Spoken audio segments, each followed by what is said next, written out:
Applicable to all entire India. అంటే ఇప్పుడు 370 ఉంది, ఆర్టికల్ 370 అనేది తీసి పడేసాం కాబట్టి ఇంకా అన్ని ఒకటే కాబట్టి it is common, it is enforceable in entire India. And తర్వాత దీనికి సపోర్టింగ్గా మనం ఏం చేస్తామంటే సెంట్రల్ రిజిస్ట్రీ అనేది కూడా సెటప్ చేసింది central government for the purpose of registration of transactions of securitization, reconstruction and creation of security interest. ఇక్కడ simple thing I want to explain why it is more important for us in the బ్యాంకర్కి మనకి ఏ రకంగా ఇది చాలా ఉపయోగపడేది అంటే it is ఒక వజ్రాయుధం లాంటిది. ఇంతకుముందు మనం ఏం చేసామంటే ఎవరైనా లోన్ కట్టలేదు అనుకోండి, బారోయర్స్ అప్పు తీసుకున్న తర్వాత లోన్ కట్టకపోతే డిఫాల్ట్ అయితే కనుక మనం నార్మల్గా will give a notice, demand notice ఇస్తాం. దానికి కూడా రెస్పాండ్ అవ్వకపోతే కనుక we shall go for that legal notice. దానికి కూడా రెస్పాండ్ అవ్వకపోతే కనుక then will proceed for that filing the suit in the civil court. Civil court చేసిన తర్వాత సివిల్ కోర్టులో డిస్కషన్స్ మామూలుగా దట్ మీన్స్ హియరింగ్స్ అనేది జరుగుతూ ఉంటాయి. వాడి వెర్షన్ వాడు చెప్తాడు, బ్యాంకర్ వెర్షన్ బ్యాంకర్ చెప్తాడు. It will take a lot of time. So ఇలాగా మీకు టైం అనేది ఎక్కువ దీంట్లో వేస్ట్ అవుతా ఉండేది సివిల్ కోర్ట్స్లో. దట్టు ఎప్పుడైతే అమౌంట్స్ అనేది చిన్న చిన్న అమౌంట్ కూడా ఈవెన్ 5,000, 4,000, 1,500 అయినా సరే తప్పదు, ఇంకా కోర్టుకి వెళ్ళాల్సిందే. There is no other option. Remedial steps in only through court only. We cannot have any other tools for recovery of dues, default dues. దీనికి ఏం చేశారంటే ఎప్పుడైతే ఈ చిన్న అమౌంట్లన్నీ కూడా అక్యుములేట్ అయిపోతూ ఉంటాయి, నెంబర్ ఆఫ్ కేసెస్ అనేది సివిల్ కోర్ట్స్లో మౌంట్ అయిపోయినప్పుడు పెద్ద పెద్ద అమౌంట్లు ఉంటాయి. అంటే 9 lakhs, 10 lakhs, 15 lakhs అటువంటి అన్ని కూడా వెనక్కి పడిపోతాయి. మనమైనా సరే కౌంటర్స్ ఉన్నాయి కూడా, దే ఆర్ ఆల్ బ్యాంకర్స్. మీకు ఏమవుతుంది, సపోజ్ మీకు క్యాష్ రిసీట్స్ దగ్గర మీరు చిన్న చిన్న 500, 100 కట్టేవాడు 10 మంది ఉన్నారు అనుకోండి, వెనకాల 10 లక్షలు కట్టేవాడు ఉన్నాడు అనుకోండి, ఎలా ఉంటుంది మనకు ఆ సీన్ చూడండి ఒకసారి. వాడేం మనకి we have to give a good service to the person who is coming to our bank for remitting of a big amount. But because of these small receipts we cannot do the such things. అప్పుడు మనం ఏం చేస్తాం, జనరల్గా bypass చేసి manager తీసుకెళ్ళి separate count చేసి, లేకపోతే సాయంత్రం 2 సార్లు మీకు చేసి పెడతామని చెప్పేసి సమ్ స్పెషల్ సర్వీస్ మనం చేస్తాం. ఎందుకంటే to safeguard that big depositors. అలాగే ఇక్కడ ఏంటంటే మనకి ఇక్కడ ఉన్న ప్రాబ్లం ఏంటంటే చిన్న చిన్న ఈ లోన్స్ వల్ల, ఓకే, కేసెస్ వల్ల ఏమవుతుంది, మనకి పెద్ద పెద్ద రావాల్సిన పెద్ద పెద్ద హ్యూజ్ అమౌంట్స్ అన్ని కూడా బ్లాక్ అవుతుంటాయి, అంటే డిలే అయిపోతూ ఉంటాయి ప్రయారిటీలో. ఎందుకంటే కేసు 1 నెంబరింగ్ ఇచ్చేస్తారు కాబట్టి సివిల్ కోర్టులో ఆ నెంబరింగ్ ప్రకారం ఉన్నప్పుడు ఏమవుతుందంటే మనకి వెయిటింగ్ టైం ఎక్కువైపోతా ఉంటుంది. సో దానివల్ల ఏమవుతుందంటే ఫండ్స్ బ్లాక్ అవ్వడంతో వేరే ఆప్షన్ లేక then we have introduce this DRT అనేది పెట్టారు. అంటే డెట్ రికవరీ ట్రిబ్యునల్, అంటే స్పెషల్, అంటే fast disposal of the cases. దానికి 180 daysలో డిస్పోజ్ అయిపోవాలి. దానికి ఏంటంటే పెద్ద పెద్ద amount, now it is 20 lakhs. Okay, 20 lakhs below that only civil courts, above that only that is DRT take up చేస్తుంది. అంటే ఏంటంటే ఫాస్ట్ సెటిల్మెంట్. మనకి టికెట్ నార్మల్గా వచ్చేదానికి తత్కాల్లో వచ్చేదానికి తేడా ఉంటుంది చూడండి, బుకింగ్ ఆ రకంగా. సో అది కూడా పని చేయట్లేదు ఇప్పుడు. ఎందుకంటే పని చేయట్లేదంటే బికాజ్ ఎందుకు, అక్కడ కూడా మీకు కోర్ట్స్లో ఎక్కువ దట్ ఈస్ టైం అనేది, వర్క్ లోడ్ అనేది పెరిగిపోతుంది. అందు గురించి దాన్ని ఏం చేశారంటే డీలింగ్ చేశారు. దాని గురించి ఈ సర్ఫాసీ యాక్ట్ అనేది తీసుకొచ్చారు. దీని అడ్వాంటేజ్ ఏంటంటే suppose the person is having a immovable property. ఇది ఎక్కడ వస్తుందంటే మనకి ప్రాపర్టీస్, ఇమ్మూవబుల్ ప్రాపర్టీస్లోనే ప్రాబ్లం వస్తుంది. నేను కోర్టు ద్వారా సెటిల్ చేసుకోవాల్సి వచ్చేటప్పటికి మనకి టైం పడుతుంది. అదే గోల్డ్ లోన్ అనుకోండి, ఒక నోటీస్ ఇస్తాం, ఆర్నమెంట్స్ అన్ని కూడా పబ్లిష్ చేస్తాం, ఆక్షన్ చేసేస్తారు. అలాగే మీ దగ్గర ఉన్నాయి కాబట్టి గూడ్స్, కానీ ఇక్కడ అలా కుదరదు కదా. So that will be possible only in the case of hypothecation, pledge, ఆ ఛార్జెస్కి అయితే ఈజీగా మీరు రియలైజేషన్ అయిపోతుంది. మన లోన్ సెక్యూరిటీస్ రియలైజ్ చేసి మన లోన్కి అడ్జస్ట్ చేయగలుగుతాం. బట్ ఇక్కడ ఇమ్మూవబుల్ ప్రాపర్టీకి వచ్చేటప్పటికి compulsory he has to go to that through court only. దాని నుంచి డీలింగ్ చేసి వీళ్ళు ఏం చేశారంటే అదే బ్యాంక్స్కే ఇచ్చేస్తే పవర్స్ బెటర్ కదా అని ఉద్దేశంతో they have introduce the system that is called SARFAESI. అంటే any commercial property, then I will tell what are the eligible norms of coming under the SARFASI, that means procedure అనేది enforcement అనేది we shall think of later, the importance of that. ఓకేనండి. Now before that what అనేది crystal క్లియర్గా మనం తెలుసుకోవాలి. Exam point of వ్యూలో concept అనేది చాలా చాలా ఇంపార్టెంట్. ఇది మీరు క్లియర్గా కనుక అనలైజ్ చేసి చదువుకోగలిగితే మీకు 100 క్వశ్చన్లు 200 క్వశ్చన్లు మీరు ప్రాక్టీస్ చేయక్కర్లేదు. Any question from any side you can give correct answer. అలా కాకుండా మీరు చాలామంది ఏం చేస్తారంటే దీని మీద మనకి ఎక్కువ ఫోకస్ చేయకుండా ఎన్ని క్వశ్చన్స్ మోడల్ క్వశ్చన్స్ ప్రిపేర్ అవుదాం అని చేస్తాడు. 100 క్వశ్చన్లు లేదా 200 క్వశ్చన్లు ప్రిపేర్ అయ్యారనుకోండి సర్ఫస్ మీద, what is use of it? 2200 1 question ఇచ్చాడు అనుకోండి, he may not give the correct answer for that unless he should have a good command on that SARFAESI act. Borrower అంటే ఏంటి? బారోయర్ అంటే మీకు తెలియదు ఏముంది? Financial any person granted financial assistance by any bank. Okay, అది మామూలుగా మనం తెలుస్తున్నారు. కానీ ఇక్కడ సబ్జెక్ట్ పాయింట్ ఆఫ్ వ్యూలో ఏంటంటే లయబుల్ పర్సన్ అయి ఉండాలి, ఫైనాన్షియల్ లయబిలిటీ అనేది ఉండాలి. ఫైనాన్షియల్ లయబిలిటీ ఎవరికి ఉంటుందండి? అప్పు తీసుకున్నవాడికే కదండి. అప్పు తీసుకున్నవాడికి గ్యారంటీ ఇచ్చినవాడు కూడా లయబులే, ఎందుకంటే వాడు కట్టకపోతే నేను కడతాను అంటున్నాడు కదా. So guarantor is also called as a borrower. And అప్పు డైరెక్ట్గా ఎవరైతే తీసుకున్నారో ఫైనాన్షియల్ అసిస్టెన్స్ అతను కూడా బారోయరే. అలాగే ఎవరైతే క్రియేట్ చేశారో మార్టిగేజ్ కానీ ప్లిడ్జ్ కానీ ఎవరైనా క్రియేట్ చేశాడు అనుకోండి సెక్యూరిటీ కింద for any transaction, financial transaction, so he will be called as a borrower. చూడండి ఇక్కడ ఎన్నో వస్తున్నాయి. సో ఆప్షన్స్లో మీకు ఏంటి పెట్టినప్పుడు మీకు దాని మీద వాట్ ఈస్ బారోయర్ అనేది unless you know the correct definition you cannot give the correct answer. ఓకేనండి. And the person who becomes the borrower of a security company, reconstruction company అంటే ఏంటేమవుతుందంటే సెక్యూరిటీ తర్వాత చెప్తాను. Securitization company and reconstruction companies ఏంటంటే బ్యాంకుల నుంచి ఈ debts అన్ని తీసుకుంటాయి, లోన్ అకౌంట్స్ అన్ని కూడా. దట్ మీన్స్ లోన్ అకౌంట్స్ అన్ని కూడా వాళ్ళు తీసుకుంటారు. తీసుకున్నప్పుడు ఏమవుతుంది, బ్యాంక్స్ ఏదైతే రైట్ ఉంటుందో అవే సెక్యూరిటైజేషన్ కంపెనీస్కి రీకన్స్ట్రక్షన్ కంపెనీకి వచ్చేస్తాయి. కాబట్టి బ్యాంక్ పాయింట్ ఆఫ్ వ్యూలో ఈ will be called yes A borrower. At the same time even after the transfer of that accounts to that securitization company also, in the point of in the purview of this company and reconstruction company, that person will be called as a borrower. So మీకు borrower అంటే చూడండి ఎంతమంది ఆ definition of the borrower ఎంత బ్రాడ్గా ఉందో. For getting the right of security enforcement under this act there should be a default committed by the borrower. ఇక్కడ చూడండి, ఇక్కడ ఎన్ఫోర్స్మెంట్ చేయాలనుకోండి, అంటే ఈ సర్ఫాసీ కనుక ఎన్ఫోర్స్మెంట్ చేయాలి అనుకుంటే కనుక ఈ వెపన్ కనుక ఉపయోగించాలంటే ఆ బారోయర్కి ఉండాల్సింది ఏంటంటే first of he should be defaulter. అంతేగాని వాడు ఏదో తీసుకున్న తర్వాత రెగ్యులర్గా కడుతున్నాడు, ఓకే, కట్టినప్పుడు వాడు మనకి డిఫాల్టర్ ఎలా అవుతాడు? డిఫాల్ట్ అంటే ఏంటంటే టైంకి మనం పే చేయాల్సిన టైంకి వాడికి పే చేయకపోతే then he will be called the defaulter. Then only we have to apply enforce this act. Next one is అంత మాత్రమే సరిపోతుందంటే కుదరదండి. ఎందుకంటే ఒక ఇన్స్టాల్మెంట్ కట్టలేదు అనుకోండి, ఒక నెల డిలే అయింది అనుకోండి, so you should not do that one. Default అయ్యాడు కదా అని చెప్పి you should not apply this సర్ఫాసీ.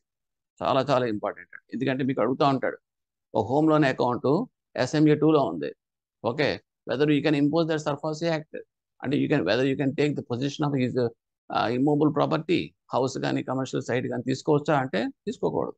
ఎందుకు అంటే it should be classified is NPA కింద క్లాసిఫై చేసిన తర్వాతే ఈ ఎన్ఫోర్స్మెంట్కి వాడికి పవర్ వస్తుంది. Okay, also the creditor must be a secured creditor. ఈ third point is also very secured creditor. What is meant by secured creditor?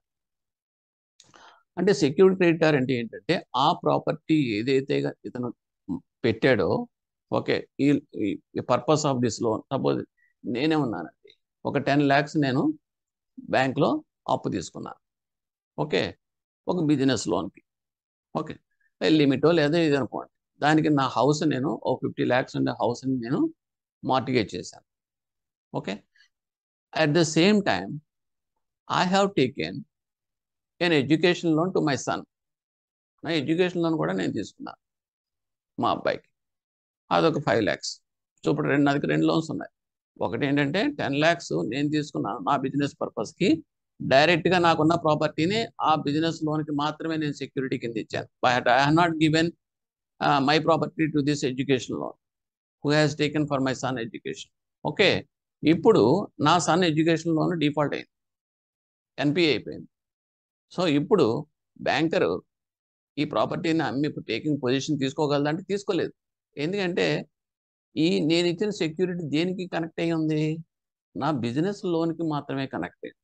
So then this asset ఏదైతే connect అయిందో అది that will be called as secured creditor to the bank. ఓకేనండి. Education loan will not come under this. So ఇప్పుడు మీకు ఈ business loan కనుక default అయితే అప్పుడు bank very well can enforce the SARFAESI proceed against me for taking possession of the property and realizing the sale and whatever it may be. Enforcement on top. But education loan cannot be. So this is the meaning of that secured creditor. ఓకేనండి. ఇంకా జనరల్గా మనం secured creditor అంటే ఏంటి? ఏదైతే security ఉందో అదే కదండి సెక్యూర్డ్ క్రెడిటార్. అది మామూలుగా మనం చదువుకునేది. ఇప్పుడు ఎస్ఐజీస్ ఉన్నాయనుకోండి, ఎస్ఐజీస్ అనేవి అన్సెక్యూర్డ్ క్రెడిటార్ సార్. ఎందుకంటే మనం లోన్ ఇస్తున్నాం, ఓ 10 లక్షలు ఇస్తున్నాం, ఆ మెంబర్స్ అందరూ ఏం చేసుకుంటున్నారు? ఏమైనా ఛార్జ్ క్రియేట్ చేస్తున్నారా? మనకి ఏమైనా హైపోతికేషన్ కానీ ప్లెడ్జ్ కానీ ఏమైనా ఇస్తారా? వీళ్ళు ఇంటర్నల్ లెండింగ్ అని చెప్పేసి అందరూ పంచుకుంటూ ఉంటారు. Okay, where is the hold for a banker? So it is all unsecured advances. So that is the basic variation of the secured creditor and unsecured creditor. And in this secured creditor also, I have given this point for exam point of view. అందుగురించి నీకు ఎడ్యుకేషన్లోను ఈ example చెప్పాల్సి వచ్చింది. ఓకేనండి. Now I'm going to that further. Financial assistance. Financial assistance అనేటప్పటికి ఏముంది? మామూలుగా debt కానీ రిసీవబుల్స్ కానీ part of the secured, unsecured. Okay, and debt or receivable secured by mortgage or charge in immovable property, hypothecation or pledge of movable property, and a loan, and simply nothing but a financial assistance is nothing but a loan against the security. That's all, simple. Against that security, or otherwise unsecured kuda avutundi. But SIG loan ki ichedi kuda financial assistance, but it is a unsecured advance. Gold loans ichanukondi, it is a secured advance. That is the basic. And there is simply, it is nothing but a debt. ఇందులో మనకి charge creations, మనం car ఇచ్చామనుకోండి hypothecation అని చెప్తాం, gold loan ఇచ్చామంటే pledge అని చెప్తాం. That is the different charges created out of this financial assistance. Okay, next hypothecation in the contest. Hypothecation అంటే ఏంటి? యాక్చువల్గా ఏంటంటే మనకి ప్లెడ్జ్ తర్వాత వాట్ ఈస్ దట్ లీను, ఇవన్నీ కూడా మనకి తెలుసున్నవే. అవన్నీ కూడా ఇండియన్ కాంట్రాక్ట్ యాక్ట్ డిఫైన్ చేయబడ్డాయి. కానీ హైపోతికేషన్ అనేది ఈ సర్ఫాసీ యాక్ట్ రానంత వరకు కూడా అది ఎక్కడా కూడా డిఫైన్ చేయబడదు. That is very very important. Hypothecation was nowhere defined in that any act until this SARFAESI act comes to the picture. Okay, మరి సర్ఫాసీ యాక్ట్ వచ్చిన తర్వాత మాత్రం హైపోతికేషన్ ఎలా వచ్చిందండి అంటే, సర్ఫాసీ యాక్ట్లో ఏం చేశారంటే ఇమూవబుల్ ప్రాపర్టీ ఏదైనా సరే మనం ఒకవేళ కనుక బారోయర్ కనుక మనకి సెక్యూర్డ్ క్రెడిటార్ కింద అయ్యి ఉండి మన దగ్గర సెక్యూరిటీ కింద మార్టిగేజ్ చేసో లేకపోతే మన ఇంట్రెస్ట్ క్రియేట్ చేసి దాని మీద లోన్ కనుక తీసుకుని అది కనుక కట్టకపోతే the banker very well can give a notice and take possession of his property, తీసేసుకోవచ్చు. అలా తీసుకున్నప్పుడు ఆ రకంగా ఈ సర్ఫాసీ యాక్ట్ అనేది వచ్చింది.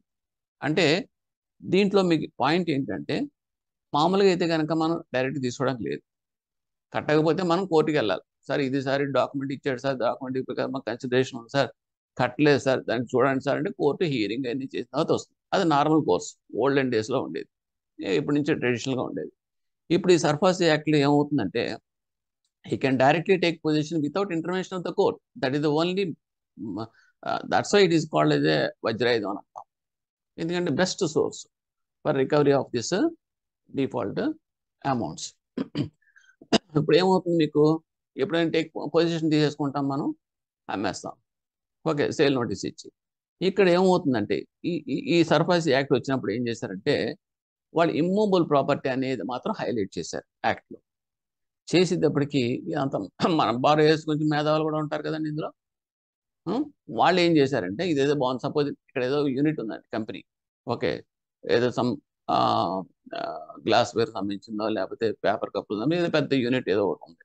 ఓకే, అది మనం కట్టలేదు, కట్టబోయి డిఫాల్ట్ అయ్యేటప్పటికి మా సర్ఫాసీ ఉంది కదా అని చెప్పేసి immovable property commercial company property కాబట్టి we have taken position after giving the notice. తీసుకున్న తర్వాత ఈ తీసుకునే లోపల ఏం చేసేవారంటే వాళ్ళు తెలివిగా ఆ మిషనరీ లోపల ఉండే స్టాకు, రా మెటీరియల్ అంతా కూడా షిఫ్ట్ చేసేసేవారు. షిఫ్ట్ చేసేటప్పటికి మనకి ఏంటంటే గోడలోనూ పైన రేకు షెడ్లు ఉండేవి. అంటే ఏంటంటే దానికి మనకి కోర్టుకి వెళ్ళింది అనుకోండి, కోర్టు ఏం చేస్తుంది, ఈ యాక్ట్లో ఏముందో అదే ఫాలో అవుతానంట. జడ్జిమెంట్ ఏముందంటే జడ్జిమెంట్ అందులో ఉన్న పేపర్ల ప్రకారం మీకు పాలసీ లేకపోతే మీ యొక్క యాక్ట్లో డిఫైన్ చేసిన దాన్ని బట్టి నేను జడ్జిమెంట్ ఇస్తాను తప్పితే కొత్తగా ఇవ్వలేరు కదండి వాళ్ళు. సో ఇప్పుడు ఏం చేశారంటే మనకి కొన్ని కేసెస్ అన్ని కూడా ఫెయిల్ అయ్యి, ఎందుకంటే మేము గుండెకాయ లాంటి మిషనరీ అని ఈపీసీ పట్టుకుపోయి స్టాక్ అంతా కూడా లిఫ్ట్ చేసి పట్టుకుపోయి మనకు ఓన్లీ గోడలోనూ రేక్ షెడ్లోనూ 5 మాత్రం ఆప్ చెప్పి వీడు వేరే చోట అమ్మేసుకునేవాడు.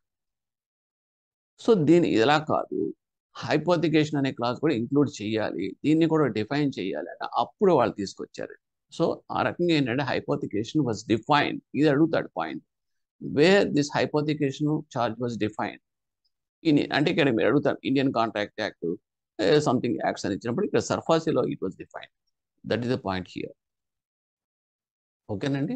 నెక్స్ట్, ఆరిజినేటర్ అంటే ఎవరు, ఆబ్లిగర్ అంటే, ఆరిజినేటర్ అంటే ఎవరైతే లోన్ ఇచ్చారో వాళ్ళని మనం ఆరిజినేటర్ అంటాం.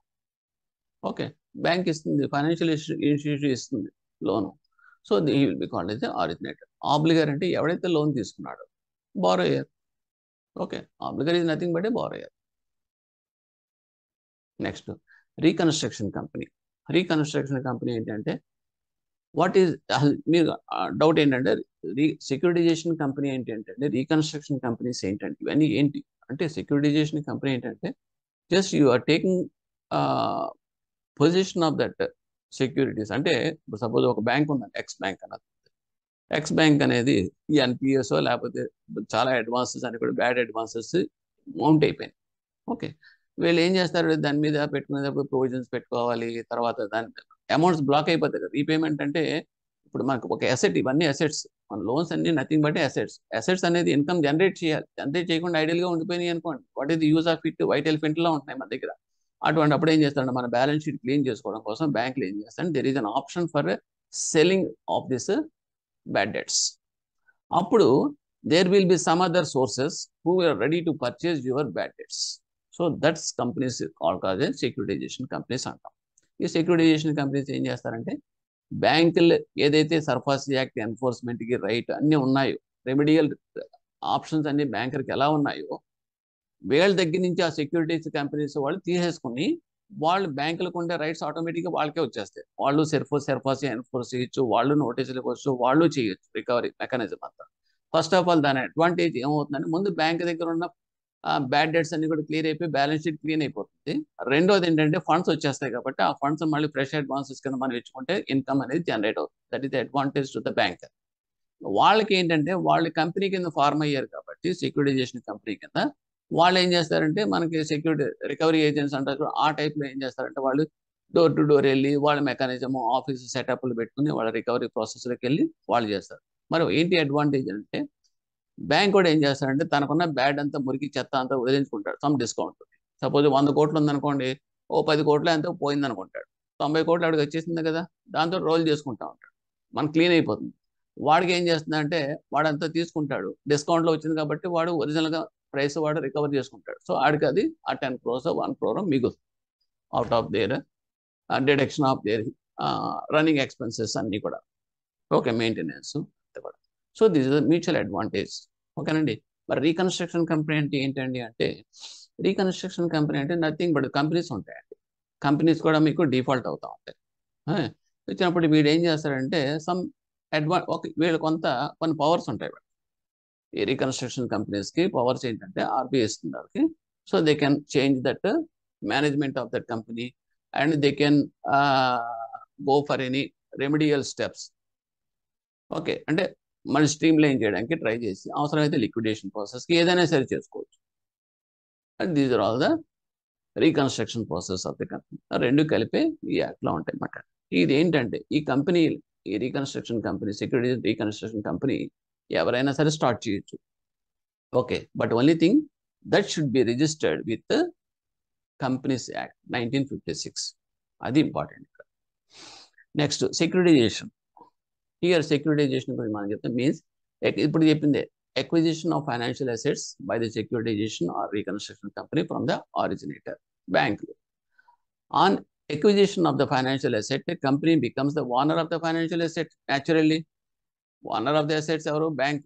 ఆ బ్యాంక్ దగ్గర నుంచి ఎప్పుడైతే వీళ్ళు తీసుకున్నారో the company will be the owner of that assets.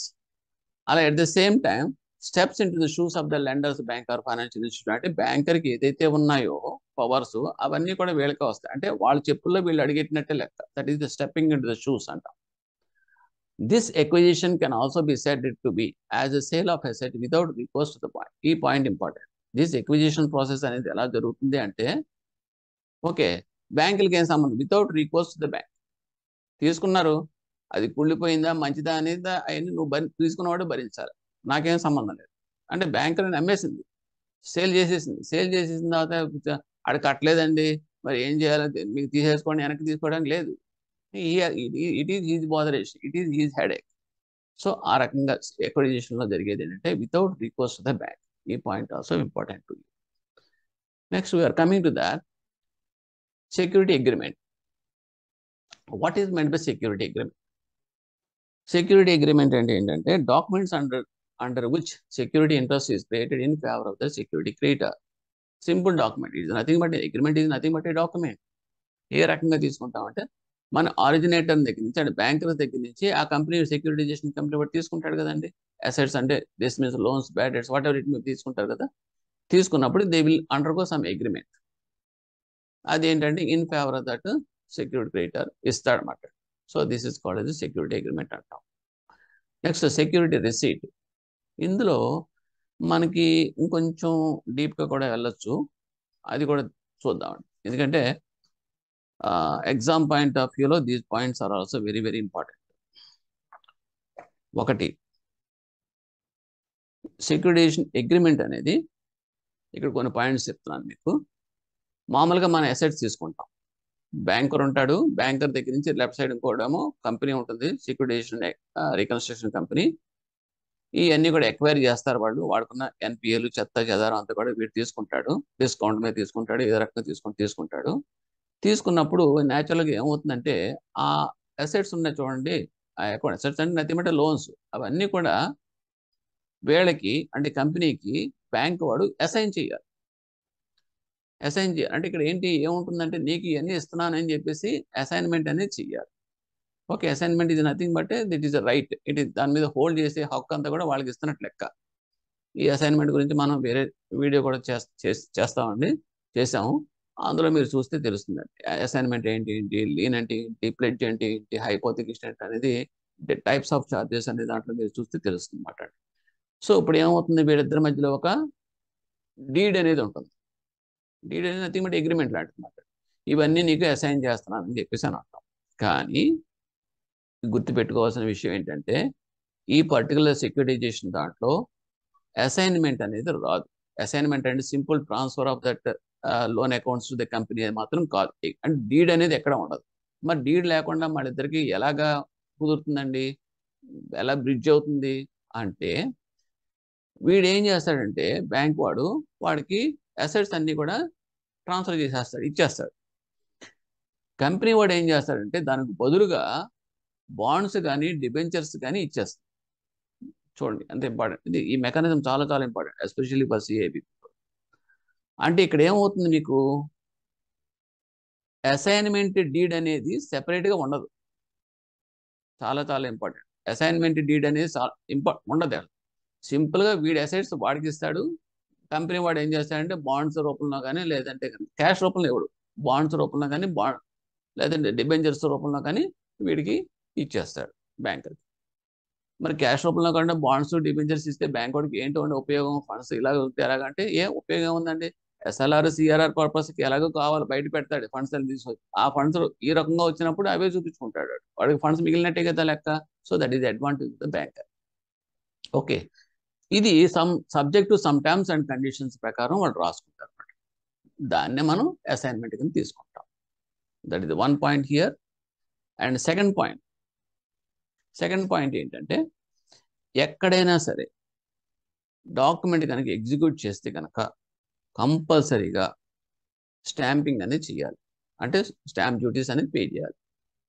ఇక్కడ ఈ పర్టికులర్ కంటెస్ట్లో ఈ రకంగా చేసే డాక్యుమెంట్కి అంటే between that banker and this what is that company, okay, agreement లో అంటే అసైన్మెంట్ అనుకున్నాం చూడండి, అసైన్మెంట్ టైప్ ఆఫ్ అగ్రిమెంట్కి డాక్యుమెంట్కి స్టాంపింగ్ అనేది జరుగుతుంది, కానీ ఇండియన్ స్టాంప్ యాక్ట్ ప్రకారం మాత్రమే పేమెంట్ చేయాలి. అదొకటి చేస్తే సరిపోతుంది. అంటే మనకి స్టాంప్ డ్యూటీ రెండు రకాలు కూడా చేయొచ్చు. ఇక్కడ స్టేట్ స్టాంప్ డ్యూటీ లాస్ అనేది వర్తించవు, గుర్తుపెట్టుకోండి. స్టేట్ స్టాంప్ డ్యూటీ ప్రకారం వాడు పే చేయాల్సిన పని లేదు. అంటే దట్ ఇస్ నిల్ మాట, జీరో మాట. Only he has to pay a simple stamp duty as per that Indian stamp act మాత్రమే చేస్తే సరిపోతుంది. This is a point you have to remember. Of course it has not come here, somewhere else it may come. ఓకేనండి. Next అయిపోయింది. Sponsor అంటే ఎవరు? Sponsor అంటే ఏంటంటే సింపుల్గా చెప్పాలంటే, ఇప్పుడు మన బ్యాంక్స్ ఉంటాయి, పబ్లిక్ సెక్టర్ బ్యాంక్స్ కొన్ని గ్రామీణ బ్యాంక్స్ని స్పాన్సర్ కింద ఉంటాయి. ఓకే, గోదావరి గ్రామీణ బ్యాంక్ ప్రీవియస్గా ఆంధ్ర బ్యాంకు స్పాన్సర్ చేస్తుంది. అంటే ఏంటి చేస్తుంది స్పాన్సర్? ఎందుకంటే they have some hold in that particular bank and stake hold ఉందన్నమాట. ఓకే, అలాగే ఇక్కడ కూడా స్పాన్సర్ని ఎలా అంటాం, సపోజ్ రిలయన్స్ ఉంది, Reliance reconstruction company, securitisation reconstruction companies ఉంటాయి. అలాగే టాటా సెక్యూరిటైజేషన్ రీకన్స్ట్రక్షన్ కంపెనీస్, అంటే మేజర్ జైంట్ కంపెనీస్ ఉంటాయి చూడండి. వాళ్ళు ఏం చేస్తారంటే వాళ్ళు సబ్సిడరీస్ కింద పెట్టుకుంటా ఉంటారు అన్నమాట. ఆ పెట్టుకున్నప్పుడు అందులో ఏంటంటే not less than 10% of the paid up equity capital of the securitisation. Suppose company ఉందనుకోండి, సెక్యూరిటైజేషన్ రీకన్స్ట్రక్షన్ కంపెనీ అనేది ఎస్టాబ్లిష్ చేశారనుకోండి, టాటా వాడు వచ్చిన కంపెనీ చేసినప్పుడు 100 కోట్లు కనుక పెట్టి, సపోజ్ లెటర్స్ 10 crores తోటి వాడు క్యాపిటల్ పెట్టాడు అనుకోండి. అంటే ఏంటంటే ఆ కంపెనీ యొక్క క్యాపిటల్ 10 crores అనుకోండి. ఈ ప్రమోటర్స్ ఎవడైతే వీడు చేస్తున్నాడో, ఎవరి కింద అయితే ఈ కంపెనీ ఫామ్ అవుతుందో, ఆ టాటా వాడు నాట్ లెస్ దెన్ 10%, అంటే 1 crore తక్కువ కాకుండా ఇందులో వాడు హోల్డ్ ఉండాలన్నమాట, స్టేక్ హోల్డ్ ఉండాలి. So that will be called as a sponsor అంట. నాట్ లెస్ దెన్, ఈ పాయింట్ ఏంటి, not less than 10% of the paid up capital equity of that securitisation and reconstruction company. Next securitisation company. Securitization company, it deals with the financial assets of the banks. It should obtain certificate of registration from the RBI. What are the securitization company? First of all, financial assets of the bank deals only financial assets. ఇంకా వేరే avocations ఉండకూడదు, వేరే other business activities ఉండకూడదు. So then only it will be called as a securitization company అంటాం. Financial అసెట్స్తో మాత్రం deal చేయాలి. రెండోది ఏంటంటే he should obtain a certificate of registration from the RBI. Third point అంటే it should have own funds not less than 2 crores at the time of registration. Registration చేసే టైంకి company యాక్ట్లో registration companies that means ROC registration చేసే టైంకి ఈ particular కంపెనీకి not less than 2 crores own funds కలిగి ఉంటాయి. ఓకే, ఇంకో పాయింట్ కూడా ఉంది, యాక్చువల్గా మిస్ అయింది, మీ టెక్స్ట్ బుక్లో చూస్తే ఉంటుంది. 15% of that assets which is going to be acquired. Suppose the bank ఉన్నది, బ్యాంకులో వాళ్ళు ఒక 10 crores అసెట్స్ వీళ్ళు తీసుకుందామని, అంటే అసెట్స్ అంటే బ్యాడ్ డెట్స్ అవన్నీ తీసుకుందామని చెప్పేసి వీళ్ళు ప్రిపేర్ అయ్యి ఒక కంపెనీ స్టార్ట్ చేశారు. ఓకేనండి. 10 crores అసెట్స్ అంటే ఇప్పుడు మీకు వాట్ ఈస్ ద అమౌంట్? 15% అంటే ఎంత అండి? 1.5 crores. అంటే ఇక్కడ 15% ఆఫ్ దట్ 10 crores అంటే as total assets which is going to B acquired 1.5 మాత్రం. కానీ ఇక్కడ మీకు ఏమవుతుంది, నామ్స్ ఏం పెడుతున్నాడు, కనీసం it should have, that company should have not less than 2 crores paid up capital ఉండాలి, ఓన్ ఫండ్స్ ఉండాలి. అంటే ఏమవుతుంది ఇప్పుడు వీళ్ళు అంటే ఇక్కడ రెండు ఆప్షన్స్ ఉంటాయన్నమాట. అయితే not less than 2 crores paid up capital own funds అయినా ఉండాలి, లేదనుకుంటే or 15% of that assets which we're going to be take over purchase from that other company. So అలాగా, so whichever is the minimum. ఇది ఉందనుకోండి, okay, they will take this one, అంటే at the time of registration this is. Of course బిట్స్లో మన next వస్తాయి, వచ్చినప్పుడు మీకు easy అవుతుందండి. దీని తర్వాత నేను ఏం చేశానంటే బుల్లెట్ పాయింట్స్ కింద ప్లేస్ చేశాను కాబట్టి you can easily can able to remember those things.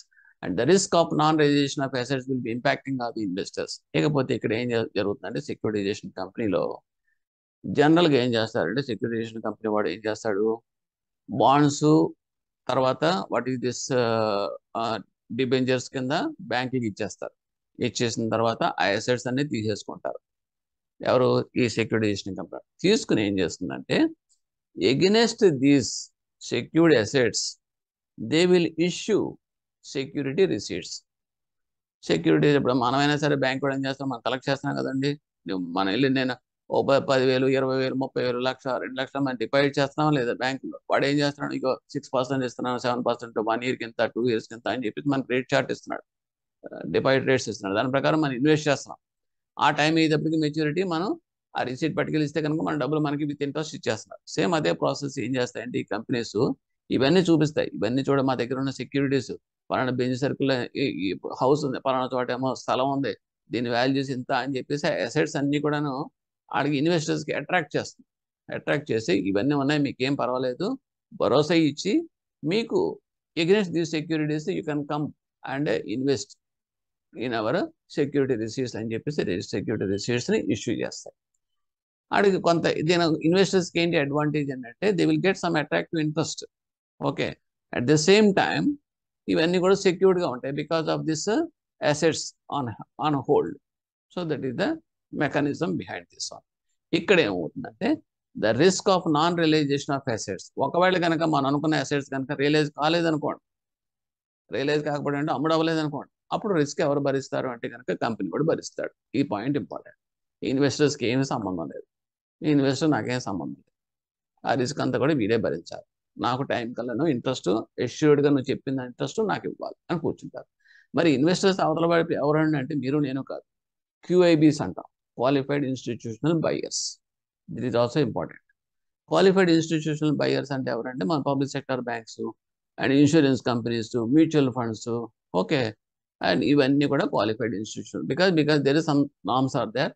What is the minimum paid up capital and what is that stipulations they should follow as per the guidelines of the Reserve Bank of India. ఇవన్నీ follow అయ్యేవాళ్ళందరూ కూడా they will be called as a defined qualified institutional buyers అంటాం, QIBs అంటాం. So వీళ్ళే ఇక్కడ మీకు వీళ్ళకి investors కింద ఉంటారు. Okay, as such there will not be any loss to the company but this should be disclosed to the investor. లేకపోతే ఇక్కడ ఏమవుతుంది, by the trustees and manage the assets held. The risk of non realization of the assets will be impacting the investors who are the beneficiaries under the trust. Risk of non realization of assets.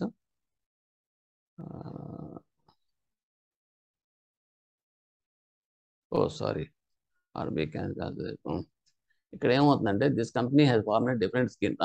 మాకు ఏమవుతుందంటే మీకు మన invest mobilise చేసిన funds అన్నీ కూడా company different schemes కింద విడగొట్టేస్తుంది అన్నమాట. అంటే ఏంటంటే సపోజ్ దానికి ఎగ్జాంపుల్ ఏం చెప్తానంటే ఒక 100 హోమ్ లోన్ అకౌంట్స్ వాళ్ళు బ్యాడ్ డెట్స్ కొన్నారనుకోండి ఒక బ్యాంక్ నుంచి. అన్ని హోమ్ లోన్ అకౌంట్స్ ఒకలాగా ఉండవు కదండి. ఒకటి మంచి సెంటర్ ఆఫ్ ది సిటీలో ఉంటాయి హౌసెస్, ఒకటి అక్కడ ఊరు చివరి అక్కడ ఉంటుంది. అంటే ఏది మార్కెట్ వాల్యూ రియలైజబిలిటీ అనేది కొన్ని వాటికి చాలా ఫాస్ట్గాను చాలా రైజింగ్గా ఉంటుంది రియలైజేషన్, కొన్ని వాటికి ఎక్కువ టైం పడుతుంది. ఓకే, సో ఇప్పుడు ఏమవుతుంది, మార్కెట్ రిటర్న్స్ కూడా బెటర్గా ఉంటాయి. ఇలా ఉన్నప్పుడు ఏమవుతుందంటే మీకు అందులో గ్రేడింగ్ సిస్టమ్ కింద పెట్టేసుకుని వాళ్ళు ఏం చేస్తారు, డిఫరెంట్ స్కీమ్స్ పెట్టేస్తారు ఎగెన్స్ట్ దిస్ సెక్యూరిటీస్. పెట్టి ఏం చేస్తారంటే వాళ్ళు ఆఫర్ చేస్తారన్నమాట. అంటే ఇప్పుడు దీని అర్థం ఏంటంటే ఏదైతే ఎక్కువ ఫాస్ట్ రియలైజింగ్ కెపాసిటీ ఉంటుందో అసెట్, ఆ స్కీమ్లో కనుక ఎవరైనా ఇన్వెస్ట్ చేస్తే కనుక రిస్క్ ఫ్యాక్టర్ తక్కువ ఉంటుంది కాబట్టి they will offer only lesser interest rate. అదే కనుక హై రిస్క్ ఉందనుకోండి they will offer more interest rate. అలాగే ఏమవుతుందంటే వేరియేషన్స్ కూడా చూపిస్తారు ఇన్వెస్టర్స్కి, ఎవరికి నచ్చినట్టుగా వాడు పెట్టుకుంటారు. కానీ ఇక్కడ ఉన్న ఫ్యాక్ట్ ఏంటంటే risk of non realization of assets ఎవరు భరిస్తారు అనుకున్నాం కదండి. ద క్వశ్చన్ అది ఇంపాక్టింగ్ అయితే ఇన్వెస్టర్స్కి మీద నెత్తి మీదే పడుతుంది. ఎందుకు అలా చేస్తారు అంటే కనుక అన్నిటికీ ప్రిపేర్డ్ అయ్యే వాడు చేసుకోవాలి, because it is his choice. దాని గురించి ఈ కంపెనీస్ చేయాల్సిన పని ఏంటంటే they have to give the information to that investors. అంటే ట్రాన్స్పరెంట్గా ఇదిగో బాబు మీకే చాయిస్ మీ చేతిలోనే పెడుతున్నాం, డిఫరెంట్ స్కీమ్స్ లోపల పెట్టాం, డిఫరెంట్ అసెట్స్ దాని వాల్యూస్ అన్ని కూడా మీకు ఇలా చూపిస్తున్నాం, కాబట్టి మీకు నచ్చిన ప్రకారం మీరు ఇన్వెస్ట్ చేసుకోండి. ఒక దాంట్లో రిస్క్ ఉంటుంది, ఒక దాంట్లో ఉండకపోవచ్చు. దానివల్ల ఏమైనా కనుక లాస్ వస్తే కనుక that I don't bear that risk, that is your part one అని చెప్పేసి మనం ఇన్వెస్టర్స్కి ఇస్తాం అన్నమాట. నెక్స్ట్ తర్వాత certificate of registration of this companies అనేది ఎవరు క్యాన్సిల్ చేస్తారంటే reserve bank of India cancel చేసే పవర్స్ ఉన్నాయి దానికి. ఎందుకు క్యాన్సిల్ చేస్తారంటే if they have not compiled the terms and conditions automatically reserve bank of India can cancel the license. ఇప్పుడు ఇవైనా సరే మన బ్యాంకులు అయినా సరే if the follow the stipulations made by the reserve bank of India as long as that no problem.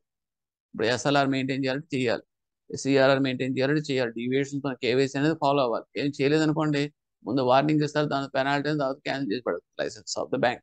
అలాగే same way the RBI can cancel this license. Okay. Acquisition of rights of interest in financial assets.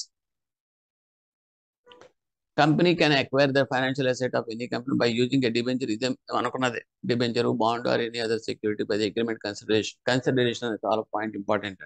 What is meant by consideration అంటే ఊరినే బాండ్లు debentures మనం ఇవ్వడం కాదు, they should be some consideration. అంటే ఏంటంటే financial assets మనం ఇస్తున్నాం కాబట్టి, అదే బ్యాంక్ అవతలకి ఇస్తున్నాడు కాబట్టి వాడికి against that they are giving that what is the debentures and bonds అనేది ఇస్తున్నారు. సో ఇక్కడ మధ్యలో లింకింగ్ ఎక్కడ అవుతుందంటే ఈ ఫైనాన్షియల్ అసెట్స్ అనేది లింక్.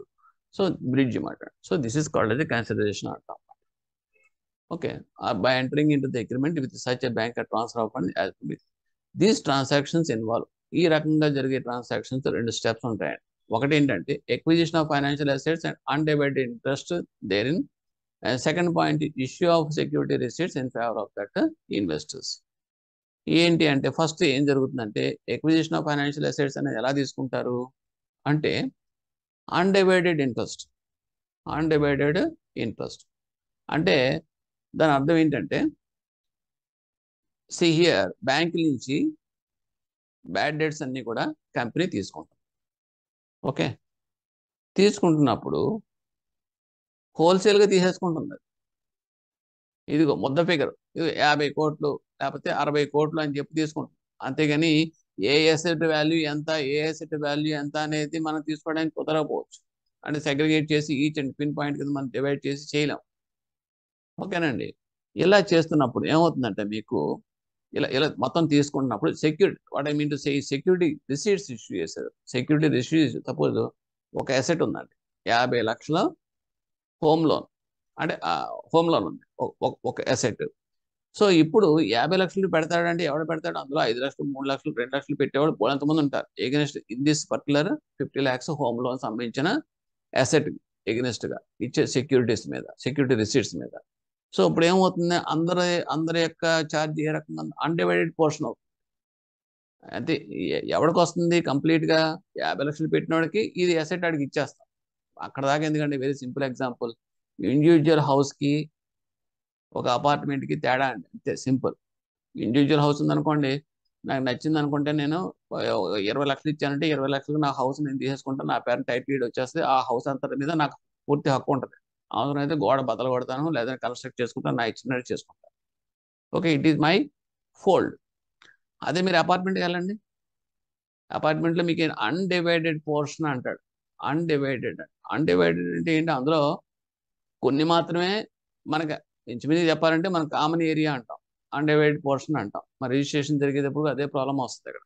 ఎందుకంటే మీకు కింద ఉన్నాయని కూడా, మన కింద ఉన్నవాడు మంద కాదు, అది మన పైన ఉన్నవాడు మంద కాదు. ఓకే, 4 గోడల మధ్యలో మనం ఉంటాం. అలాగే బాల్కనీ ఉంటుంది, బాల్కనీ ఒకటే కాదు కదా, మీకు అటాచ్డ్గా ఉండే 10 మంది అపార్ట్మెంట్ ఫ్లాట్లో ఉన్నవాళ్ళు కూడా నడుస్తారు. సో అందరూ నీ హక్కు ఎంత అంటే ఏం చెప్తాం. అలాగే పార్కింగ్ ప్లేస్ ఉంటుంది, పార్కింగ్ ప్లేస్లో కూడా మీకు పార్టీషన్ చేసి అన్ని అగ్రిమెంట్ చేసి ఇస్తాడు, అది వేరే విషయం. ఓకే, అక్కడ మీకు అన్డివైడెడ్ పోర్షన్ అనేది అక్కడ మీకు వస్తుంది. సో అటువంటి అన్డివైడెడ్ పోర్షన్ అనేది ఇక్కడ మీకు ఇంట్రెస్ట్ అనేది క్రియేట్ అవుతుంది. ఎక్కడ, సెక్యూరిటీ రిసీట్ ట్రాన్సాక్షన్స్లో. రెండోది ఏంటంటే ఈ సెక్యూరిటీ రిసీట్స్ అన్నీ కూడా ఇన్వెస్టర్స్ పేరులో ఇస్తాం, ఇష్యూ ఆఫ్ సెక్యూరిటీ రిసీట్. అంతే, అదేంది కదా మనం ఎఫ్డీ వేసాం అనుకోండి, మన పేరునే కదా FD, fixed deposit receipt bank వాళ్ళు ఇస్తారు, అదే ప్రకారం. ఇక్కడ మీకు తెలియాల్సిన పాయింట్ ఏంటంటే ఎప్పుడైతే ఈ టైప్ ఆఫ్ సెక్యూరిటీ రిసీట్స్ అనేది ట్రాన్సాక్షన్ ఈ రకంగా ఇవ్వాల్సి వస్తుందో, ఓకే, ఇది మనకి తలకాయ పోటు. తలకాయ పోటు అంటే ఏంటంటే రిజిస్ట్రేషన్ చేయాలా లేదా, ఇవన్నీ కూడా మనకి ప్రాబ్లమ్స్ వస్తాయి అన్నమాట. So I will cover in the later stage, next దాంట్లో వస్తాయి. Next issue of the security receipts in favour of the investor. At the time of acquisition of any suit, at the time of acquisition if any suit appeal, అంటే ఏంటంటే మనం asset enquiry చేసే time కనుక ఇక్కడ కొన్ని points చూసుకోవాలండి. ఆ points ఏంటంటే, బ్యాంక్ దగ్గర నుంచి కంపెనీ వాడు సెక్యూరిటైజేషన్ రీకన్స్ట్రక్షన్ కంపెనీ వాడు తీసేసుకుంటున్నాడు. ఓకేనండి, బ్యాడ్ డెట్స్ అన్ని కూడా తీసుకునేటప్పుడు కొన్ని జరుగుతాయి. అదేంటంటే ఆల్రెడీ కొన్ని ఉన్నాయి బ్యాడ్ డెట్స్, కానీ అవి కోర్టులో నలుగుతున్నాయి. ఏమండి, కోర్టులో రన్ అవుతున్నాయి. మరి రన్ అవుతున్నప్పుడు మన బ్యాంక్ వాడి దగ్గర నుంచి వెళ్ళిపోతున్నాయి కదా ఇవి కంపెనీకి. వెళ్ళిపోతున్నప్పుడు ఈ కోర్టులో జరిగే కేసులన్నీ క్యాన్సిల్ అయిపోతాయా, ఆటోమేటిక్గా సీజ్ అయిపోతాయా అంటే అబ్బో, దట్ విల్ కంటిన్యూ. అంటే ఏంటంటే ఆ ఎక్వైర్ చేసిన వాడు ఎవడైతే ఉన్నాడో కంపెనీ వాడు, ఆడు హ్యాండ్ ఓవర్ చేసుకుని వాడు చూసుకుంటాడు కోర్టుగా. ఇదివరకు బ్యాంకు మేనేజర్ బ్యాంక్ వాడు అటెండ్ అయ్యేవాడు, ఇప్పుడు వాడే అటెండ్ అవుతాడు. ఒక పాయింట్. రెండోది ఏంటంటే, మీకు హ్యాండ్ ఓవర్ చేసే టైంకే ఈ బ్యాంకు వాడు కొన్ని కమిట్మెంట్స్ ఇచ్చాడు అతనికి.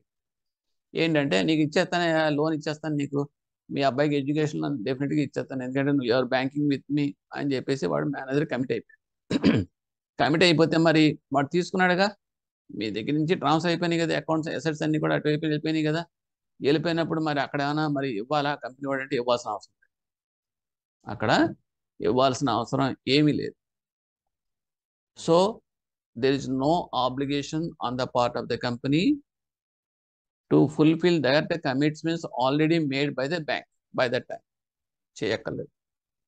ఓకే, కానీ ఇక్కడ ఏంటంటే ఒకవేళ కనుక కనెక్టివ్గా దానికి సంబంధించిన యాక్టివిటీస్ ఏమైనా ఉన్నాయనుకోండి, అంటే ఇంక it is a part of that, అది ఇస్తేనే కానీ రన్ అవ్వదు అనే కమిట్మెంట్స్ ఉన్నాయి. సపోజ్ ఎప్పుడైనా లిమిట్స్ ఉంటాయి, లిమిట్స్ అనేది అతనికి షార్ట్ వచ్చింది, అది కంపల్సరీగా అది ఇస్తేనే కానీ కరెంట్ అసెట్స్ ఫిక్స్డ్ అసెట్స్ వేసి వాడు స్టెబిలైజ్ చేసుకోలేడు వాడి బిజినెస్. అటువంటి సిచ్యువేషన్స్లో అది మాత్రం ఒబ్లైజ్ చేయక తప్పదు, అలా మాట్లాడు.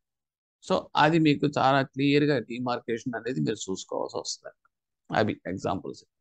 అంటే there is no obligation on the part of this commitments. అలాగే ఫండ్ బేస్డ్ ఉంటాయండి.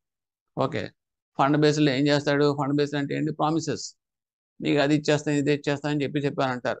ఓకే, బ్యాంక్ వాడు గ్యారంటీస్ ఇవన్నీ ఉంటాయి. మరి ఇవన్నీ ఉంటాయంటే మరి ఇవన్నీ కూడా వాడు తీసుకున్నప్పుడు టేక్ ఓవర్ చేసినప్పుడు వాడికి కమిట్మెంట్ వెళ్తుందా అంటే వెళ్తుంది. It is a business activity కనుక ఉంటే కనుక అందులో పార్ట్ ఆఫ్ దట్ కంటిన్యూ అవుతూ ఉంటే వెళ్తాయి. అలా కాకుండా ఫ్రెష్గా కనుక వీడు నాన్ ఫెసిలిటీస్ కనుక ఏమైనా ప్రామిసెస్ కనుక చేసాడు అనుకోండి, ఓకే, ఓకే, అటువంటిప్పుడు that will not be carried out to that company. Next documents involve. ఇందులో డాక్యుమెంట్స్ ఏమి ఇన్వాల్వ్ అవుతాయి సెక్యూరిటైజేషన్ ట్రాన్సాక్షన్ అయితే, offer document, debenture, agreement, security receipt. Offer document దేన్ని అంటామంటే full details and particulars about the financial assets. ఏదైనా sir home loan తీసుకున్నాను కూడా, home loan సంబంధించి ఎవరు తీసుకున్నాడు, గ్యారంటర్ ఎవరు, ఎప్పుడు తీసుకున్నాడు, టర్మ్ ఎంత, రీపేమెంట్ టర్మ్స్ అండ్ కండిషన్స్ ఎంత, ఇవన్నీ కూడా అందులో ఉంటాయి. So that is nothing full document, it is offer document అంటాం. ఎందుకంటే ఇప్పుడు ఆఫర్ డాక్యుమెంట్, నేను కూరగాయలు అమ్మాను అనుకోండి, నాకు కూరగాయలు చూపించి నేను రేట్ చెప్తాను అంతేనా, లేకపోతే నా కూరగాయలు నువ్వు చూపించొద్దు, 2 కేజీలు కావాలంటే 2 కేజీలు నువ్వు డబ్బులు ఇచ్చేసి పట్టుకుపోయి అని చెప్పేసి మనం డబ్బులు ఇచ్చేసి పంపిస్తానంటాం, చేయం కదా. ఇది కూడా అంతే. ఆఫర్ ఏంటంటే you have to offer that document. నీ దగ్గర ఏమున్నాయి, నీ అసెట్స్ ఏంటి అనేది అవతలకి చెప్పాలి. So with details you have to give it. Loan details of the bank, trustee details etcetera అన్ని కూడా మనం చెప్తాం.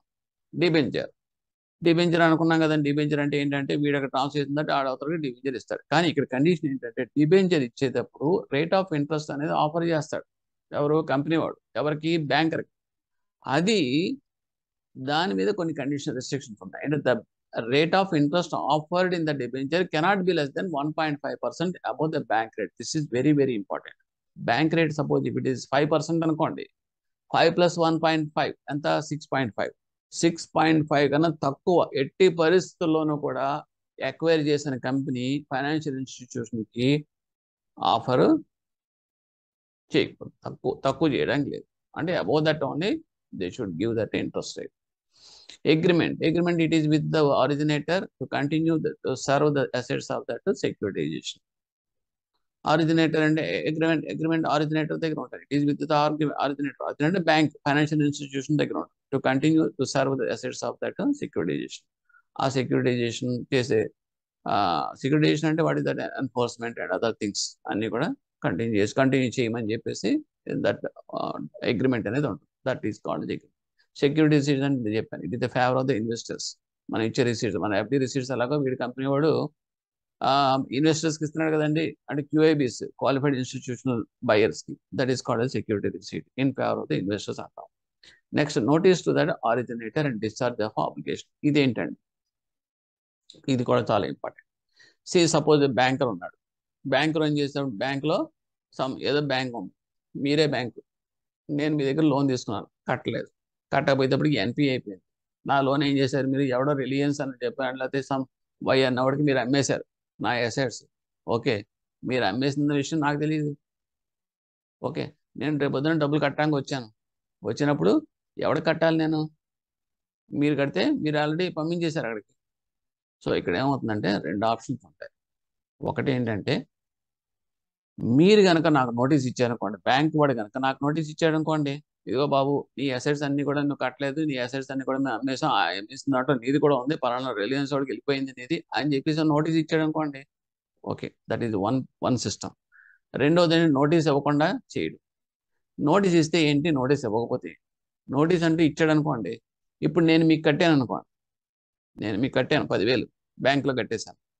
నా పక్కన ఉన్నది, నా ఊళ్ళో ఉన్నది బ్యాంక్ మీరే కదా, రిలయన్స్ అంటే బాంబేలో ఉంటాడు, ఆడికి వెళ్ళి నేను కట్టను కదా, కట్టేశాను. కట్టేటప్పటికి మీరు ఏం చేస్తారంటే ఎస్ రిసీవ్డ్ అని చెప్పి అక్నాలజ్మెంట్ ఇస్తారు, డిశ్చార్జ్ ఇస్తున్నారు. At the same time the person, company ఎవడైతే ఎక్వైరీ చేసాడో వాడు కూడా డిశ్చార్జ్ చేస్తారు. ఓకేనండి, అంటే రెండు వైపులు డిశ్చార్జ్ అయిపోతాయి. మీరు ఇచ్చినట్టు అవుతుంది, వాడు ఇచ్చినట్టు. అంటే మీ అక్నాలజ్మెంట్ అనేది మీకు వస్తుంది, డిశ్చార్జ్ అనేది వాడు వస్తుంది. ఇద్దరు కలిపి మ్యూచువల్గా చేసుకోవాల్సిన బాధ్యత. నాకు నోటీస్ ఇవ్వలేదు అనుకోండి మీరు, ఓకే, నోటీస్ ఇవ్వనప్పుడు ఏం చేస్తాను, నేను మీకు మాత్రమే కడతాను, నాకు వాడితో సంబంధం లేదు. వాడెవడో నాకు తెలియదు, చెప్పలేదు, వాడెవడో నాకు చెప్పలేదు, తెలియదు. లేకపోతే ఇవన్నీ కూడా కోర్టులో స్టాండ్ అవ్వాలి. నీకు నాకు మధ్యలో ట్రాన్సాక్షన్ కాబట్టి నేను నీకు కట్టాను అంతవరకే. ఇప్పుడు నాకు నేను డిశ్చార్జ్ చేసిన నాకు ఇస్తావు. వీడేం చేస్తాడంటే బ్యాంక్ వాడు అవతలకి పంపించుకుంటాడు. అంటే దీని అర్థం ఏంటంటే, రేపొద్దున కంపెనీ వాడు నా మీద ప్రొసీడ్ అయ్యడానికి వాడికి హక్కులు లేవు. ఏదైనా ఉంటే నువ్వు నేను చూసుకుందాం. ఎందుకంటే I have not aware of the information of this sale of assets to that company. అది ఇక్కడ పాయింట్. ఓకేనండి, that is implication of that without notice and with notice. Next, other functions of that securitisation company. Company can act as an agent. ఇక్కడ ఏంటంటే company అనేది, company ఉండొచ్చు, bank, financial institution bank ఉండొచ్చు, లేదంటే court. అంటే 3 categories ఉంటాయి other functions of securitisation company. Company అయితే కనుక బ్యాంక్ కనుక ఏజెంట్ కింద పనిచేయచ్చు. ఏజెంట్ కింద అంటే దాని బ్యాంక్ తరఫున కనుక చేస్తే కనుక ట్రాన్సాక్షన్, అంటే రికవరీ అప్పుడు సపోజ్ ఏం చేస్తారంటే, ఆ సెక్యూరిటైజేషన్ రీకన్స్ట్రక్షన్ కంపెనీ వాడు అసెట్స్ అన్ని తీసేసుకుని, ఓకే, వాడు రికవరీ ప్రాసెస్ అంతా చేసి వీడికి ఇచ్చి వాడి దగ్గర కమిషన్ మిగుల్చుకుంటూ ఉంటాడు. So that is one setup. దాన్ని మనం ఏం చేస్తామంటే తీసుకోవాలి ఏజెంట్ అంటాం. వేరేస్ మేనేజర్ అనే పోర్ట్ఫోలియో కూడా ఉంది. అంటే యాక్ట్ ఏం చెప్తుందంటే, acts as a manager. Manager అంటే ఏంటంటే, సెక్యూరిటీ అసెట్స్ మేనేజర్ అంటే the position is taken by any bank with fees as may be agreed upon. ఏదో బ్యాంకు పొజిషన్ తీసుకుంటుంది. ఓకే, అంటే మేనేజర్ బ్యాంకే చేస్తుంది అన్నమాట. బ్యాంక్ చేస్తుంది అంటే ఏంటంటే, దీని అర్థం ఏంటంటే, కంపెనీ వాడు అంటే ఈ అసెట్స్ అన్ని కూడా వెళ్ళిపోయినాయి, తోసేసాం, వాడు ఫండ్స్ అన్ని వచ్చేసినాయి. ఇక్కడ ఇద్దరు చేస్తారండి. నీ ఫండ్స్ నేను తీసేసుకున్నాను, కంపెనీ వాడు చెప్తాడు, నీ ఫండ్స్ అన్ని నేను తీసేసుకున్నాను. అంటే ఫండ్స్ అంటే ఏం లేదు, నీ అసెట్స్ అన్ని నేను తీసేసుకున్నాను, నీ చెత్త చెదారం అంతాను ఫుల్గా నా దగ్గరికి వచ్చేసినాయి, ఓకే, హ్యాండ్ ఓవర్ చేసేసుకున్నాను అని చెప్పేసి వాడికి రికవరీ అయిన దాంట్లో వీడికి ఇచ్చేస్తూ ఉంటాడు కొంత అమౌంట్ కొద్దిగా చెప్పి. ఓకేనండి, దట్ ఈజ్ వన్ సెటప్. అంటే వాడు హ్యాండ్ ఓవర్లో ఉంచుకుంటాడు. వాడు హ్యాండ్ ఓవర్లో ఉంచుకుంటాడు. అంటే వీడి బ్యాలెన్స్ షీట్ క్లీన్ అవుతుంది, వాడు చూసుకుంటా ఉంటాడు. ఇక్కడ ఏం చేస్తాడంటే ట్రాన్స్ఫర్ చేస్తాడు, మేనేజింగ్ ద థింగ్స్ అన్ని కూడా బ్యాంక్ వాడు చూసుకుంటా ఉంటాడు. అంటే ఏంటంటే ఫండ్స్ వాడికి డబ్బులు వచ్చేసినాయి, ఈ అసెట్స్ కూడా వాడికి ట్రాన్స్ఫర్ చేసినట్టు చూపిస్తాడు. కానీ ఈ ప్రాసెస్ అంతా కూడాను రికవరీ అంటే ఇక్కడ ఏం జరుగుతుందంటే ఆ రికవరీ ప్రాసెస్ అనేది కంపెనీ కనుక చూస్తే కనుక టోటల్గా దట్ మెకానిజం లో పార్ట్లో the company will be called S an agent. అదే కాకుండా ఈ ప్రాసెస్ అంతా రికవరీ ప్రాసెస్ అంతా కూడా బ్యాంకే స్టిల్ నెత్తి మీద చేసుకుంటా ఉంటే కనుక that will be called as a manager అండి, అంతే. బట్ అల్టిమేట్లీ బ్యాక్ ఎండ్లో ఏం జరుగుతుందంటే ఎలాగో బ్యాలెన్స్ షీట్ అనేది క్లీన్ అయిపోతుంది, ఎలాగో రావాల్సిన డిబెంచర్స్ అవన్నీ కూడా అవన్నీ మామూలే. But functioning of that only నేను ఐఎమ్ సేయింగ్ దట్ ఏజెంట్ ఎవరిని అంటాం, మేనేజర్ని ఎవరిని అంటాం. అది నెక్స్ట్ థర్డ్ పాయింట్లో ఏంటంటే సమ్ టైమ్స్ యాక్ట్స్ ఎస్ ఎ రిసీవర్. అంటే ఈ securitisation reconstruction company okay manager కింద యాక్ట్ చేస్తుంది, ఏజెంట్ కింద యాక్ట్ చేస్తుంది, అండ్ థర్డ్ రోల్ ఏంటంటే రిసీవర్ కింద కూడా యాక్ట్ చేస్తుంది. అంటే కనుక ఈ బ్యాంక్ కోర్టు కానీ ఏదైనా కనుక ట్రిబ్యునల్ కానీ అపాయింట్ చేసింది అనుకోండి, అంటే ఈ దగ్గర రికవరీ ప్రాసెస్ అంతా నువ్వు టేకప్ చేయి, నువ్వు చేస్తావు అని చెప్పేసి అసైన్మెంట్ ఇచ్చింది అనుకోండి ఆ కంపెనీకి, అంటే company will act as a receiver appointed by that court. అది ఆ రకంగా 3 పాత్రలు కూడా వాడే చేస్తాడు, ఒకటో కృష్ణుడు, రెండో కృష్ణుడు, మూడో కృష్ణుడు. Okay. Next enforcement of security interest SARFAESI act empowers banks to enforce security in the university without the intervention of the civil code. First చెప్పిన పాయింట్ అది. ఇక్కడ జనరల్గా చేసి బ్రాడ్గా చెప్పేస్తున్నారు. ఫస్ట్ ఆఫ్ ఆల్ సెక్యూరిటైజేషన్లో సర్ఫాసీలో ఎన్ఫోర్స్మెంట్ చేయాలి అనుకుంటే కనుక ఇప్పుడు దాకా నేను చెప్పింది ఏంటంటే I discussed about the securitisation reconstruction companies వాటి యొక్క బౌండెడ్ ప్రాసెస్ అంత. ఇప్పుడు బ్యాంక్ అనే చేయొచ్చు సర్ఫాసీ ఎన్ఫోర్స్మెంట్, లేదంటే ఎక్వైరీ చేసిన కంపెనీ అనే చేయొచ్చు. ఓకే, ఇది ఏంటి, what is this enforcement of the security interest అంటే ఎంపవర్స్ ఏ రకంగా ఏంటంటే without intervention of the civil code, DRT సంబంధం లేకుండా ఫస్ట్ తీసుకోవచ్చు. 60 days నోటీస్ అనేది ఇవ్వాలి, దాన్ని మనం ఏంటంటే డిమాండ్ నోటీస్ అంటాం. Asking the borrower to discharge the full his liabilities to secured creditors. Bank ఇవ్వాల్సిన అమౌంట్లను కూడా ఇచ్చే బాబు అని చెప్పేసి 60 days నోటీస్ ఇస్తాం, డిమాండ్ నోటీస్ అంటాం. అది borrower should respond by reply are make representation to the notice so received with in 15 days. 15 రోజుల లోపల వాడు రెస్పాండ్ అవ్వాలి రిసీవ్ చేసుకున్న దగ్గర నుంచి. ఇక్కడ మీకు వచ్చే క్వశ్చన్స్ ఎలా వస్తాయంటే నోటీస్ పీరియడ్ 60 రోజులు ఎప్పటి నుంచి కౌంట్ అవుతుంది sir, date of demand notice నుంచి. డేట్ ఆఫ్ డిమాండ్ నోటీస్ నుంచి ఈ పాయింట్ ఇంపార్టెంట్. 60 days నోటీస్ అనేది అంటే దాని అర్థం ఏంటంటే 60 days కనుక ఆడు సైలెంట్గా కూర్చున్నాడు అనుకోండి, నోటీస్ తీసుకున్న తర్వాత కూడా సైలెంట్గా కూర్చున్నాడు అనుకోండి, 60 days కంప్లీట్ అయిపోయిన వెంటనే ఇంకా బ్యాంక్ ఎన్ఫోర్స్ చేసేయచ్చు, డైరెక్ట్గా వెళ్ళి take possession of that property. ఆ ప్రాపర్టీని తీసేసుకున్న రైట్ బ్యాంక్ వచ్చింది, ఈ లోపల పరిగెట్టి కోర్టుకి వెళ్ళినా ఎక్కడికి వెళ్ళినా ఎవ్వడం దిక్కులేదు, అది దాని అర్థం. So that is the powerful notice. Next ఏంటంటే ఇలా నోటీస్ ఇచ్చిన తర్వాత వాడికి ఆప్షన్ ఏంటంటే 15 రోజుల లోపల కనుక వాడికి ఏమైనా బాధలు ఏమైనా ఉంటే కనుక డిస్కస్ చేయొచ్చు. అంటే he can grievance reply to that bank, నాకు ఇలాగండి అలా అని చెప్పి రిప్రజెంట్ చేసుకోవచ్చు. చేసుకుని ఆపడానికి లేదు. ఆ 15 రోజుల్లో వాడు ఇచ్చిన రిప్లై ఓకే బ్యాంక్ కూడా ఎన్నాళ్ళు పెట్టుకుంటాడు, ఆ డ్రాయల్ వేసి పెట్టుకోవడానికి లేదు.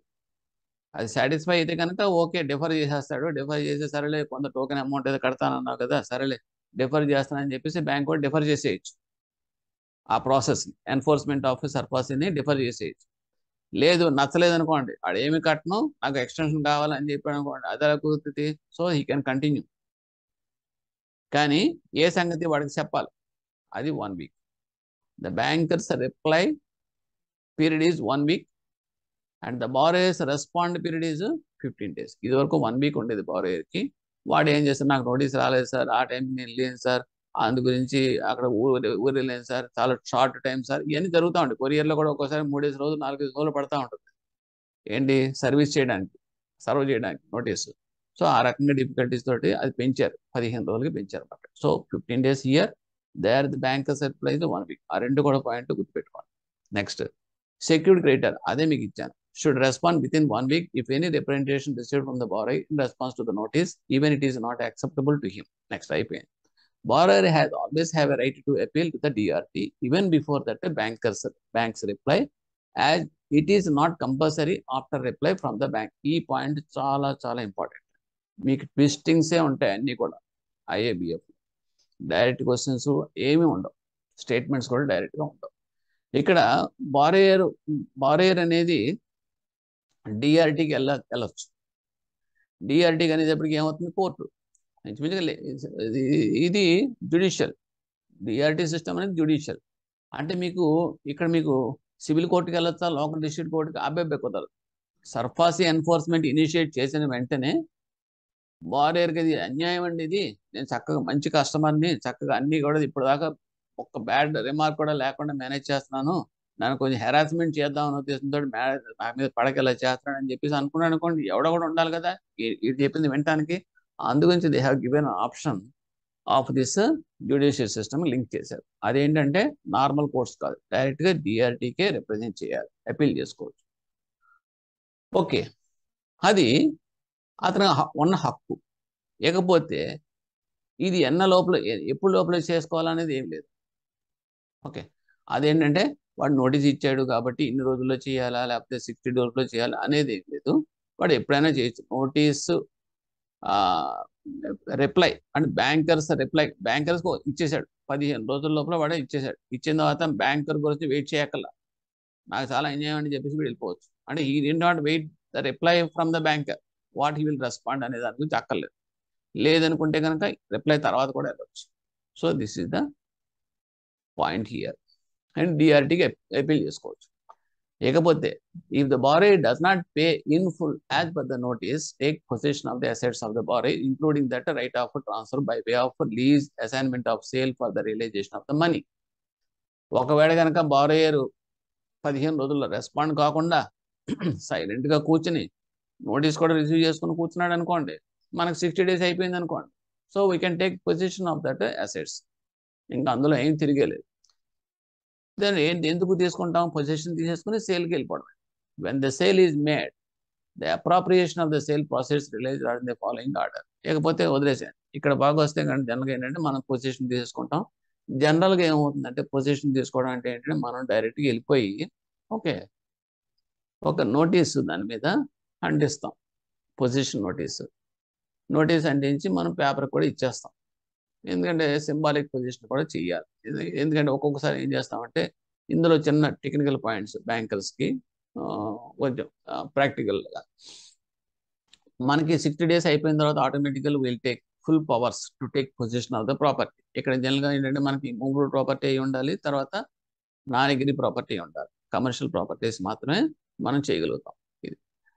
ఇప్పుడు వెళ్ళినప్పుడు పొజిషన్ తీసుకునేటప్పుడు ఏమవుతుందంటే ఒక్కోసారి వాడు థ్రెటన్ చేస్తాడు, మనకు కోఆపరేట్ చేయడు. అంటే వాడు అడమెంట్గా ఉంటాడు.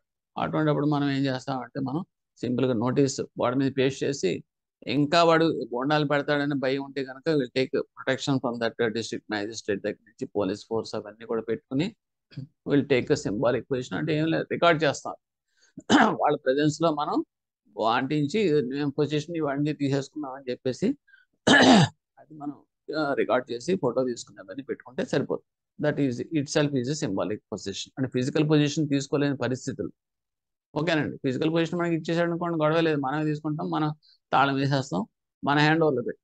అది కాని పక్షంలో ఇది జరుగుతుంది. ఓకేనండి. లేకపోతే ఇక్కడ మీకు జరుగుతున్నది ఏంటంటే కొన్ని పాయింట్స్ ఉంటాయి. మనం డిమాండ్ నోటీస్ ఇచ్చినప్పుడు 2 న్యూస్ పేపర్స్లో ఇవ్వాల్సి వస్తుంది. ఒకటి లోకల్ న్యూస్ పేపర్, ఒకటి నేషనల్ వైడ్గా న్యూస్ పేపర్. రెండిట్లోనూ వెర్నాక్యులర్ లాంగ్వేజ్ అంటాం. ఓకే, ఈ రెండిట్లో కంపల్సరీగా ఇవ్వాల్సి వస్తుంది. తర్వాత ఈ ఎందుకు ఇస్తున్నప్పుడు పేపర్గా అవుతుంది, 10,000 అవుతుంది, 15,000 అవుతుంది, మరి యాడ్ ఇచ్చినప్పుడు అవుతుంది కదండి. ఈ రకంగా ఎక్కడ ఏ యాడ్ ఇచ్చినా, ఎక్కడ ఏ పేపర్ నోటిఫికేషన్స్ ఇచ్చినా కూడా మనకు అయ్యే ఖర్చు అంతా కూడా మనం రికవరీ చేసుకోవాల్సిందే, బ్యాంక్ మీద ఉండదు. అది గుర్తుపెట్టుకోండి. That should B recovered from the borrower. It is the expenditure of the borrower one, not hours. ఓకేనండి. నెక్స్ట్, ఇప్పుడు మనం తీసేసుకున్నాం, పొజిషన్ కూడా తీసేసుకున్న తర్వాత మనం సేల్ నోటీస్ ఇవ్వాలి. 30 days సేల్ నోటీస్ పీరియడ్ ఎంత అంటే 30 days. ఈ సేల్ నోటీస్ ఇచ్చినప్పుడు మీకు ఏమవుతుందంటే that is the record date. ఇక్కడ కొన్ని పాయింట్స్ ఉన్నాయి. Okay, that will come later. చదువుతున్నప్పుడు మీకు చెప్తాను. అదేంటంటే మనం మన మార్కెట్ వాల్యూ ఎంత అని వేస్తాము. తర్వాత కొన్ని పాయింట్స్ కూడా అప్పుడే డిస్కస్ చేద్దాం, అది బెటర్. ఇక్కడ రికవరీ అయిపోయిన తర్వాత కనుక మనకి ఎలా అడ్జస్ట్ చేసుకుంటాం అంటే కనుక ఇక్కడ పాయింట్ ఇచ్చాడు. ఫస్ట్ టువర్డ్స్ ద కాస్ట్ అంటే పేపర్ అంటే కాస్ట్, తర్వాత charges, expenses towards the preservation of security preserve చేసుకోవాల్సిన దాని కాస్ట్ అయింది అనుకోండి, అవంతా కూడా వాళ్ళ దగ్గర నుంచి రికవర్ చేసుకోవాలి. ఇన్సూరెన్స్ ప్రీమియమ్స్ కట్టాల్సి వచ్చింది అనుకోండి, డ్యూరింగ్ దట్ పీరియడ్ ప్రాసెస్ మనం కట్టామనుకోండి, అది కూడా మనం ఫస్ట్ రికవర్ చేసుకోవాలి. ఇవన్నీ అయిన తర్వాత ఫస్ట్ పేజ్లో ఇవన్నీ రికవర్ చేస్తాం. సెకండ్లో ఏం చేస్తామంటే మనం డ్యూస్ రికవర్ చేస్తాం. వాడి దగ్గర నుంచి లోను విత్ ఇంట్రెస్ట్ అన్ని కూడా రికవర్ చేస్తాం. లాస్ట్లో ఏంటంటే సర్ప్లస్ ఏమైనా ఉంటే కనుక వాడి అకౌంట్ మనం క్రెడిట్ చేస్తాం, అంతే. Next, in the case of joint finance or consortium finance, joint finance కానీ కన్సార్షియం ఫైనాన్స్ కానీ కనుక no secured creditor can take any action of taking position of secured assets unless exercise of such right is agreed upon by the secured creditors representing not less than 3/4 in the value of the defaulted amount on record date. ఇప్పుడు ఏమైందంటే ఒక security ఉంది, common security, ఓ factory అనుకోండి. ఆ factory మీద 4-5 bankers ఇచ్చారు, consortium అంటాం. ఇచ్చినప్పుడు నలుగురికి డిఫరెంట్ లయబిలిటీస్, అసెట్స్ ఉన్నాయి. అంటే ఏంటంటే ఒకటి 5 కోట్లు ఇచ్చాడు, 3 కోట్లు ఇచ్చాడు, 2 కోట్లు ఇచ్చాడు, అలా డిఫరెంట్గా against that common security they have given that loan to this particular company. దీన్ని joint finance or consortium finance అంటాం. ఇప్పుడు వాళ్ళందరికీ కూడా ఎన్పిఎల్ అయినాయి అనుకోండి. కొంతమందికి అవుతాయి, కొంతమందికి ఒకటి కడతాడు, ఇంకోటి కట్టడు. ఇప్పుడు కట్టేవాడు ఆడెందుకు మేల్కొంటాడు, ఆడు బాగానే ఉంది కాబట్టి స్తబ్దుగా ఉంటాడు. కట్టబడినవాడికే ప్రొసీడ్ ఏం చేయాలి, వీడి దగ్గర రికవరీ అని ప్రొసీడ్ అవుతాం. ఇలా ఉన్నప్పుడు ఇప్పుడు మనం ఏం చేస్తామంటే లీగల్గా మనకి అదే ఎన్ఫోర్స్మెంట్కి వెళ్ళాలి అనుకుంటే కనుక ఇక్కడ మనకు కావాల్సిందంటే 3/4 the value of the default amount. ఎవరైతే కనుక పుల్అప్ చేసుకుని కన్సర్న్స్కి వస్తారో అప్పుడు వాళ్ళు మాత్రమే they can go for that enforcement of the SARFAESI. అంటే ఇప్పుడు నా బాధ ఏముందంటే ఒక 20 కోట్లు ఉంది, నాకు 3 కోట్లే ఉంది నేను ఇచ్చిన అడ్వాన్స్. మిగతా వాళ్ళందరికీ చక్కగా కడుతున్నాడు, నాకు మాత్రం వాడు కట్టట్లేదు, నాది ఎన్పిఏ అయిపోయింది. కానీ I cannot proceed for the enforcement of this SARFAESI against this company assets. ఎందువల్ల నాకున్న పోర్షన్ ఏం లేదు అందులో. టోటల్గా ఎంత 20 లక్షలు ఇచ్చాం, 20 కోట్లు ఇచ్చాం. 20 కోట్లు నాకు కావాల్సింది ఎంత, నాకు రావాల్సింది, నా దగ్గర డిఫాల్ట్ అయింది వాడంతా 3 కోట్లే. అంటే ఇక్కడ నేను పని చేయను, ఇంకొకటి ఎవడో 4-5 కలిసి వాళ్ళకు కూడా అమౌంట్లు అన్నీ కూడా ఎన్పిఎల్ అయిపోతే వాళ్ళ అమౌంట్లు కూడా అంత అంటే 15 కోట్ల వరకు, 20 కోట్లు అంటే 15 కోట్ల వరకు ఎంతమంది అయితే పూల్ అయిపోయి ఎన్పిఎల్ అయిపోయి వాళ్ళు they are waiting for that enforcement, అప్పుడు కానీ they cannot proceed against this company for enforcement of this SARFAESI. అది పాయింట్ 3/4 వాల్యూ అంటే. Record date means agreed upon the secured creditors representing not less than. అంటే ఈ particular అంటే ఎవడైతే initiate చేద్దాం అనుకోండి, ఈ రోజు చేద్దాము అని చెప్పేసి రెజల్యూషన్ పాస్ చేసుకుంటారు కదండి, మనం వెళ్ళాలి అని చెప్పేసి కన్సెస్కి వస్తారు కదా, ఆ డేట్ని మనం రికార్డ్ డేట్ అని అంటాం.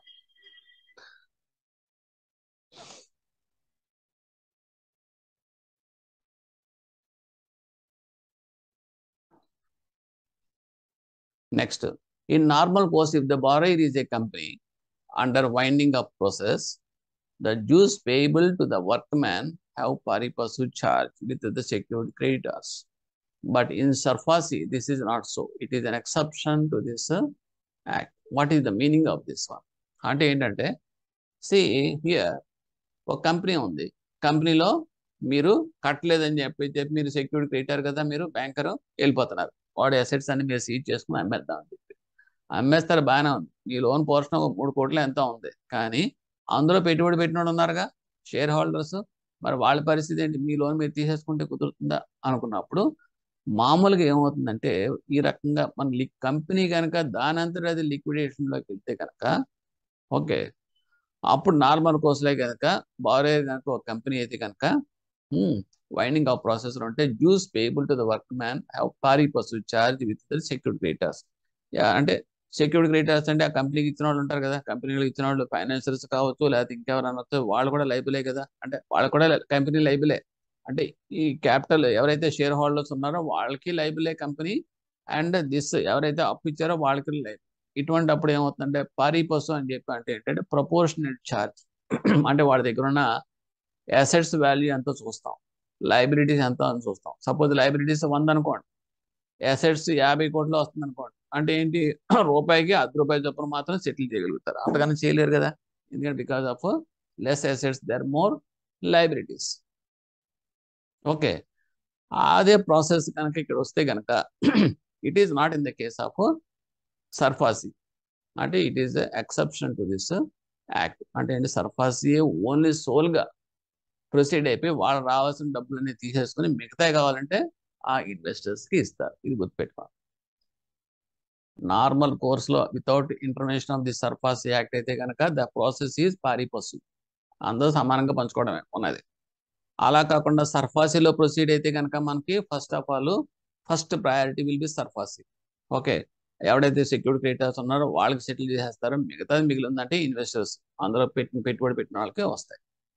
After enforcement of the SARFAESI if still dues are exist, ఇది కూడా పాయింట్, ఎన్ఫోర్స్ చేసేసారు సర్ఫాసీ, ఓకేనండి. 10 లక్షలు, ఒక ఒక 2 కోట్లు బకాయి డెట్, ఆ బకాయి అయితే కనుక వాడికి అమ్మేస్తే, ప్రాపర్టీ అమ్మేస్తే 1,50,00,000 మాత్రమే వచ్చింది, మిగతా 50 లక్షలు స్టిల్ పెండింగ్. అప్పుడు ఏం చేయాలి, ఇంకంతేనా అంటే కుదరదు. They can proceed other options remaining for this remaining balances.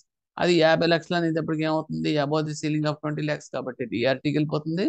Suppose if it is less than the 20 lakhs అంటే that will go to the civil court.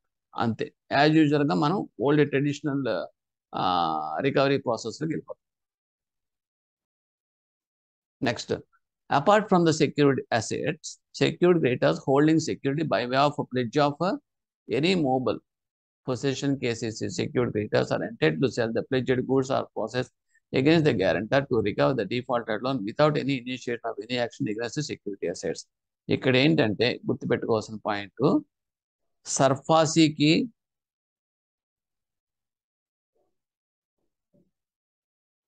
Aadhaar charges కి కనెక్షన్ లేదండి. ఇప్పుడు సర్ఫాసీ ఉంది, ఇప్పుడు అక్కడ అందులో మీకు ప్లెడ్జ్ ఏముంది అనుకోండి, గూడ్స్ కనుక ప్లెడ్జ్ చేసి ఉన్నాయనుకోండి, ఓకే, ప్లెడ్జ్ చేసినప్పుడు as per this Indian contract act pledge అనేటప్పటికి మీ పొజిషన్లో ఉండే గూడ్స్ మీరు అమ్మేసుకోవచ్చు. ఓకే, అలాగే హైపోథికేషన్, మీకు you can take possession of that any movable assets and you can sell that after giving the notice. ఇప్పుడు సర్ఫాసీ ఇనిషియేట్ చేశాం కాబట్టి ఆ ప్లెడ్జ్, హైపోథికేషన్, నార్మల్ కోర్సులో రికవరీ ప్రాసెస్ అనేది పనికిరావు అనుకోవడానికి లేదు. దాని దారి దాందే, దీని దారి. అంటే ఏంటంటే ఇది అంతా మీకు సెటిల్ అవ్వడానికి సపోజ్ లెటర్సే 6 months పడుతుంది అనుకోండి, ఏంటి ఈ సేల్ పట్టి పొజిషన్ తీసుకుని సేల్ నోట్ తీసుకుని ఎన్ని అవుతుంది అనుకోండి, ఆల్రెడీ వాడి దగ్గర ఏదో ఫెర్టిలైజర్స్ లేకపోతే వాట్ ఈస్ దట్ బ్యాగ్స్ లేకపోతే స్టాక్ ఏమైనా ఉందనుకోండి, ఓకే, ఈ సర్ఫాసీతో సంబంధం లేదు, ఈ ప్రాసెస్ ఎలాగో టైం పడుతుంది. ఈ లోపల మీకు as per this pledge charge ఉంది కదా, దాని ప్రకారం you can take position and cell the goods because you already given the notice. అది ఇప్పుడు మెరెన్స్ గోల్డ్ లోన్ ఉందనుకోండి, గోల్డ్ లోన్ ఫ్రిడ్జ్ ఉంటుంది, అంటే మీరు ఏం చేస్తున్నారు, వాడు కట్టలేదని చెప్పేసి ఒక నోటీస్ ఇస్తున్నారు, అதாவது గోల్డ్ అన్న ఆక్షన్ చేస్తున్నారు లేదా పేపర్ నోటీస్ ఇచ్చి, అలాగే ఇది కూడా చేసేయచ్చు. అంటే ఇట్ ఈస్ టోటల్లీ ఇండిపెండెంట్, అది మీరు గుర్తుపెట్టుకోవాల్సిన పాయింట్. ఇకపోతే ఇక నోటీస్ ఎవరు ఇవ్వాలనుకుంటే that is not less than scale 4, that is chief manager and above the rank authorised persons అంట, వాళ్ళు మాత్రమే ఇవ్వాలండి నోటీస్ అనేది. Once the borrower receives the notice from the creditor he cannot transfer the assets by way of sale, lease or otherwise. ఒకసారి కనుక notice ఇచ్చిన తర్వాత గుర్తుపెట్టుకోండి, డిమాండ్ నోటీస్ కనుక ఒకసారి ఇచ్చేసాడు అనుకోండి ఆథరైజ్డ్ ఆఫీసర్ బారోయర్కి, ఇంకా అప్పుడు వాడు అమ్మడానికి కానీ ట్రాన్సాక్షన్ ఇనిషియేట్ చేయడానికి కుదరదు ఇంకా, ఓకేనండి. అంటే సేల్ కానీ లీజ్ కానీ ఇంకేమి చేయడానికి బారోయర్కి పవర్స్ ఉండవు. Next, if the property is subject to speedy decay, ఒకవేళ కనుక తొందరగా పాడైపోయేది అయితే ప్రాపర్టీ ఏదైనా సరే, keeping such property in custody likely to fall in value, then అంటే ఒకవేళ పడిపోతుంది ఆ రేటు పడిపోయేలా ఉంది, లేకపోతే ఏదో వార్ వస్తుంది అనేటప్పటికీ సెల్లర్స్ బిడ్డర్స్ ఎవరు ఉండరు, అలా అటువంటి సిచ్యువేషన్స్ ఏమైనా వస్తాయి అనుకున్నప్పుడు okay, authorised officer can take a decision. Okay, and he can sell that property. AO is required to obtain a valuation before జనరల్గా ఒక ప్రాపర్టీ అమ్మేటప్పుడు దాని వాల్యుయేషన్ ఎంత, అన్నీ కూడా పక్కాగా ఉన్నాయి అంటే డాక్యుమెంట్ అంత ఫోర్స్లో ఉందా లేదా, ఎందుకంటే ఈ మధ్యలో డిఆర్టీ కూడా వెళ్ళే ఛాన్సెస్ ఏమైనా జరగవచ్చు. ఓకే, సో అవన్నీ కూడా ఫోర్స్లో ఉన్నాయా లేదు ఇవన్నీ చూసుకోవాలి కంపల్సరీగా. కన్సల్ట్ ద సెక్యూరిటీ, అలాగే అట్ ద సేమ్ టైం బ్యాంకర్తో కూడా మనం సెక్యూరిటీ క్రెడిటర్తో కూడా ఎప్పటికప్పుడు టచ్లో ఉండాలి authorised officer before while selling of this. Leading news papers 30 days notice period already చెప్పేసాను. Next, if the price for the secured assets comes below the reserve price. ఈ సెక్యూర్డ్ అసెట్స్ మనం అమ్మడానికి పెట్టాం, బిడ్స్కి ఆఫర్ చేసాం. ఇదిగో బాబు 10 కోట్ల ప్రాపర్టీ సేల్కి పెట్టాం. ఓకే, ఆ బిడ్స్ కనుక మనం ఏంటంటే ఏం చేస్తామంటే మనకు రిజర్వ్ వాల్యూస్ అని పెడతాం. అంటే మనం మార్కెట్ వాల్యూ ఎంత తీసుకుని ఓకే, ఇంకా ఎంత లేదు ఎంత నీచంగా అయినా సరే ఇది 16 కోట్లకు తగ్గకుండా వస్తుంది ప్రాపర్టీ. 16 లక్షలు అనుకోండి, లేకపోతే ఒక 40 లక్షలు అనుకోండి, కోట్లలోకి ఎందుకు, ఒక 40 లక్షలు మార్కెట్ వాల్యూ తగ్గకుండా ఎవడైనా సరే తీసుకుంటాడు అనుకున్నప్పుడు అది ఎవరు చెప్తారంటే వాల్యూయర్స్ వేసిన వాళ్ళు చెప్తారు అన్నమాట, మార్కెట్ స్టడీ చేసి.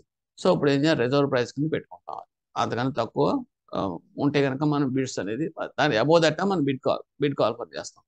అప్పుడు ఏం చేస్తారంటే ఎవడైతే సెల్లర్స్ ఉన్నారో పర్చేజెస్ ఉన్నారో బయ్యర్స్ వాళ్ళు ఏం చేస్తారంటే ఈ ఈ రిజర్వ్ ప్రైస్ దాటి వాళ్ళు బిడ్స్ వేస్తారు. ఒకవేళ కనుక వాళ్ళు వేయకుండా బిలో ద రిజర్వ్ ప్రైస్కి వెళ్ళిపోయింది అనుకో, అంటే ఎవడ ముందుకు రాలే, తక్కువ అయితేనే కొంతమంది వేశారు, ఒకళ్ళు ఇద్దరు తక్కువగా వేశారు, అప్పుడు ఏం చేస్తారంటే AO can sell after due consent of the both borrower and that banker. ఎందుకంటే ఇంకా ఆ సిచ్యువేషన్లో ఎవడో కొనకపోతే ఈ బ్యాంకర్కి ప్లస్ అక్కడ వాట్ ఈస్ దట్ బారోయర్కి చెప్పి ఇన్ఫార్మ్ చేసి then the authorised officer he can sell that less price also. If the sale is accepted by the purchaser and secured creditor, the purchaser has to deposit. ఒకవేళ కనుక ఎవడైనా bid fall చేసినప్పుడు కొనడానికి ready చేయడం ఇమీడియట్గా వాడు 25% of that bid amount వాడు deposit చేసి మిగతా రిమైనింగ్ పోర్షన్ 30 daysలో 75% పే చేశారు. Authorised officer is authorised to issue a sale certificate. ఇది ఏం చేస్తాడు, ఆథరైజ్ సేల్ సర్టిఫికేట్ సేల్ అయ్యిందని చెప్పేసి మనం చెప్తాం. చెప్పిన తర్వాత ఆటోమేటిక్గా ఏమవుతుందంటే వాడు టైటిల్ అనేది మనం మార్చుకోవాలి కదండి. అది వాడి పేరుని ఎవడైతే మీరు బిడ్స్లో విన్ అయ్యి వాడు డిపాజిట్ చేసి వాడి పేరుని మార్చుకోవాలి, ప్రాపర్టీని తెచ్చుకోవాలి కదా. అందుకని ఈ సేల్ సర్టిఫికేట్ అనేది మనం ఆథరైజ్డ్ ఆఫీసర్ ఇష్యూ చేస్తాడు. In the course of position security creditor can take the help of the chief metropolitan magistrate, ఇందాక చెప్పింది district magistrate with the request to do. Next, when the security creditor takes over the management of the business of the borrower, he may publish a notice in the newspaper in Indian language and English. ఇది జనరల్గా రెండు పేపర్లు వేస్తారని చెప్పాను కదండి. అది right to file is provided not only to the borrower but also to the security creditor. వాడు కూడా సైమల్టేనియస్గా ఇన్ఫార్మ్ చేయాలి. Next, any person not satisfied by the order of DRT. ఇప్పుడు మీకు ఉన్నది ఏంటంటే, ఇప్పుడు ఒకటి ఏ స్టేజ్లో అయినా సరే వాడు డిఆర్టీకి వెళ్ళిపోవచ్చు. ఓకే, డిఆర్టీకి వెళ్ళేటప్పుడు డిఆర్టీ వాడు అంత ఈజీగా ఒప్పుకోడండి. నువ్వు you have to pay 75% of that ఎంతైతే డిఫాల్ట్ అమౌంట్ అయ్యావో అది అక్కడ డిపాజిట్ చేస్తేనే కానీ he will not take up the case. అది ఇదివరకు 75% ఉండేది, ఇప్పుడు 50% తగ్గించారు. సపోజ్ వీడు 80 లక్షలు డిఫాల్ట్ అయింది అన్నట్టుగా నిర్ధారించారనమాట ఫిగరు. అంటే వీడు 40 lakhs వాడు డిపాజిట్ చేసి అప్పుడు అపీల్ చేసుకోవాలి డిఆర్టీ. ఓకేనండి, లేకపోతే డిఆర్టీ ఇచ్చింది జడ్జిమెంట్ ఇచ్చిన తర్వాత అది నచ్చలేదు అనుకోండి. So in that case you can appeal to that appellate అథారిటీకి వీడు చేసుకోవచ్చు, కానీ with prescribed fees within 30 days from the date of receive the order by deposit of 50% of the deduct claim.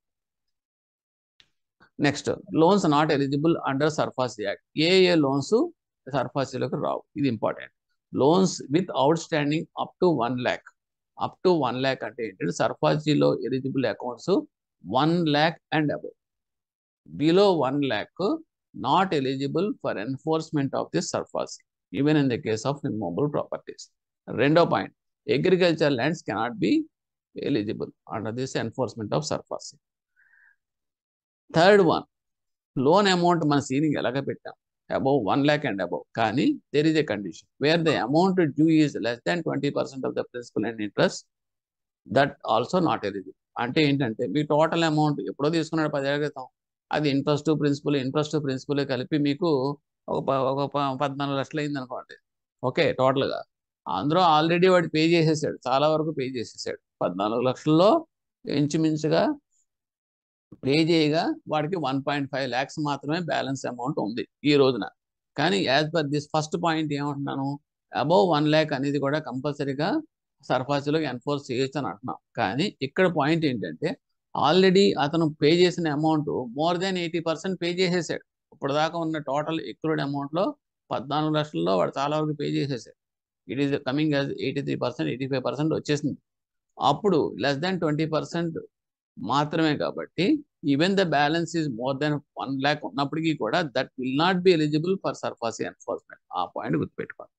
And next, loans secured by pledge, lien or by security of bank deposits ఏమీ కూడా సర్ఫాసీలోకి రావు. ఎందుకంటే gold loan ఉంది, gold loan SARFAESI ఎందుకంటే gold మీ దగ్గర ఉంది, మీరు నోటీస్ ఇచ్చుకుని మీరు అమ్ముకుంటారు. ఆ డిపాజిట్ ఉంది, మీరు లిక్విడేట్ చేసి మీరు అడ్జస్ట్ చేసుకుంటారు. సో ఇవన్నీ will not be covered. And limitation has expired. Limitation కనుక ఎక్స్పైర్ అయిపోతే అంటే డాక్యుమెంట్స్ కనుక డిపిఎన్ అవన్నీ కూడా pro note, demand promissory note documents కనుక ఎన్ఫోర్స్మెంట్ కనుక లిమిటేషన్ కనుక ఎక్స్పైర్ అయిపోతే కనుక, లేకపోతే ఎందుకో అయితే కనుక క్వాలిఫై అవ్వ అంటే ఎందుకంటే సివిల్ కోర్టుకి వెళ్ళడానికి లిమిటేషన్లో ఉండాలి కదా. సో ఎప్పుడైతే మీకు సివిల్ కోర్టు వెళ్ళడానికి పాసిబిలిటీ లేకుండా పోయిందో అటువంటిప్పుడు సర్ఫాసీ ఎన్ఫోర్స్మెంట్కి అది ఎలిజిబులే కాదు. Where security is not charged. ఇది ఫస్ట్ నీకు చెప్పాను, ఎడ్యుకేషన్ లోను, బిజినెస్ లోను. ఆ రకంగా ఏంటంటే ఎడ్యుకేషన్ సెక్యూర్డ్ క్రెడిటర్ అయి ఉండాలి. ఆ ఛార్జ్ ఆ పర్టికులర్ లోన్కి క్రియేట్ అయితేనే then you can proceed for this enforcement of SARFAESI, otherwise you cannot. లేకపోతే సెంట్రల్ రిజిస్ట్రీ అనేది acts which require registry. Okay, ఇది ఇవన్నీ కూడా నెక్స్ట్ అనదర్ వీడియోలో వి షల్ డిస్కస్. పాయింట్ వైజ్గా కూడా మనం చూద్దాం. ఫస్ట్ ఇక్కడికి ఆపేద్దాం టోటల్.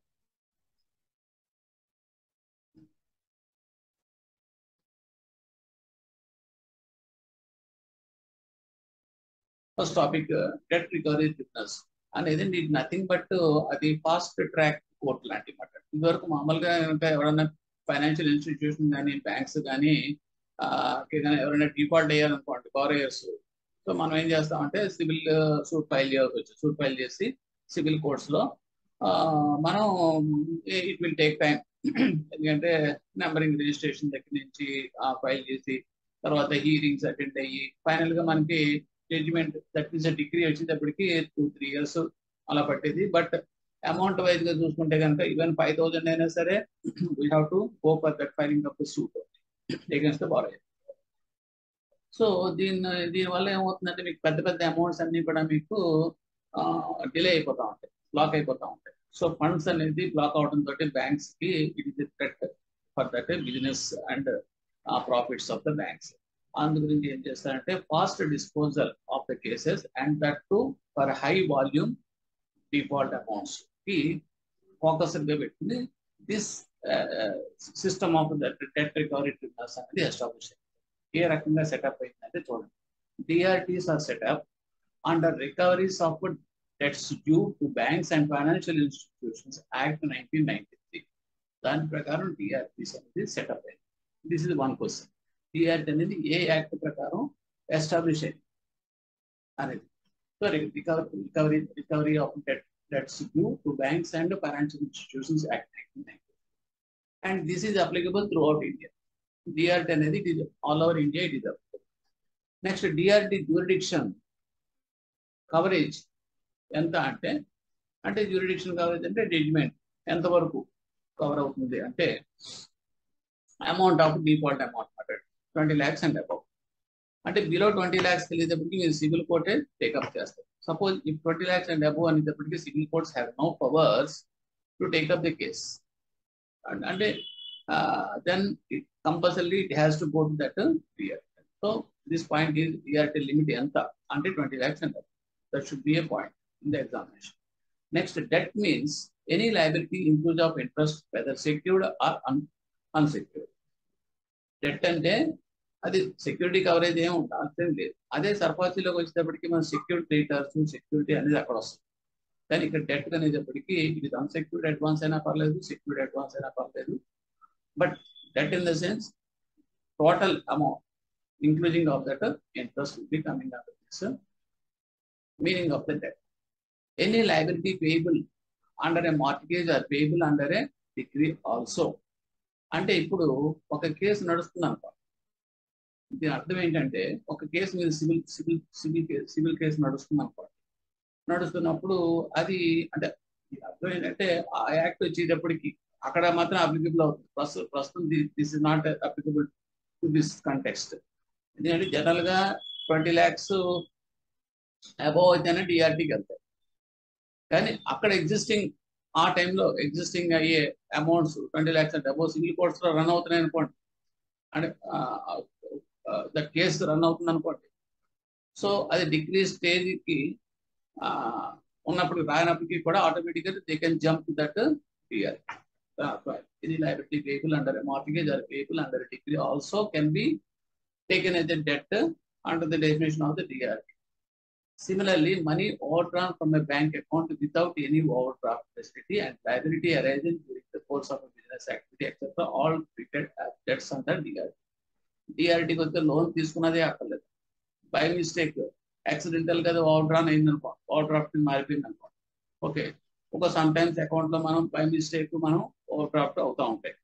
అటువంటి కూడా automatically it will be coming as the definition of the debt and we can go for this DRT. File liability కింద arise అయినట్టుగా చూపిస్తాం బిజినెస్ యాక్టివిటీలో వచ్చేది. నెక్స్ట్ డిఆర్టీ ఇది హెడెడ్ బై, ఎవరు డిఆర్టీని హెడెడ్ ఎవరంటే ప్రిసైడింగ్ ఆఫీసర్. ఇది చాలా చాలా important. Appointed by the central government for 5 years with maximum age of 62 years. అంటే డిఆర్టీలు ఇద్దరు ఉంటారు, రిజిస్ట్రారు అండ్ ప్రిసైడింగ్ ఆఫీసర్. మన బ్యాంక్ లో చూడండి ఎనీ బ్రాంచ్ లో ఇద్దరు ఉంటారు important key persons, branch manager and ABM. అదే రోల్ ఇక్కడ కూడా ఉంటుంది. బ్రాంచ్ మేనేజర్ ఓవరాల్ సూపర్వైజర్కి చూసుకుంటాడు, బ్రాంచ్ ఏదో హోదా చూసుకుంటాడు. బ్రాంచ్ ఏబిఎం ఏం చేస్తాడు, ఇన్ హౌస్ అంటే ఇంటర్నల్ కంట్రోల్ అంతా కూడా తను చూసుకుంటూ ఉంటాడు. ఓకే, అలాగే ఇక్కడ ఏంటంటే డిఆర్టీ అనేది headed by the presiding officer. Okay, he is appointed by the central government for 5 years period with a maximum age of 62 years. And there is one registrar to take care of administrative matters. ఇప్పుడు నేను చెప్పాను చూడండి ABA function మాట. So below 20 lakhs can be considered by civil court. Below 20 lakhs amount, default amounts అన్ని కూడా that will be taken care by the civil court. A bank can file in DRT against a person becomes default only the cause of action arises. Cause of action arises. Cause of action అంటే default అయ్యాడు, notice ఇచ్చినా సరే వాడు కట్టలేదు అనేది మనం concluding వచ్చిన తర్వాతే మనం చేయాలి. అంటే రెగ్యులర్ అకౌంట్స్ ఇటువంటి accounts we cannot touch under this. అంటే it is pure bad debts కింద ట్రీట్ చేసిన తర్వాత మనకు రికవర్ రాకపోతే కనుక దాన్ని that DRT. Where a bank has filed application before the tribunal for recovery of its debts, and if from the same person another bank also has to recover any debt, may join the applicant bank at any stage of the proceedings before the final order is passed. అంటే ఒక person కి ఇద్దరు ముగ్గురు లోన్లు ఇచ్చారనుకో, okay, ఒకడు 21 లక్షలు ఇచ్చాడు, అది ఎవడో అంటే ఒకడు డిఫాల్ట్ అమౌంట్ 21 lakhs, ఇంకోటి 22 lakhs అనుకోండి, సేమ్ పర్సన్ అనుకోండి. సో అటువంటిప్పుడు ఒకడు ఆల్రెడీ డిఆర్టీకి వెళ్ళాడు for recovery of his dues because it crosses 20 lakhs limit. So at the same time another applicant also he can also join at any stage, ఎప్పుడైనా సరే join అవ్వచ్చు for the proceedings before the final order. And final order వచ్చే లోపల ఇతను కూడా రెండో అతను కూడా join. So that is the privilege available in this DRT file. On receipt of application, tribunal has to issue summons to the defendant to show cause 30 days within 30 days of the service. The summons. జనరల్గా ఏం చేస్తామంటే మనం with evidences అన్ని కలిపి okay prescribed fee కూడా మనం pay చేయాలి. Pay చేసి డిఆర్టీలో ఫైల్ చేస్తాం case for recovery of your dues చేసినప్పుడు ఇక్కడ ఇమీడియట్ గా ఏం చేస్తుందంటే that DRT it will issue that show cause within 30 days of the service of the summons. service, the 30 days of service the summon. అంటే మీకు summons issue చేస్తున్నారు. And summons issue ఏంటంటే simple గా they have to come to that DRT physically and give his explanation. Reasons for that not paying that amount అది చెప్పుకోవాలి. That is summons issue అంటే they cannot refuse. అంత fast మాట fast track అంటే అదే ఇంకా ఒకటో నోటీసు రెండో నోటీసు మూడో నోటీసు ఈ type of thing register notice మనం అయితే బ్యాంక్ లో అలా చేస్తాం అదే ఉంటారు డైరెక్ట్ గా we have to issue that summons summons వెళ్ళిపోతే విత్ ఇన్ 30 days లో అదే షో కాజ్ మొత్తం చెప్పాలి so the dependent has to present a written statement on or before the first hearing or within his this 30 days whichever is earlier అతను return గా అనేది చెప్పొచ్చు statement రూపంలో అని చెప్పొచ్చు లేదంటే కనుక విత్ ఇన్ 30 days లో ఇదంతా చేయాల్సి విత్ ఇన్ 30 అంటే ఫిజికల్ గా అతను వచ్చి ప్రెసెంట్ అయ్యి చెప్పొచ్చు లేదంటే కనుక రిటర్న్ స్టేట్మెంట్ అయినా సరే he has to reply and counter claim can also can be made by dependent for damages. Dependent అనేది క్లెయిమ్ అంటే డ్యామేజెస్ కూడా క్లెయిమ్ చేయొచ్చు ఓకే కౌంటర్ క్లెయిమ్ కూడా మన damage claim. Next, we are coming to that. The tribunal can pass an interim order against the dependent to debar him from transferring or otherwise dealing with or disposing of any property belonging to him without tribunal permission. అంటే ఇప్పుడు ఏంటంటే ఒక్కసారి డిఆర్టీలో file చేసిన తర్వాత వాడు కనుక ఆ ప్రాపర్టీని కానీ నెగోషియేట్ చేయడం కానీ అమ్మేయడానికి వాటి దానికి డీల్ చేసాడు అనుకోండి without the permission of the tribunal so that will not be allowed. అంటే ఇన్ బిట్వీన్ ఈ ఇన్ఫర్మేషన్ కనుక మనం డిఆర్టీ కనుక ఇన్ఫార్మ్ చేస్తే కనుక ఆటోమేటిక్గా ఇంటీరియం ఆర్డర్ కూడా పాస్ చేస్తాం అంటే to stop that transaction. Okay if dependent fails to show cause the tribunal May pass order for attachment. అతనికి ఇతను సమస్య ఇష్యూ చేసి కాల్ చెప్పమంటారు కాల్ చెప్పిన తర్వాత అతను కనుక ఇచ్చిన షో కాజ్ కనుక ఎవరేదనుకోండి అంటే కాదు రీజన్ అనేది ఇవ్వకుండా కూర్చున్నాడు అనుకోండి విత్ ఇన్ 30 days ఆటోమేటిక్గా direct attachment DRT order issue చేసేస్తుంది పాస్ ఆర్డర్. లేదనుకోండి they have to see that they have to hear that listen that hearing that versions అవి వింటాం. Next if that tribunal finds it just and convenient by order can appoint a receiver of that property after grant of certificate for a recovery of debt. ఈ tribunal ఏం చేస్తుందంటే they will issue judgement ఇవన్నీ విన్న తర్వాత ఈ సంబంధించిన results చూసిన తర్వాత ఇంకా ఫైనల్ గా అల్టిమేట్ గా జస్ట్ 2 hearings అటు ఇటు 2 విన్న తర్వాత 2 versions so they will pass that order so that is called yes recovery certificate అంటాం. అంటే ఇక్కడ మనకి టీఆర్టీలో ఇచ్చే జడ్జిమెంట్ ఏంటి అంటే కనుక రికవరీస్ ఆర్సీ అంటాం రికవరీ సర్టిఫికేట్. అక్కడ మిగతాది మనం లోక్ అదాలత్లో దాన్ని అవార్డు అంటాం బ్యాంకింగ్ బొంబార్డ్స్ లోనే అవార్డు అంటాం అదే సివిల్ కోర్టులో ఇచ్చేది అయితే కనుక డిగ్రీ అంటాం. సో దిస్ టెర్మినేట్ అంటే జడ్జిమెంట్స్ మాట ఇవన్నీ కూడా జడ్జిమెంట్స్ డిఫరెంట్ వర్డ్స్ తో నామక్లర్ చేసుకుంటాం. This recovery certificate will be issued to recovery officer by presiding officer by order. Presiding officer ఇస్తారు అంటే who will issue the recovery certificate అంటే కనుక that will B issued by that presiding officer by order. ఇది important point.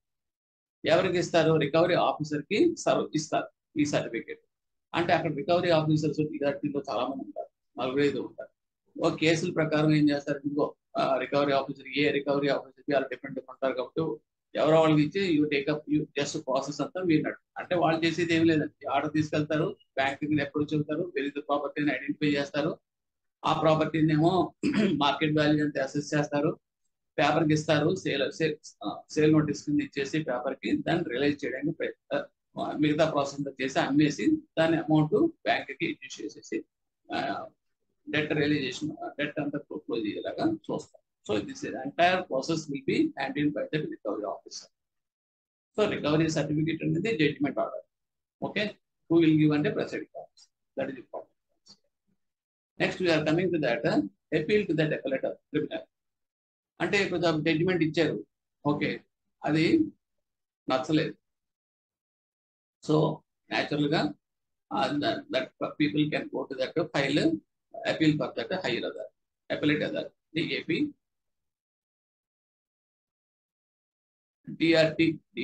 టిఆర్ఏటి అంటాం DRAT. Appeal can be made within 45 days from the date of order copy is received. Order copy మనకు వచ్చింది, but we are not satisfied with this order. Then you can go for that appeal.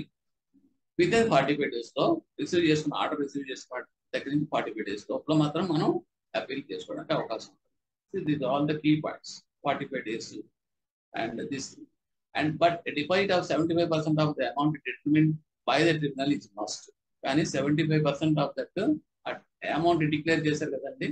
ఇది judgement suppose 30 lakhs అని judgement ఇచ్చారు అనుకోండి, కట్టాలి నువ్వు అని చెప్పేసి 30 lakhs అందులో 75% 30 lakhs he has to deposit with that DRAT. Then only the DRAT will take up the case. And the recovery process వస్తే కనుక on receipt of the copy of the recovery certificate issued, RO has to, the recovery officer has to proceed to recover the amount by attachment and the sale of mobiles and immobile of that property of that dependent. Dependents యొక్క mobiles, immobile properties attachment కి వెళ్ళిపోతారు. అది like it point. Now, validity of the recovery certificate. Recovery certificate validity and now. Presiding officer of the tribunal who had issued the recovery certificates to authorize them to withdraw it or correct any clerical mistake in it. Any party wants to have a review of the order on ground error is apparent can be done, but within 60 days. ఇప్పుడు ఇందులో ఏమవుతుందంటే recovery certificate issue చేసిన తర్వాత ఆ issue చేసిన ఆర్డర్లో కనుక typing mistakes కానీ క్లరికల్ మిస్టేక్స్ తర్వాత ఏమైనా తప్పులు ఏమైనా జరిగినాయి అనుకోండి, ఓకే, అప్పుడు ఈ కెన్ రిప్రజెంట్ ఇలాగ తప్పు మీరు ఇచ్చిన ఆర్డర్లో తప్పు ఉందంటే నా అమౌంట్ అంత లేదు, అసలు పలానా డేటా తప్పు ఉందని చెప్పేసి అంటే క్లరికల్ మిస్టేక్ జరుగుతాయి కామన్గా. అటువంటి జరిగినప్పుడు మనం రిప్రజెంట్ చేస్తే అది వాళ్ళు ఏం చేస్తారంటే కరెక్షన్ వాళ్ళు రివ్యూ చేస్తారు. ఆర్డర్ ఇమీడియట్గా ఇంపోజ్ చేసానని చెప్పి చేస్తారు. Review the order on ground error is apparent, error కనపడుతుంది కాబట్టి but can be done, but within 60 days లోపల మాత్రమే అది చెయ్యాలి. ప్రొలాంగ్ చేయడానికి ఏం లేదు. ఎందుకంటే this is all meant time stipulations ఎందుకు పెట్టారంటే ఫాస్ట్ గా డిస్పోజ్ అవ్వాలి. టీఆర్టీ టార్గెట్ యాక్చువల్గా ఏంటంటే it should be dispose within 6 months. But nowadays and exigencies so many cases అన్ని కూడా అక్కడ కూడా మౌంట్ అయిపోతున్నాయి కాబట్టి డిలే అవుతుంది. Otherwise it should be very fast dispose, fast track judicial system and judicial system. Other modes of recovery. If any amount is due from any person to the defendant, the recovery officer may ask such person by giving a notice in writing to pay that amount to the recovery officer and not to the defendant. ఒకవేళ కనుక any amount of the due from any person, ఇతను కట్టాల్సింది suppose మన borrower ఉన్నాడు, బారోయర్కి ఎవడో కట్టాల్సిన బాకీ ఉంది, okay, అంటే వాడు ఏదో ఫర్మ్ కావచ్చు మరొకటి అయినా కావచ్చు. సో వాడికి న్యాచురల్గా ఏంటంటే తిరిగకుండా వాడు వచ్చి కట్టడానికి ప్రయత్నం చేసేయడం కాదు. అది డిపెండెంట్ కి అంటే బారోయర్ కి రావడానికి బారోయర్ అకౌంట్ తీసుకోవడానికి. The recovery officer may ask such person, అటు మన ఆర్సీ ఉన్నాడు కదండి రికవరీ ఆఫీసర్, అతని డ్యూటీ ఏంటంటే వచ్చిన అమౌంట్ అన్ని సెటిల్ చేసి ఆ బ్యాంక్ లో ఉన్న లోన్ క్లియర్ చేయాలి. అవసరం అయితే సేల్ చేయాలి, అవసరం అయితే సీజ్ చేసుకోవాలి, ప్రాపర్టీలు మూవ్స్ అన్ని కూడా అన్ని చేయాలి. ఆ అసైన్మెంట్ లో ఎవరైనా సరే ఇతను బారోయర్ అకౌంట్ కట్టడానికి వస్తే కనుక అతనికి చెప్పి రీజనబుల్ నోటీస్ ఇవ్వాలి. అతనికి రికవరీ ఆఫీసర్ ఇచ్చి సో అండ్ సో ఇతను డిఆర్టీ పర్వ్యూలో ఉన్నాడు, సో ఇతనికి అమౌంట్స్ అన్ని కూడా వర్తించో అన్ని కూడా నాకే పే చేయాలని చెప్పేసి వాళ్ళకి నోటీస్ ఇచ్చి ఆ అమౌంట్ అతను తీసుకోవాలన్నమాట. తీసుకుని దాన్ని he will take up that adjustment of that amount recovery not the ఎట్టి పరిస్థితుల్లోనే బారోయర్ కంటే డిపెండెంట్ కి ఇవ్వకూడదు, అదర్ పర్సన్స్. నెక్స్ట్ రికవరీ ఇది ఎక్కడ వస్తుందంటే మీకు ఇన్ ద కేస్ ఆఫ్ ఇన్సాల్వెంట్స్ కూడా ఇదే వర్తిస్తారు. ఎవడైనా సరే పర్సన్స్ ఇన్సాల్వెంట్ గా డిక్లేర్ అయిపోయారు అనుకోండి, డిక్లేర్ అయిపోయినట్టు బ్యాంక్ తెలుస్తుంది అనుకోండి, అప్పుడు కనుక ఆ తెలియని వాళ్ళు ఎవరో వచ్చి డబ్బులు కట్టడానికి వచ్చారనుకోండి, ఆ బ్యాంక్ పర్సన్ అకౌంట్ కట్టడానికి వచ్చారనుకోండి, కరెంట్ అకౌంట్ లేకపోతే ఏదైనా కావచ్చు, ఇమీడియట్ గా మనం ఏం చేస్తామంటే అది ఇన్ఫార్మ్ చేస్తాం అతనికి చేసి మనం we should not take that amount to the credit of this borrower account directly. We have to inform to that receiver. Court appointed person ఉంటాడు కదండి ఇన్సాల్వెంట్ అయినప్పుడు, ఆ రిసీవర్ కి ఇన్ఫార్మ్ చేసి అతనికి ఇస్తాం అమౌంట్. ఎందుకంటే he has to settle that matter of this insolvent person కాబట్టి. అలాగే ఇక్కడ కూడా recovery officer has also powers to sale that movable property by distraint and recover that amount in the same manner. ఇది కూడా అంతే, మూవబుల్స్ విషయంలో కూడా అతను డెసిషన్ తీసుకుని సేవ్ చేసేసి అడ్జస్ట్ చేసుకుంటాడు. Debt due from the dependent to the bank is treated as on par with IT arrears and can be recovered like the arrears under that income tax. Income tax ఎంత powerful powers ఉంటాయో, extreme powers to attach and recover that amounts, అలాగే ఈ debt due from the dependent to the bank is also treated on par. అలాగే మనం attachment చేసుకొని తీసుకుంటాం. Attach చేసి తీసుకునే పవర్స్ డిఆర్టీ పర్సన్ తరఫున రికవరీ ఆఫీసర్ ఉంటాయి. Any person aggrieved by the order of the recovery officer, ఒకవేళ రికవరీ ఆఫీసర్ కనుక అటెంప్ట్ చేసి రికవర్ చేసే ప్రాసెస్ లో కనుక ఓకే తనకి ఏమన్నా నచ్చకపోతే కనుక he may appeal within 30 days to the tribunal. ఆ పర్సన్ అంటే అన్యాయం జరిగిపోతుంది, నాకు ఇలాగ చేస్తున్నా అలా చేస్తున్నా అని చెప్పేసి రికవరీ ఆఫీసర్ చేసే ప్రాసెస్ కనుక అతను అదంటే ఒకవేళ, ఎందుకంటే సమ్టైమ్స్ ఏదో అమ్మేయాలన్న ఉద్దేశంతో రికవరీ ఆఫీసర్ తక్కువగా అమ్మేసాడు అనుకోండి, that may not be acceptable to that bar. ఎందుకంటే మార్కెట్ లో దాని వాల్యూ ఉంది, ఉన్నప్పుడు 50 లక్షలది నీకు 30 లక్షలకి అమ్మేద్దామని చెప్పి ట్రై చేస్తే అతను ఎదుగుకుంటాడు. సో అటువంటి గ్రీవెన్సెస్ ఏమైనా ఉంటాయి కనుక ఈ can appeal within 30 days to the tribunal కి చేసుకోవచ్చు. But only time is 30 days. Hence, the order of the recovery officer may be either confirmed or modified or set aside. ఆ రకంగా ఏంటంటే రికవరీ ఆఫీసర్ అనే order అనేది confirm అనేది చేయొచ్చు, అంటే ఎవరికైతే అపీల్ చేసుకునే ట్రిబ్యునల్ అతను కన్ఫర్మ్ చేయొచ్చు, లేదంటే మాడిఫై అనేది చేయొచ్చు, లేదంటే సెట్ aside. అది పక్కన కూడా పెట్టచ్చు, depending upon that situation and version of that dependent boy. Next, power of the tribunal to issue RC.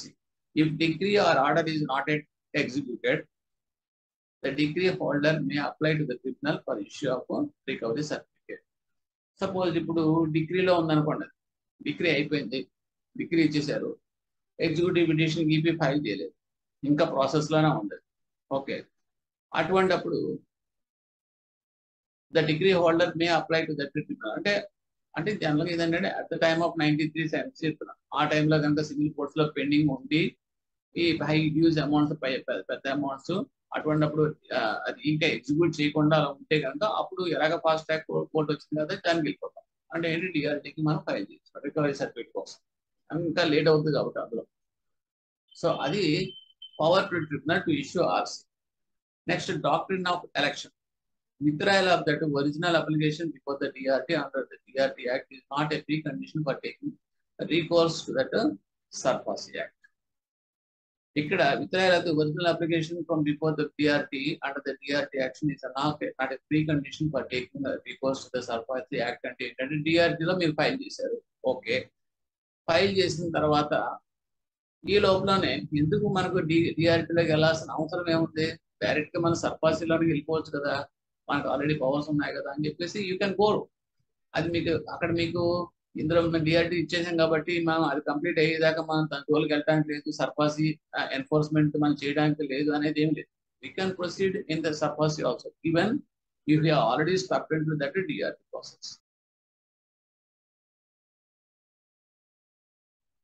Mortgage అంటే జనరల్గా ఏంటంటే is a transfer of an interest in specific immovable property for the purpose of securing payment of money advanced by way of loan, an existing or future debt or performance of an engagement which may give rise to a pecuniary liability as per section 52A of the Transfer of Property Act 1882. ఇందులో మీకు important point ఏంటంటే mortgages అనేది ఏ act ప్రకారం వచ్చినాయి.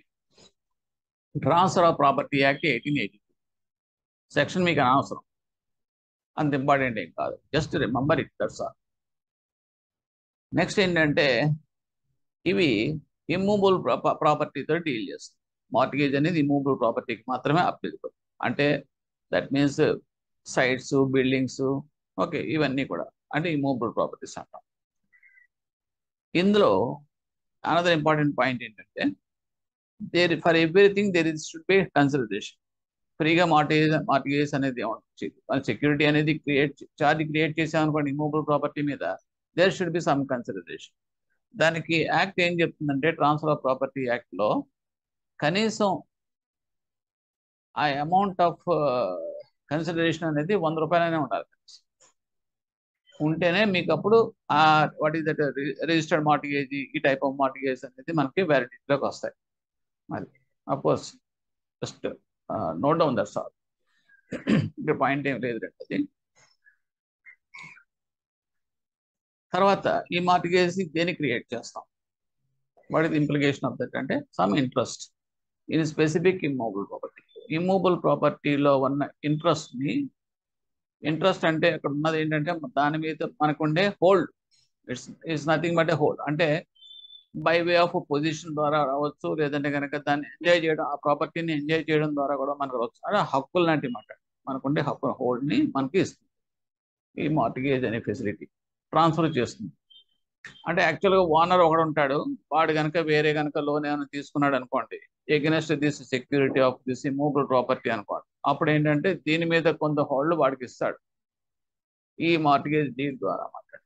దీని entire process mortgage అంటే ఇందులో పార్టీస్ ఉంటారు కదండి, బారోయరు, దట్ మీన్స్ బ్యాంకర్ ఉంటారు కదా.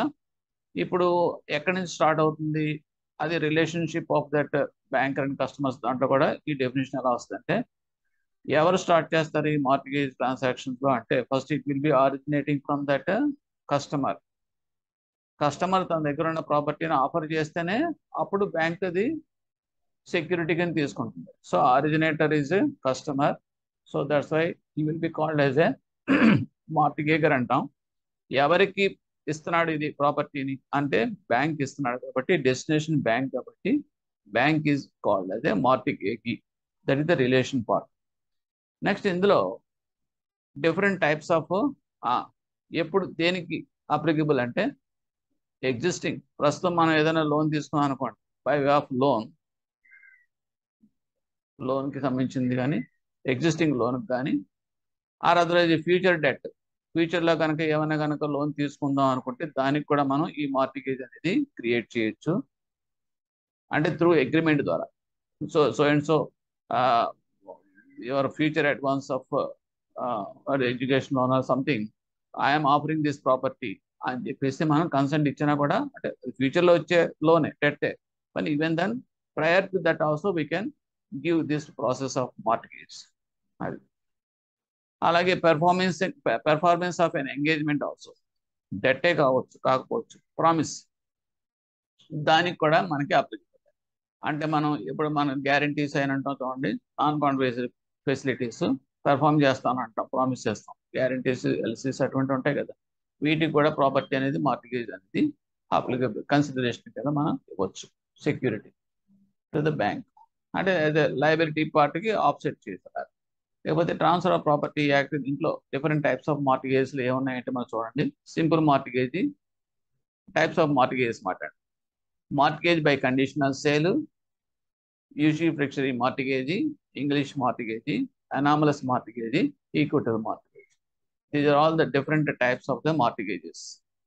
One by one we shall study. Simple mortgage అంటే ఏంటి? ఇందులో మార్టిగేజర్ అంటే ఎవరండి? Borrower doesn't part with the position of the mortgaged property, doesn't part with that possession of that mortgaged property. The mortgager binds himself personally to pay that mortgaged money. The mortgager agrees expressly or impliedly that in the event of his failing to pay according to his contract, the mortgagee shall have the right to cause the mortgaged property to be sold. ఈ 3 points ఉంటాయి. బ్రీఫ్గా చెప్పాలంటే ఇక్కడ ఏం చేస్తారంటే, position అనేది తనకి ఇవ్వాల్సిన పని లేదండి, బ్యాంక్కి పొజిషన్ ఇవ్వాల్సిన, తన హౌస్లో తానే ఉంటాడు, he will enjoy that house or he will enjoy his property. కానీ వాడు ఏం చేస్తాడంటే, he will bind that bank, he himself bind అవుతాడు. ఎలాగంటే 5 years టెన్యూర్ ఎంతో బ్యాంక్ వాడు పెడతాడు, ఈ లోన్ ఈ రకంగా కట్టాలని చెప్పేసి. against that he will offer this security అనేది అతనికి ఇంట్రెస్ట్ అనేది ట్రాన్స్ఫర్ చేస్తాడు. Okay, so he himself bind అవుతాడు personally to pay the mortgage money, pay చేసేలాగా. ఒకవేళ కనుక అతను కనుక ఫెయిల్ అయితే ఆ కాంట్రాక్ట్, అప్పుడు ఎవరికైతే ఈ మార్టిగేజ్ చేశాడంటే banker he can sell the property for realizing of his borrower's debt. అదే. సో ఇది ఎలా చేయగలడు సింపుల్ మార్టిగేజ్ అంటే ఏదైనా సరే ట్రాన్స్ఫర్ ప్రాపర్టీ యాక్ట్లో ఒక రియలైజింగ్ ఆఫ్ ద ప్రాపర్టీని చేయాలనుకుంటే యూనిలాటరల్గా మనం పొజిషన్ తీసుకోవడం అనేది కుదరదు. Through court only we have to proceed and get that proceedings and go for that sale everything realisation of through court మాత్రం జరుగుతుంది. ఇది సింపుల్ మార్టిగేజ్ అండి. ఇందులో ఏం చేస్తాడు బేసికల్గా అంటే కస్టమరు తనకున్న టైటిల్ డీడ్స్ బ్యాంక్ దగ్గరికి తీసుకొచ్చి చూపిస్తాడు ఫస్ట్. అంటే ప్రాక్టికల్ సెన్స్లో జరిగేది చూపించి దాని ఈసీ సంబంధించిన అన్ని కూడా మనం తెప్పించుకుంటాం. తెప్పించుకున్న తర్వాత ఆ ప్రాపర్టీ ఇతని పేరునే ఉందా, is the true owner are not అనేది మనం జస్టిఫై చేసుకుంటాం బేసింగ్ ఆన్ దట్ ఈసీ. తర్వాత జెన్యూన్నెస్ ఆఫ్ ద టైటిల్, ఆ తర్వాత ఈజ్ ద ట్రూ ఓనర్ అని మన లీగల్ కాంప్లికేషన్ ఉన్నాయా లేదా ఏమైనా ఉన్నాయా మనం చూసుకుంటాం. అదేంటే మన లీగల్ ఒపీనియన్ అనేది మన ప్యానల్ అడ్వకేట్ ద్వారా మనం అబ్టైన్ దట్ ఇన్ఫర్మేషన్.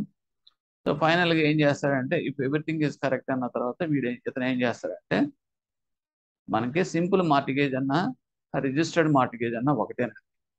ఓకే, మనకి that means sub register office, that is register of ఎష్యూరెన్సెస్లో అది మనకి సెపరేట్గా మనకి మార్టిగేజ్ అనేది క్రియేట్ చేస్తాం. రిజిస్టర్డ్ మార్టిగేజ్ సింపుల్ మార్టిగేజ్ అని క్రియేట్ చేస్తాం. As per that legal terminology మనకి అసైన్ చేస్తాడు ఇంట్రెస్ట్. అల్టిమేట్గా టైటిల్ డీడ్ అనేది మనకేం ఇవ్వడం, టైటిల్ డీడ్ అనేది తన దగ్గరే ఉంటుంది. ఓకే, బేసింగ్ ఆన్ దాని టైటిల్ డీ ఓన్లీ మన అగ్రిమెంట్ డ్రాఫ్టింగ్ చేసి అది అతను ద్వారా సంతకం తీసుకుని ఆ డీడ్ మీద రిజిస్టర్డ్ మార్టిగేజ్ డీడ్ మీద అది మనం రిజిస్టర్ చేస్తాం. Okay, this is the process coming under this simple mortgage.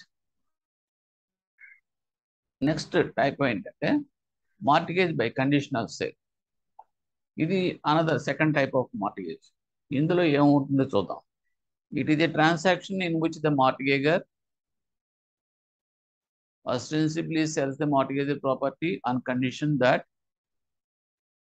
on default of payment of mortgage money on a certain date, the sale shall become absolute. On such payment being made, the sale shall become void. On such payment being made, the buyer shall transfer the property of that property to that seller. అంటే ఇక్కడ మూడు ఏదైనా జరగవచ్చు. ఒకటి absolute sale కింద, లేదనుకుంటే on such payment the sale shall become void అవ్వచ్చు, or on such payment being made the buyer shall transfer the property to the transfer. జనరల్గా కండిషన్ సేల్ ఎలా ఉంటుందంటే సింపుల్ టెర్మినాలజీ, ఇవన్నీ మనకు అక్కర్లేదు. వాడు ఏం చేస్తాడు, ఇంట్రెస్ట్ అనేది క్రియేట్ చేస్తాడు. ట్రాన్సాక్షన్లో మార్టిగేజ్ ప్రాపర్టీ మీద ఇంట్రెస్ట్ అనేది వాడికి ఇచ్చేస్తాడు బ్యాంకర్కి. ఇక్కడ మార్టిగేజర్ అంటే దట్ ఈజ్ మార్టిగేజర్ అంటే borrower. Let us say 5 years time ఇచ్చాడు అనుకోండి బ్యాంక్ వాడు. 5 years లోపల కట్టాలి, నీకు 10 లక్షలు ఇస్తున్నాను ఎగెన్స్ట్ దిస్ సెక్యూరిటీ ఇంట్రెస్ట్, అది మార్టిగేజ్ చేసావు కదా కండిషనల్ సేల్ ప్రకారం చెప్పేసి ఇచ్చేస్తాడు. ఇందులో వీడు అమ్మేసినట్టే ఇచ్చేస్తాడు, అంటే just he giving that sale కింద చూపించేస్తాడు. చేసి కండిషన్ ఎలా పెడతాడంటే if after completion of this tenure 5 years, by the completion of this tenure 5 years, if he could not able to pay that debt, చేయకపోతే కనుక that can be treated as absolute sale. అంటే ఏంటంటే temporary sale కింద ఇచ్చేసినట్టే లెక్క, ఇనిషియల్గా sale చేసేసినట్టే లెక్క, but with a condition he will sale that one. But ultimately default అయితే మాత్రం that will B automatically converted as the absolute sale. కానీ ఇది కన్వర్షన్, ఇది మెటీరియలైజ్ అవ్వాలంటే మాత్రం ఆటోమేటిక్గా అవ్వదండి. ఇది బేస్ చేసుకుని ఈ కండిషనల్ సేల్ బేస్ చేసుకుని will get a degree in that court. మన కోర్టులో ప్రజెంట్ చేసి ఇలా కండిషన్స్ ప్రకారం మార్టిగేజ్ క్రియేట్ చేశాడంటే you just give an order అంటే ఆ కోర్టు ఆర్డర్స్ దాని ప్రకారం it will be turned as a absolute sale అంతే. So this is second type of mortgage. ఇక్కడ కూడా మనకి ఏంటంటే బయ్యర్ ఎక్కడ కూడా ప్రాపర్టీని ట్రాన్స్ఫర్ చేయాల్సిన అవసరం లేదండి. నాట్ పొజిషన్ అనేది ట్రాన్స్ఫర్ చేయడు. సింపుల్ మార్టిగేజ్లోనూ చేయడు, ఇంతకుముందు దాంట్లోనూ ఇక్కడ కూడా చేయడు. కండిషన్ మాత్రమే ఉంటుంది ఇందులో. Okay, next you're coming to that usufructuary mortgage. ఇందులో ఏంటంటే in this kind of mortgage the mortgager delivers or binds himself expressly or implication to deliver possession of the property to the mortgagee. అంటే possession ఇచ్చేస్తాడు. ఇందులో ఈ type of మార్టిగేజ్లు అంటే usufructuary mortgage possession ఇస్తారు. House ఉంది లేదా shopping complex ఉంది, అది యూ ఎంజాయ్ దిస్ ప్రాపర్టీ అని చెప్పేసి ఇచ్చేస్తారు. Further he authorises the mortgagee to retain the position of the property till repayment of the mortgage. ఎన్నాళ్ళు ఇస్తాడు ఇది అంటే till repayment of his mortgage money. ఏదైతే అప్పు తెచ్చుకున్నాడో ఓకే, ఆ అప్పు తీరేంత వరకు కూడా he will be retained with him. అంటే banker can retain this property with him. Okay, during that retention of the property అంటే ఆ డ్యూరింగ్ దట్ పీరియడ్లో mortgagee can appropriate rent or profit accrued from the property towards interest or principal of mortgage money or both. అంటే ఏంటంటే తను తీసుకున్న loan principal కావచ్చు, interest కావచ్చు, దానికి ఈ ప్రాపర్టీ నుంచి వచ్చే రెంటల్ అమౌంట్ ఏమైనా ఉన్నప్పుడు అవన్నీ కూడా దానికి అడ్జస్ట్ చేసుకోవచ్చు. ఎవరు? బ్యాంక్ అతను, బ్యాంక్ వాడు. సో ఆ రకంగా ఏంటంటే repayment process can be done from this rental amounts, profit or whatever it may be. Unless there is a personal covenant for the repayment of mortgage money, the usual fracture mortgage cannot sue the mortgager for repayment of that mortgage debt. అంటే స్పెసిఫిక్గా repayment period, repayment ఈ పలానా టైంలో కనుక చేయాలి అని చెప్పేసి కండిషనల్గా ఏమైనా పెట్టుకోకుండా ఉంటే కనుక యూజువల్ ఫ్రక్చరీ మార్టిగేజ్లో okay, he cannot sue that మార్టిగేజ్ని షూ చేయాల్సిన పని ఏం లేదు. అంటే బ్యాంకర్కి మార్టిగేజ్ మీద ప్రొసీడ్ అవ్వాల్సిన పని, ఎందుకంటే రెంటల్స్ వస్తూ ఉంటే కట్టుకుంటా పోతూ ఉంటాడు.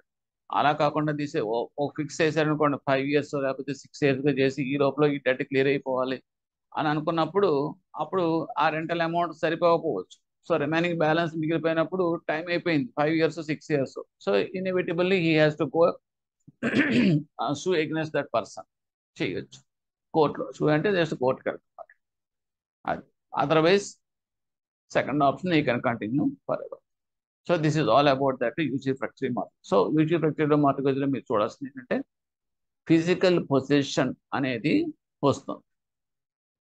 So this is a special out of the earlier cases, 2 cases. Next, English mortgage. Under English mortgage, the mortgager binds himself to repay the mortgage money on a certain date and transfer the mortgaged property absolutely to the mortgage, subject to the provision that the mortgage shall retransfer to it to the mortgager upon repayment of the mortgage money. అంటే ఇక్కడ English మార్టిగేజ్లో జరిగేది ఏంటంటే ఇక్కడ conditional ఏం లేదు, direct సేలే, ఇచ్చేసాడు, sale చేసేసినట్టే లెక్క, చేసేసాడు అంటే ట్రాన్స్ఫర్ చేసేసాడు. పొజిషనే కాదు, ఇంట్రెస్ట్ కూడా ట్రాన్స్ఫర్ చేసేసాడు. కానీ ఇందులో బ్యూటీ ఏంటంటే 5 years 6 years 10 years ఉంటుంది. ఆ 5 years 6 years అనేది రీపేమెంట్ టెన్యూర్ అయ్యే లోపల అది పేమెంట్ అయిపోయింది అనుకోండి, రికవర్ అయిపోయిందంటే అమౌంట్, నో ప్రాబ్లం. ఇమీడియట్గా ఎవరైతే మార్టిగేజ్ ఉన్నాడో అంటే బ్యాంకరు తిరిగి రీట్రాన్స్ఫర్ చేసేయాలి ప్రాపర్టీ. ఎవరికి? మార్టిగేజర్. అలా చేయని పక్షంలో ఇంకా దాని గురించి వదిలేసుకోవడం. ఎందుకంటే ఇంకా ప్రాపర్టీ వాళ్ళ అది అలాగే సేల్ కింద అయిపోయింది కాబట్టి అది బ్యాంక్కి వచ్చేసినట్లే. ఇంకొక ఇందులో స్పెషల్ క్యారెక్టర్ ఏంటంటే, ఫీచర్ ఏంటంటే ఇప్పుడు ఇంతకుముందు కేసెస్ అన్ని కూడా మనం ఏం చేస్తున్నాం, ఎక్కడ ఏది డీవియేట్ అయినా సరే మనం కోర్టు ద్వారా మనం రాబట్టుకుంటాం. ఒక సింపుల్ మార్టిగేజ్ అవనివ్వండి, సింపుల్ మార్టిగేజ్ అంటే ఆఫ్కోర్స్ రిజిస్టర్ మార్టిగేజ్ అవనివ్వండి, కండిషనల్ మార్టిగేజ్ అవనివ్వండి, యూసీ ఫ్రక్చరింగ్ మార్టిగేజ్ అండి, వీటన్నిటిలో వాటికి ఉన్న ఫీచర్స్ అలాగే ఉంటాయి. కానీ దాన్ని మనం ఇంప్లిమెంట్ చేసుకోవాలంటే మాత్రం మనం కోర్టులోకి వెళ్ళి ఆర్డర్ తెచ్చుకుని దాని ప్రకారం అది ఇంప్లిమెంట్ చేస్తాం. కానీ ఇక్కడ ఇంగ్లీష్ మార్టిగేజ్లో there is no intervention of the court. ఇక్కడ మీరు గుర్తుపెట్టుకోవాలంటే ఇంగ్లీష్ వాళ్ళు, ఇంగ్లాండ్ బ్రిటిష్ వాళ్ళకి మన ఇండియన్ జ్యుడిషియల్ సిస్టమ్ తోటి సంబంధం లేదు. అలా అనుకున్నా కూడా you can remember this point. So where there is no intervention of the court in what type of mortgage అంటే కనుక ordinal out English mortgage. Okay, the personal liability of the mortgagor remains notwithstanding the absolute transfer of the mortgage property. Personal liability తో mortgage మాత్రం mortgage ఇప్పుడు కూడా అలాగే ఉంటుంది. అంటే మార్టిగేజ్లో రెండు ఉంటాయండి. ఒకటి పర్సనల్ లైబిలిటీ ఉంటుంది, రెండు సెక్యూరిటీ మీద లైబిలిటీ ఉంటుంది. ఓకే, అంటే సెక్యూరిటీ పణంగా పెట్టాడు కాబట్టి సెక్యూరిటీ అమ్మేసి దాన్ని రిలైజ్ చేసుకుని తెచ్చుకోవడం. ఇంకోటి ఏంటి పర్సనల్ లైబిలిటీ అంటే తనకి ఇది కాకుండా వేరే తన ఇన్కమ్ అదర్ సోర్సెస్ ఉన్నాయనుకోండి, వేరే ఇన్కమ్ సోర్స్ అనుకోండి, దాని నుంచి మనం రికవరీ చేయాలంటే కనుక we have to go for that personal liability issue అని వేసి దాంట్లో రాబట్టాలి. So that next we are coming to that anomalous mortgage.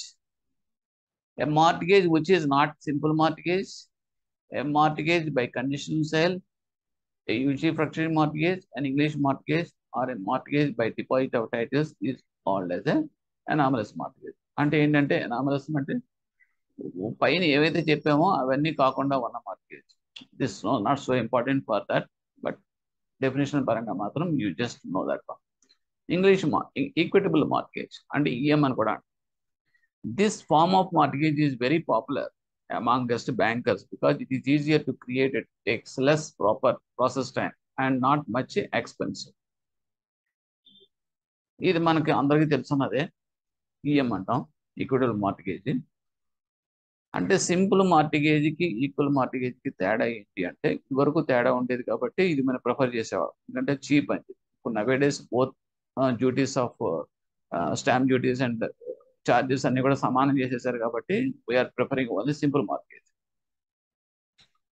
Equitable మార్టిగేజ్లో ఉన్నది ఏంటంటే ఇది కూడా సేమ్, దాని మీద ఉండే ప్రాపర్టీ మీద ఉండే రైట్ అనేది ట్రాన్స్ఫర్ చేస్తాడు, పొజిషన్ మాత్రం తన దగ్గరే ఉంటుంది, ఓనర్ దగ్గరే ఉంటుంది, అదేం పోదు, అంటే మార్టిగేజర్ దగ్గరే ఉంటుంది.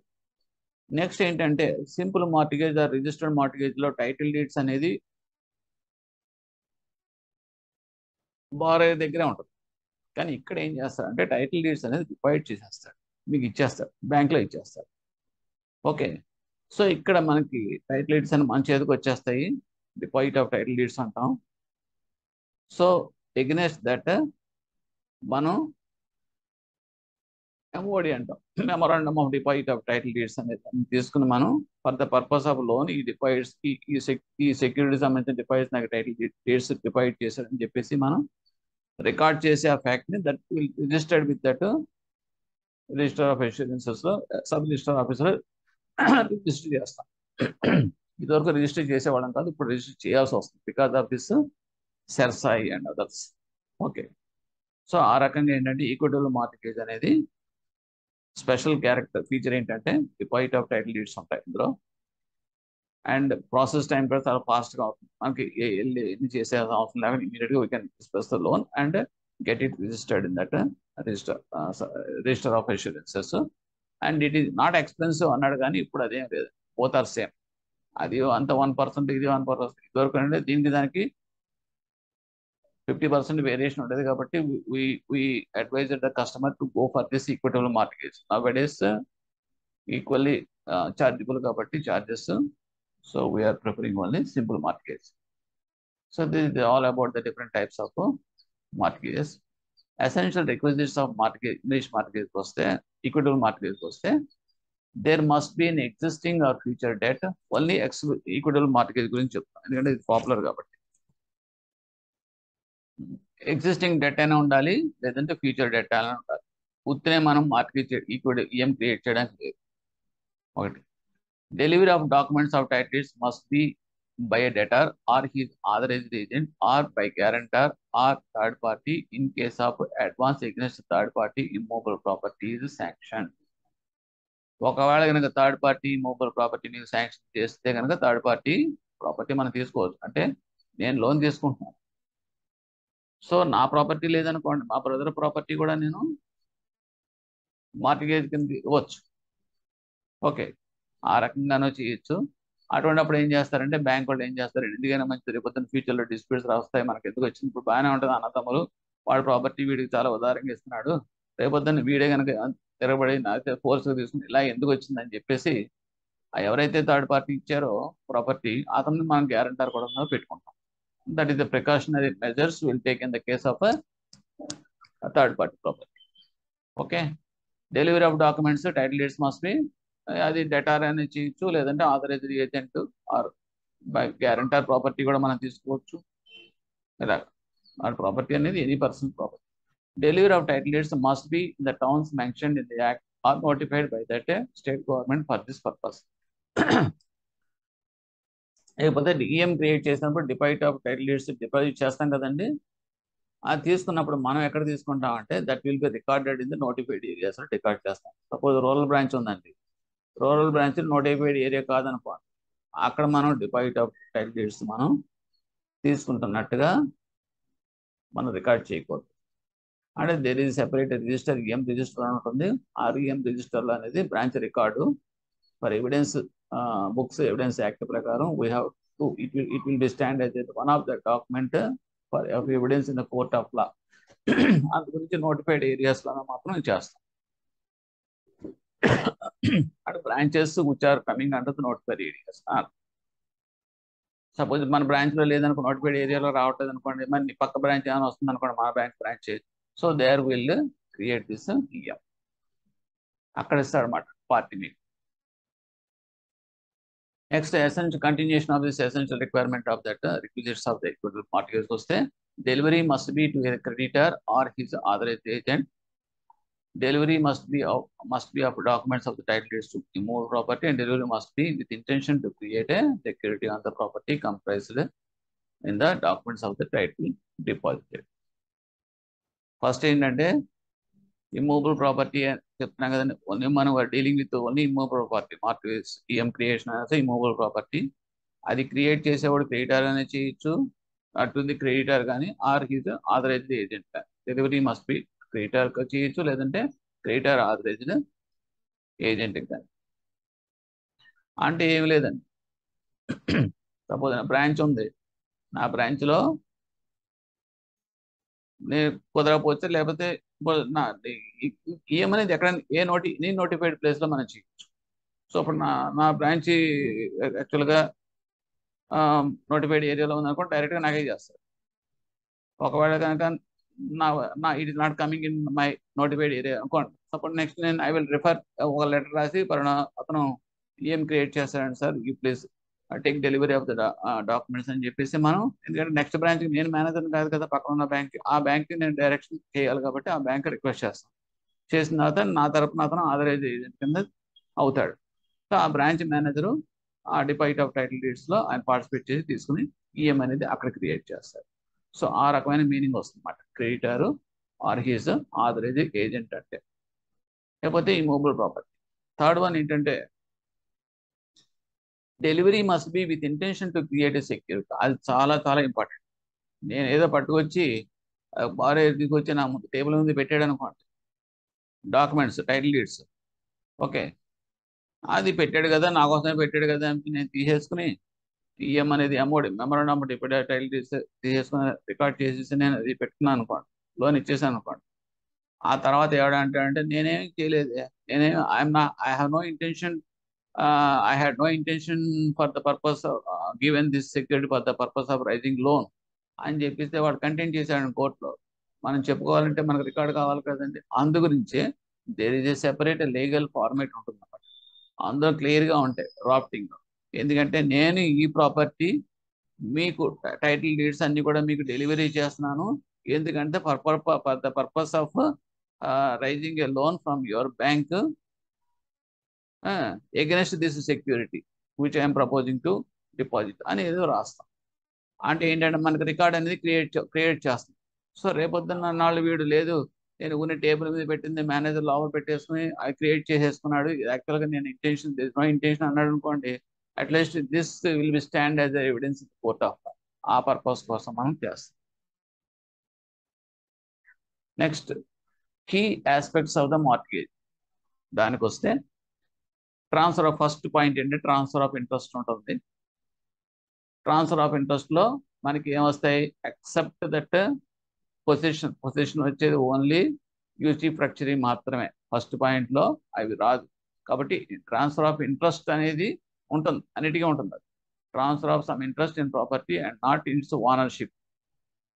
అందులో వచ్చేది ఏంటంటే ఎక్సెప్ట్ యూసీ ఫ్రాక్చరీ మార్టిగేజ్ అన్నీ వచ్చేస్తాయి.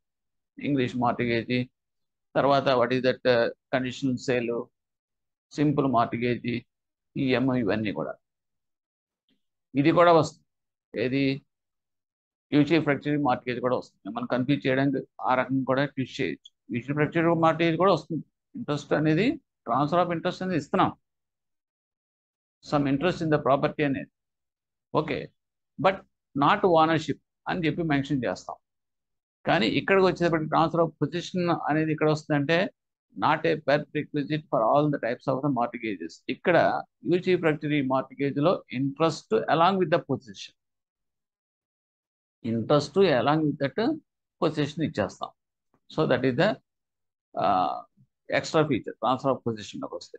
నెక్స్ట్ ఇమూవబుల్ ప్రాపర్టీ అనేది ఏంటంటే only immovable properties can be given in mortgage, అది condition for all the mortgage. There is no provision to mortgage movables. అలా మార్టిగేజ్ అనే దానికి మూవబుల్ ప్రాపర్టీ, మూవబుల్స్ అనే క్వశ్చన్ లేదు. కాబట్టి మీకు కూడా questions this mortgage are applicable to which type of what type of securities అని చెప్పి కింద మూవబుల్స్, తర్వాత డెట్స్, బుక్ డెట్స్, తర్వాత ఇమూవబుల్ ప్రాపర్టీస్ ఇలా కూడా అడగచ్చు. So simple questions. So it is only exclusive immovable properties. Immovable properties defined as, అందులో వచ్చేది అంటే land, benefit arising out of the land and things attached permanently fast in to the earth.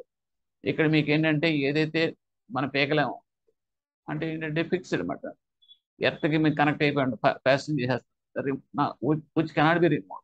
So ఇవన్నీ కూడా మనకి ఈ మూవబుల్స్ కింద వస్తాయి. ఇప్పుడు బిల్డింగ్స్ ఉన్నాయనుకోండి, బిల్డింగ్స్ పునాదులతో సహా దానికి ఎర్త్కి మీకు ఫిక్స్ అయిపోయి ఉంటాయి. So that cannot be detached. So అలాగా ఈ ల్యాండ్స్ అని, సైట్స్ అని, ఈ బిల్డింగ్స్ అని, ఇవన్నీ కూడా ఈ మూవబుల్ ప్రాపర్టీ కింద ట్రీట్ చేస్తాం. Specific in nature, that is it should B capable of being distinctly and clearly describe.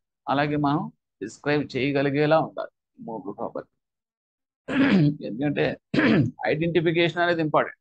అక్కడ ఐడెంటిఫికేషన్కి నువ్వు డిస్క్రైబ్ చేయగలగాలంటే అయితే బౌండరీస్ అయినా ఉండాలి, లేదంటే పక్కన సర్వే నెంబర్లు ఇవన్నీ ఉండాలి. ఇవన్నీ కూడా మనకి ఏంటంటే కంట్రిబ్యూట్ చేస్తాయి టు ఐడెంటిఫై ద ప్రాపర్టీ. అటువంటి దాన్నే మనం ఫుల్ ఫ్లెడ్జెడ్ ఇమ్మూవబుల్ ప్రాపర్టీ కింద మనం డిఫైన్ చేస్తాం. Next date of mortgage. Date of mortgage can be created to secure an existing or future debt అది చెప్పేసుకున్నాము. Can be validly created on date of loan. Date of loan అప్పుడు మనం date of mortgage create చేయొచ్చు, అంటే mortgage deed అనేది అప్పుడైనా create చేయొచ్చు. Or prior to the date of loan, ఆ లోన్కి ముందు కూడా చేయొచ్చు, or subsequent to the date of loan. So ఇది గుర్తుపెట్టుకోండి, ఈ క్వశ్చన్స్ ఇంట్రెస్టింగ్గా వస్తాయి. అంటే మనం మనం మార్టిగేజ్ క్రియేట్ చేయాలనుకుంటే ఎగ్జాక్ట్గా లోన్ ఇచ్చిన రోజునే చేయాలని ఏం లేదు. You can create prior to the date of loan కూడా చేయొచ్చు. కానీ అప్పుడే మనం ఏంటంటే వాడు లెటర్ తీసుకుంటున్నాం కదా, I'm giving this title deeds, లేదా I'm creating this mortgage process for raising of loan అని చెప్పేసి అన్నప్పుడు ఆ లోన్కి కనెక్టివ్గా ఉంటే చాలు. అది ముందు ఇచ్చే లోన్కి ముందు వాడు క్రియేట్ చేసినా కూడా తప్పే ఉంది. అలాగే లోన్ డేట్ని చేసినా పర్వాలేదు, సబ్సిక్వెంట్ డేట్ని కూడా చేయొచ్చు. అది కూడా it is depending upon our confidence the borrower. For a valid mortgage there must be an existing debt. ఒక మార్టిగేజ్ వ్యాలిడిటీ ఉండాలని, కన్సిడరేషన్ ఉండాలి అంటే మాత్రం కంపల్సరీగా దానికి కాంపన్సేటెడ్గా డెట్ అనేది, ఫ్రీగా మనం మార్టిగేజ్ చేయకూడదని అర్థం. అంటే ఎగ్జిస్టింగ్ డెట్ అయినా ఉండాలి, or anticipated or any arrangement from that future debt when the title deeds are handed over to that bank. ఆ ఇంటెన్షన్ అనేది ఉండాలి. అంటే to establish the consideration. Otherwise ఏమవుతుందంటే రేపొద్దున మన లోన్ రానప్పుడు డిఫీట్ అయిపోతుంది కోర్టులో. And mere handing over the title deeds will not constitute a mortgage. Just ఊరిని ఎత్తున్నానండి మీరు క్రియేట్ చేసుకోండి అన్న ఉంటే కన్సిడరేషన్ లేదు కాబట్టి it's will not B called yes A mortgage. అది మార్టిగేజ్ కింద పిలవడానికే అది అర్హత లేదు. నెక్స్ట్ రైట్ ఆఫ్ రిడెంప్షన్కి వస్తే, right to get back the mortgage property on repaying debt. ఇక్కడ ఏంటి దీని అర్థం ఏంటంటే, మనం ఏంటంటే 10 ఏళ్ళకి మీరు లోన్ ఇచ్చారు, 10 years రీపేమెంట్ పీరియడ్ తోటి మీరు లోన్ ఇచ్చారు 20 lakhs. సో అతను కట్టకపోతే కనుక అప్పుడు మనం అతని మీద ప్రొసీడ్ అవుతాం కోర్టు ద్వారా. అంటే realising of this sale process అంటే ఇవన్నీ కూడా చేసి ఆర్డర్ పాస్ చేయించుకుని ఈపీ ఫైల్ చేసుకుని ఎగ్జిక్యూటివ్ పిటిషన్ దెన్ సేల్ ప్రాసెస్లోకి వెళ్ళి అవన్నీ కూడా మనం కోర్టు ద్వారా మనకు అమ్మేసి మనం మన మన లోన్ మనం క్లియర్ చేసుకుంటాం. అది మామూలు జరిగేది. అలా కాకుండా ఒక్కొక్కసారి ఏం చేస్తారంటే వాడు కట్టేస్తాడు ప్రాంప్ట్గా. కట్టేసినప్పుడు ఇప్పుడు ఏమైంది, ఇది ట్రాన్స్ఫర్ చేసేసాడు కదా మనకి. వాడి యొక్క ఇంట్రెస్ట్ ప్రాపర్టీ మీద వాడున్న ఇంట్రెస్ట్ మనకి ఇచ్చేసాడు. ఎందుకంటే మన మన ఈసీ తీసిన వెంటనే మన పేరు వస్తుందంటే ఏంటి, దాంతో బ్యాంక్ పేరు వస్తుందంటే ఆ ప్రాపర్టీ అనే దాని మీద హక్కును మనకి ఇచ్చినట్లు లెక్క, ట్రాన్స్ఫర్ చేసాడు. సో ఇప్పుడు లోన్ క్లియర్ చేసేసిన తర్వాత వాడి ప్రాపర్టీ మనం వాడికి మళ్ళీ రీట్రాన్స్ఫర్ చేయాలి కదండి. రీట్రాన్స్ఫర్ చేయాలంటే మనం రిడెంప్షన్ చేయాలి. రిడెంప్షన్ చేయాలంటే గివ్ ఇట్ బ్యాక్, అది మనం చేయాలి. ఓకే, ఆ ప్రాసెస్ని మనం రైట్ టు గెట్ బ్యాక్ అని మనం రిడెంప్షన్, రైట్ ఆఫ్ రిడెంప్షన్ అంటాం. ఇది ఎక్కడ వస్తుందంటే దీని మీద చాలా క్వశ్చన్స్ వస్తాయి. ఒకటి, లిమిటేషన్స్కి వచ్చేటప్పటికి మనం చెప్పుకుంటాం. లిమిటేషన్ సెపరేట్ వీడియో చేసినప్పుడు కూడా మనం డిస్కస్. మార్టిగేజ్ ప్రాపర్టీ మీద లిమిటేషన్ పీరియడ్ వస్తే, అంటే కోర్టులో మనం ఉండే limitation period, proceeding against filing of a case against the borrower against this mortgage properties limitation period 12 years అంటాం. డిగ్రీ అయితే కనుక 3 years ఫ్రమ్ ద డిగ్రీ అంటాం. ఈపీ అయితే కనుక 12 years from that decree, EP limitation period. అలాగే redemption mortgage property మీద కూడా ఈ మనకి లిమిటేషన్ ఎంత ఉంటుందంటే 12 years ఉంటుంది. కానీ రిడెంప్షన్ ఆఫ్ ప్రాపర్టీకి వచ్చేటప్పటికి మాట 30 years. రిడెంప్షన్ ప్రాపర్టీ అంటే ఏంటి, బారోయర్కి ఉండే right for get back that property, అది 30 years. బ్యాంక్కి ఉండే right to proceed against the borrower in the court of law, that is 12 years. ఆ రెండు వేరియేషన్స్ చాలా జాగ్రత్త చూసుకోవాలి. Next, sub mortgage, second mortgage. ఈ అంటే ఏంటి, when the mortgages the involved property already mortgaged to him, it is called as a sub mortgage.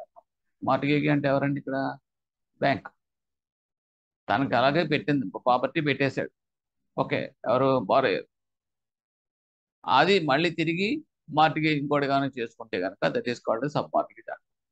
Wear the mortgage అంటే borrower is need of further loan against the security of immovable property already mortgaged by him creates another mortgage on the same property, it is called second mortgage. ఇప్పుడు company ఉందండి, company property ఒక పెద్ద building ఉంది, అది ఏకంగా 10 కోట్లు. ఆ building office building కావచ్చు, లేదంటే ఫ్యాక్టరీ బిల్డింగ్ ఏదైనా కావచ్చు. మన ఏదో పర్టికులర్ ఎక్స్ బ్యాంక్ వెళ్ళేటప్పటికి 2 crores మాత్రం ఇచ్చారు against the security. So mortgage అనేది క్రియేట్ చేశాడు అక్కడ. కానీ అక్కడ ఏంటంటే ఇవన్నీ కూడా ఛార్జెస్ ఎక్కడ రిజిస్టర్ చేస్తారంటే ఆర్ఓసీలో రిజిస్టర్ చేస్తారు. Because these are all the properties of that companies కాబట్టి కంపెనీకి సంబంధించింది రిజిస్టర్ ఆఫ్ కంపెనీస్ అని చెప్పేసి ఆర్ఓసీ ఉంటుంది. అక్కడ ఛార్జీ రికార్డ్ చేస్తాం, ఫైల్ చేసి రికార్డ్ చేస్తాం. తర్వాత వాడికి ఇంకోటి ఏదో ఇంకొక 3 కోట్ల అవసరం వచ్చింది. సో ఇప్పుడు మన బ్యాంక్ ఎక్స్ బ్యాంక్ అనేది ఇవ్వలేకపోయింది, వై బ్యాంక్ దగ్గర తెచ్చుకుంటాడు. సో ఇప్పుడు అదే సేమ్ ప్రాపర్టీని మళ్ళీ వాళ్ళకి మార్టిగేజ్ చేస్తాడు. సో అప్పుడు ఏమవుతుంది, మనకి another 3 crores they can obtain from that Y, bank Y. So ఇప్పుడు ఏమవుతుందంటే దీన్ని మనం సెకండ్ మార్టిగేజ్ అంటాం. అలాగే first mortgage, second mortgage, third mortgage, same property మీద ఎన్నిసార్లు అయినా సరే మనకు ఛార్జ్ క్రియేట్ చేస్తాడు, మార్టిగేజ్ క్రియేట్ చేస్తాడు ఆ కంపెనీ వాడు 2 different బ్యాంక్స్. సో ఇవన్నీ కూడా డిఫరెంట్ కింద మీకు పిలుస్తాం. అంటే ప్రయారిటీకి వచ్చేటప్పటికి మళ్ళీ ఆర్డర్ ఆఫ్ ఫస్ట్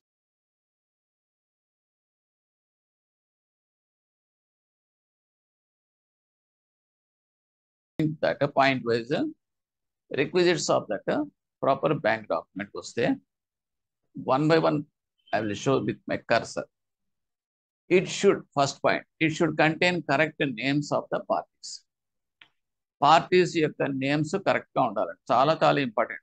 ఈవెన్ మనం కూడా మనం ఏదైనా సరే పాస్పోర్ట్ గురించి లేదంటే వీసాకి వెళ్ళాలంటే జస్ట్ సింగిల్ లెటర్కి తేడా వచ్చిందంటే రిజెక్ట్ చేసేస్తూ ఉంటారు, రిజెక్ట్ అయిపోతూ ఉంటాయి మనకి వీసాలు ఏంటి పాస్పోర్ట్స్ ఇవన్నీ కూడా. ఎందువల్ల అంటే కోర్స్ అక్కడ అంతే అట్మోస్ట్ ఇంపార్టెన్స్ ఎందుకు ఇస్తున్నారంటే he is going out of our country కాబట్టి అక్కడ ఆ ఉండడంలో తప్పులేదు.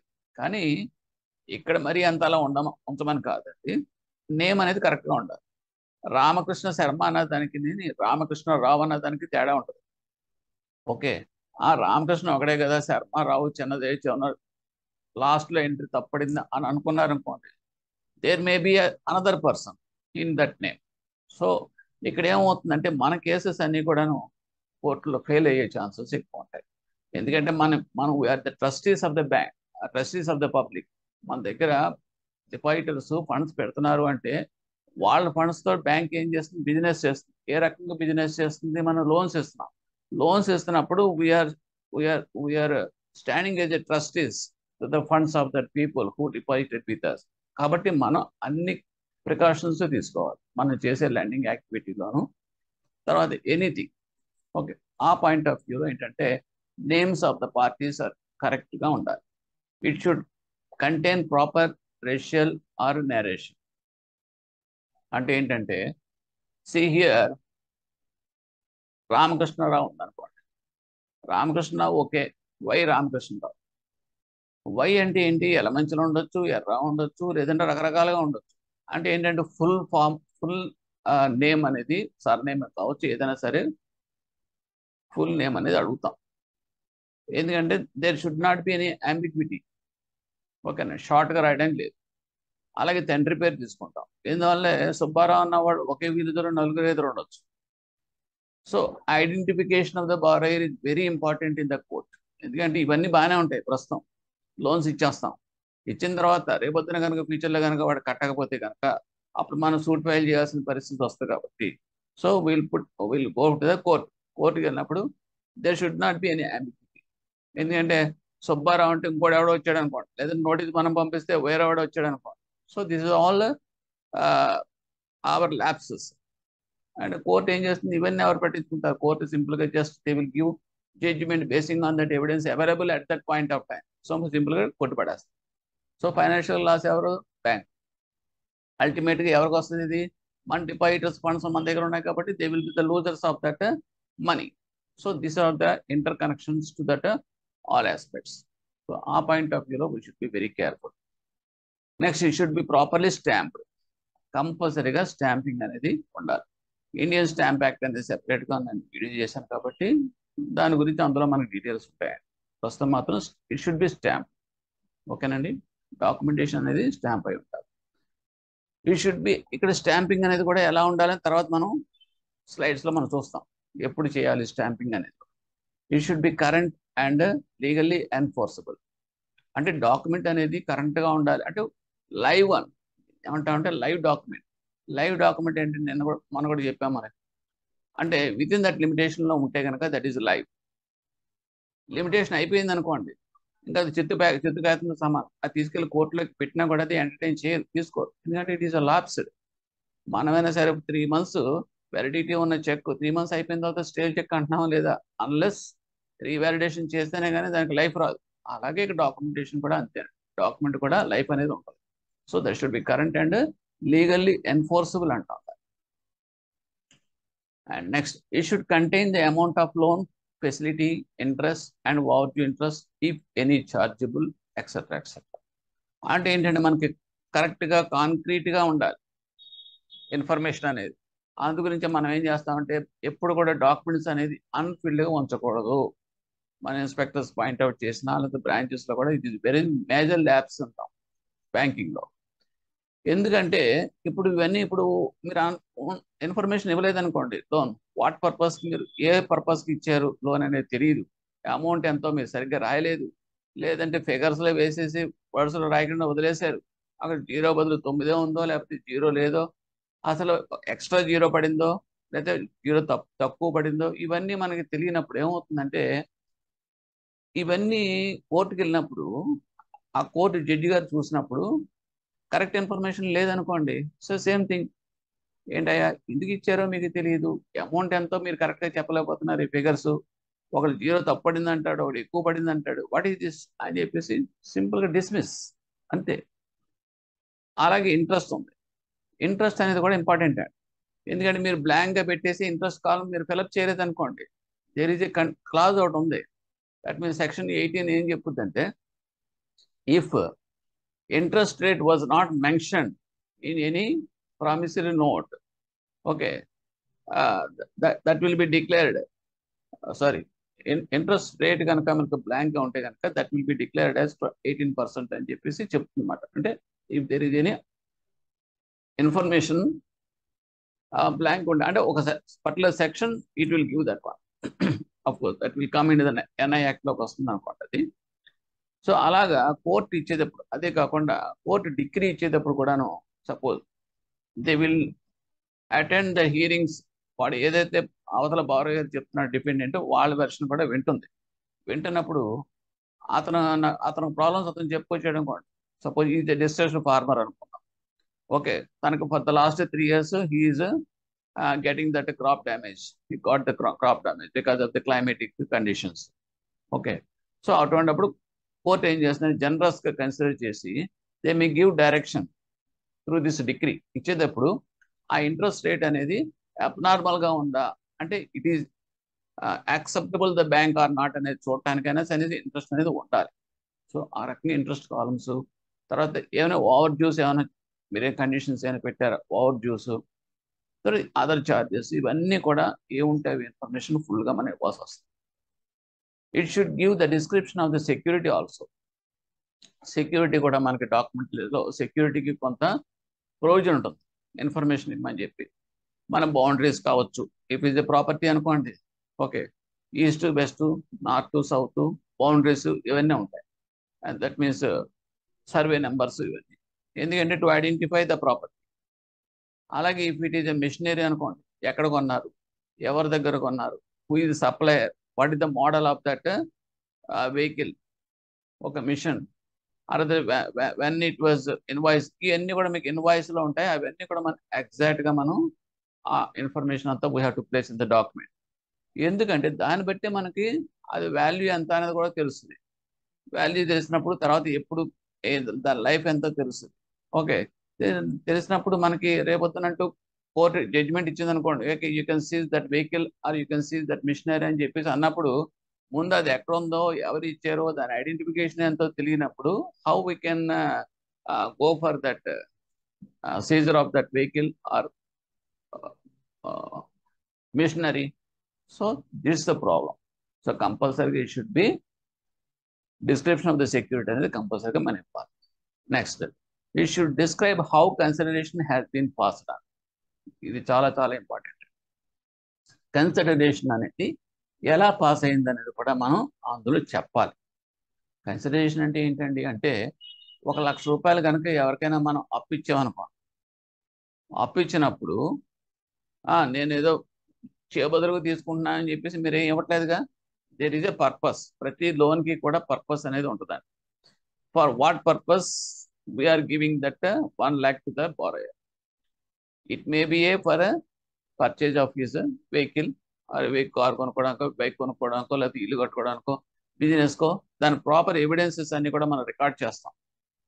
ఇఫ్ ఇట్ ఈస్ హౌస్ అనుకోండి, ఎస్టిమేషన్స్, ఇంజనీర్ ఎస్టిమేషన్, దానికి సంబంధించిన డీటెయిల్స్ అన్ని కూడా మన దగ్గర పెట్టుకుంటాం. వెహికల్ అనుకోండి, కొటేషన్ ఉంటుంది.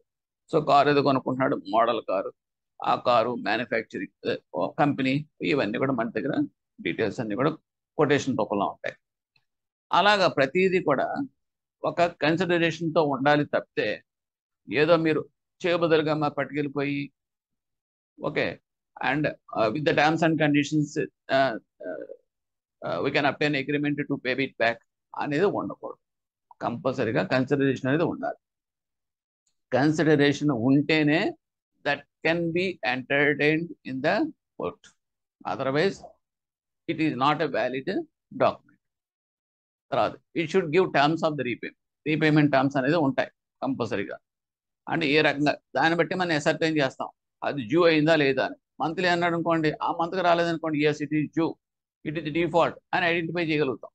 సో అది లేనప్పుడు బ్లాంక్ ఉందనుకోండి డీటెయిల్స్, అది డ్యూ అవ్వలేదేమో, how you can say that it is due, how you are going against this borrower అనే క్వశ్చన్స్ వస్తాయండి కోర్టులో. Next, it should give major and important terms and conditions mutually agreed upon. అలాగే manager banker borrower ఇద్దరు కలిపి undergo అవుతారు ఈ terms and conditions అన్ని కూడా. ఇద్దరు సంతకాలు పెడతారు కాబట్టి ఆ డాక్యుమెంటేషన్లో ఉన్న టర్మ్స్ అండ్ కండిషన్ ప్రకారం I'm accepting to repay my loan in quarter installments or half year installments అని చెప్పేసి వాడు with over due interest whatever it may be the conditions you will sign and give the document. So terms and conditions అనేది స్పెసిఫిక్గా క్లియర్గా ఉండాలి. It should give the place of execution. Place of execution అనేది చాలా చాలా important. అంటే ఏంటంటే ఎక్కడ ఎగ్జిక్యూట్ చేశాడు, అది రాయమండ్రిలోనా లేకపోతే పిఠాపురంలోనా కాకినాడలోనా, అంటే ఏ బ్యాంకు ఎక్కడ ఎగ్జిక్యూట్ చేస్తే అక్కడ ఆ ప్లేస్ అనేది ఉండాలి. ఎందుకు ఉండాలండి, అది బ్లాంక్ ఉంటే ఏంటి ప్రాబ్లం ఏంటి అంటే, ఇక్కడ మనకి ఏమవుతుందంటే ప్రతి డాక్యుమెంటేషన్ కూడా లీగల్ బైండ్నెస్ అండ్ బైండింగ్నెస్ ఉంటుంది. ఓకే, అందువల్ల మనం ఏం చేస్తారంటే ఇది వాడు కట్టలేదనుకోండి, కట్టలేకపోతే మనకి ఏం చేయాలి, ఇది కోర్టుకు వెళ్ళాలి. కోర్టుకు వెళ్ళేటప్పుడు మనకి జ్యూరిడిక్షన్ అనేది ఉంటుంది. ఆ కోర్ట్ అనేది మన జ్యూరిడిక్షన్ అనేది ఎలా డిసైడ్ అవుతుందంటే మనం మెన్షన్ చేసిన ప్లేస్ని బట్టి. ఓకే, ఎప్పుడైనా సరే ఎక్కడైనా యాక్సిడెంట్ అయిందనుకోండి రోడ్డు మీద, అది అటు ఇటు కాకుండా ఆ ఊరు కాకుండా ఈ ఊరు కాకుండా మధ్యలో ఉన్న బౌండరీలో కనుక వాడు ఎక్కడ ఏ ట్రాక్టర్ తీసి చచ్చిపోయాడు అనుకోండి, ఇమీడియట్గా మనం చూస్తూ ఉంటాం, పోలీసులు వస్తారు, వచ్చింది ఇది మా మా పోలీస్ జ్యూరిడిక్షన్ కదయా, పక్క ఊళ్ళోకి వెళ్ళండి, పక్క పోలీస్ స్టేషన్ అంట. అంటే ఏంటి, ద జ్యూరిడిక్షనల్ లిమిట్స్ అనేది స్పెసిఫైడ్గా డిమార్కెడ్ అయిపోయి ఉంటాయి. అందు గురించి ఏంటంటే that will not come in to this for you. అలాగే ఇక్కడ కూడా జ్యూరిడిక్షన్లో కోర్టు ఎవరు జ్యూరిడిక్షన్లో అనేది డిసైడ్ అయ్యేది depending on the place of execution. So ఆ place is very very important. Next, it should mention the date of execution. అలాగే document execute చేసేటప్పుడు date అనేది కూడా చాలా చాలా ఇంపార్టెంట్. ఎందుకు డేట్ ఇంపార్టెంట్ అంటే, తర్వాత ఎప్పుడైనా పర్వాలేదు అంత ఇంపార్టెన్స్ లేదా అంటే, లిమిటేషన్ అనేది ప్రతి డాక్యుమెంట్గా ఉంటుందని చెప్తున్నాం. లిమిటేషన్ యాక్ట్లో కూడా వీడియో చేశాను, అది మీరు చూస్తే తెలుస్తుంది. అంటే ఏంటి, ఏదో పర్టికులర్ డేట్ అంటూ ఉంటే అక్కడి నుంచి మనకి 1 year 2 years with in the limitation out of limitation ఇవన్నీ కూడా మనం డిసైడ్ చేయగలుగుతాం. అంటూ డేట్ అంటూ లేనప్పుడు how we can decide that one. So for that it is very important. And it should B duly registered wear ever required with appropriate authority. ఒకవేళ కంపల్సరీగా register చేయాల్సిన డాక్యుమెంట్ అనుకోండి, it should be registered with that appropriate authority. లేకపోతే ఏమవుతుంది అంటే violation కింద వస్తాయి. Violation కింద వచ్చినప్పుడు some times it may be invalid అవ్వచ్చు document, or otherwise we have to pay the penalty for that. Okay, next,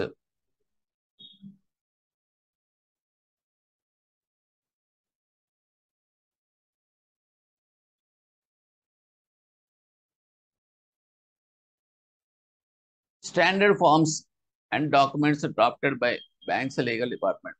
జనరల్గా ఏంటంటే డాక్యుమెంట్స్ అన్నీ కూడా ప్రీ డిజైన్డ్, అంటే లీగల్ డిపార్ట్మెంట్ సెపరేట్గా ఉంటారు కాబట్టి ప్రతి బ్యాంక్కి వాళ్ళు ముందే డ్రాఫ్ట్ చేసేసి, అంటే ఏంటంటే వాళ్ళు కూడా ఎక్స్పర్ట్స్ ఉంటారు, లీగల్ ఎక్స్పర్ట్స్ ఉంటారు.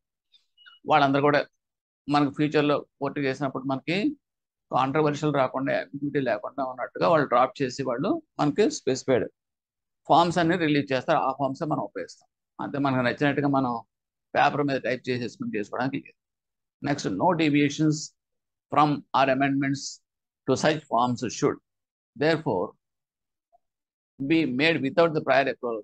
అది మామూలు, మనం ఏ డాక్యుమెంట్స్ మార్చామనండి, డీవియేషన్స్ ఏమైనా ఉన్నా కూడా అవన్నీ కూడా పైకి ఇన్ఫార్మ్ చేసి దాని ప్రకారం చేస్తాం తప్పితే abruptly we cannot modify or amend that forms. Sanctioning authorities should specify the documents to be obtained in the sanction ticket communicated to the branches. జనరల్గా ఏంటంటే బ్రాంచెస్కి అంటే ఇదంతా దేనికంటే నేను క్రెడిట్ మేనేజ్మెంట్ సిఐబిలో అడిషనల్ పాయింట్స్ కింద వస్తాయి. సిఐబి వాళ్ళకి అంత ఉపయోగపడవచ్చు, but anyhow for a banker it is essential to know all these things. Okay, sanctioning అథారిటీకి ఏం చేస్తారంటే కమ్యూనికేట్ చేస్తారు. ఇదిగో హోమ్ లోన్ అయితే సెట్ ఆఫ్ డాక్యుమెంట్స్ ఇవి మీరు తీసుకోవాలి, అంటే చెక్ లిస్ట్ రూపంలో ఇచ్చేస్తారు. అది వెహికల్లో అంటే these are the specified documents, set of documents to be obtain from that borrower. అలాగా ప్రతి దానికి కూడా ఏది రెలవెంట్ దానికి వాళ్ళు కమ్యూనికేట్ చేసేస్తారు. So accordingly sanction tickets will be issued. And no advance should be disbursed before all the necessary documents duly completed, stamped and executed by the borrowers and guarantors concerned are obtained.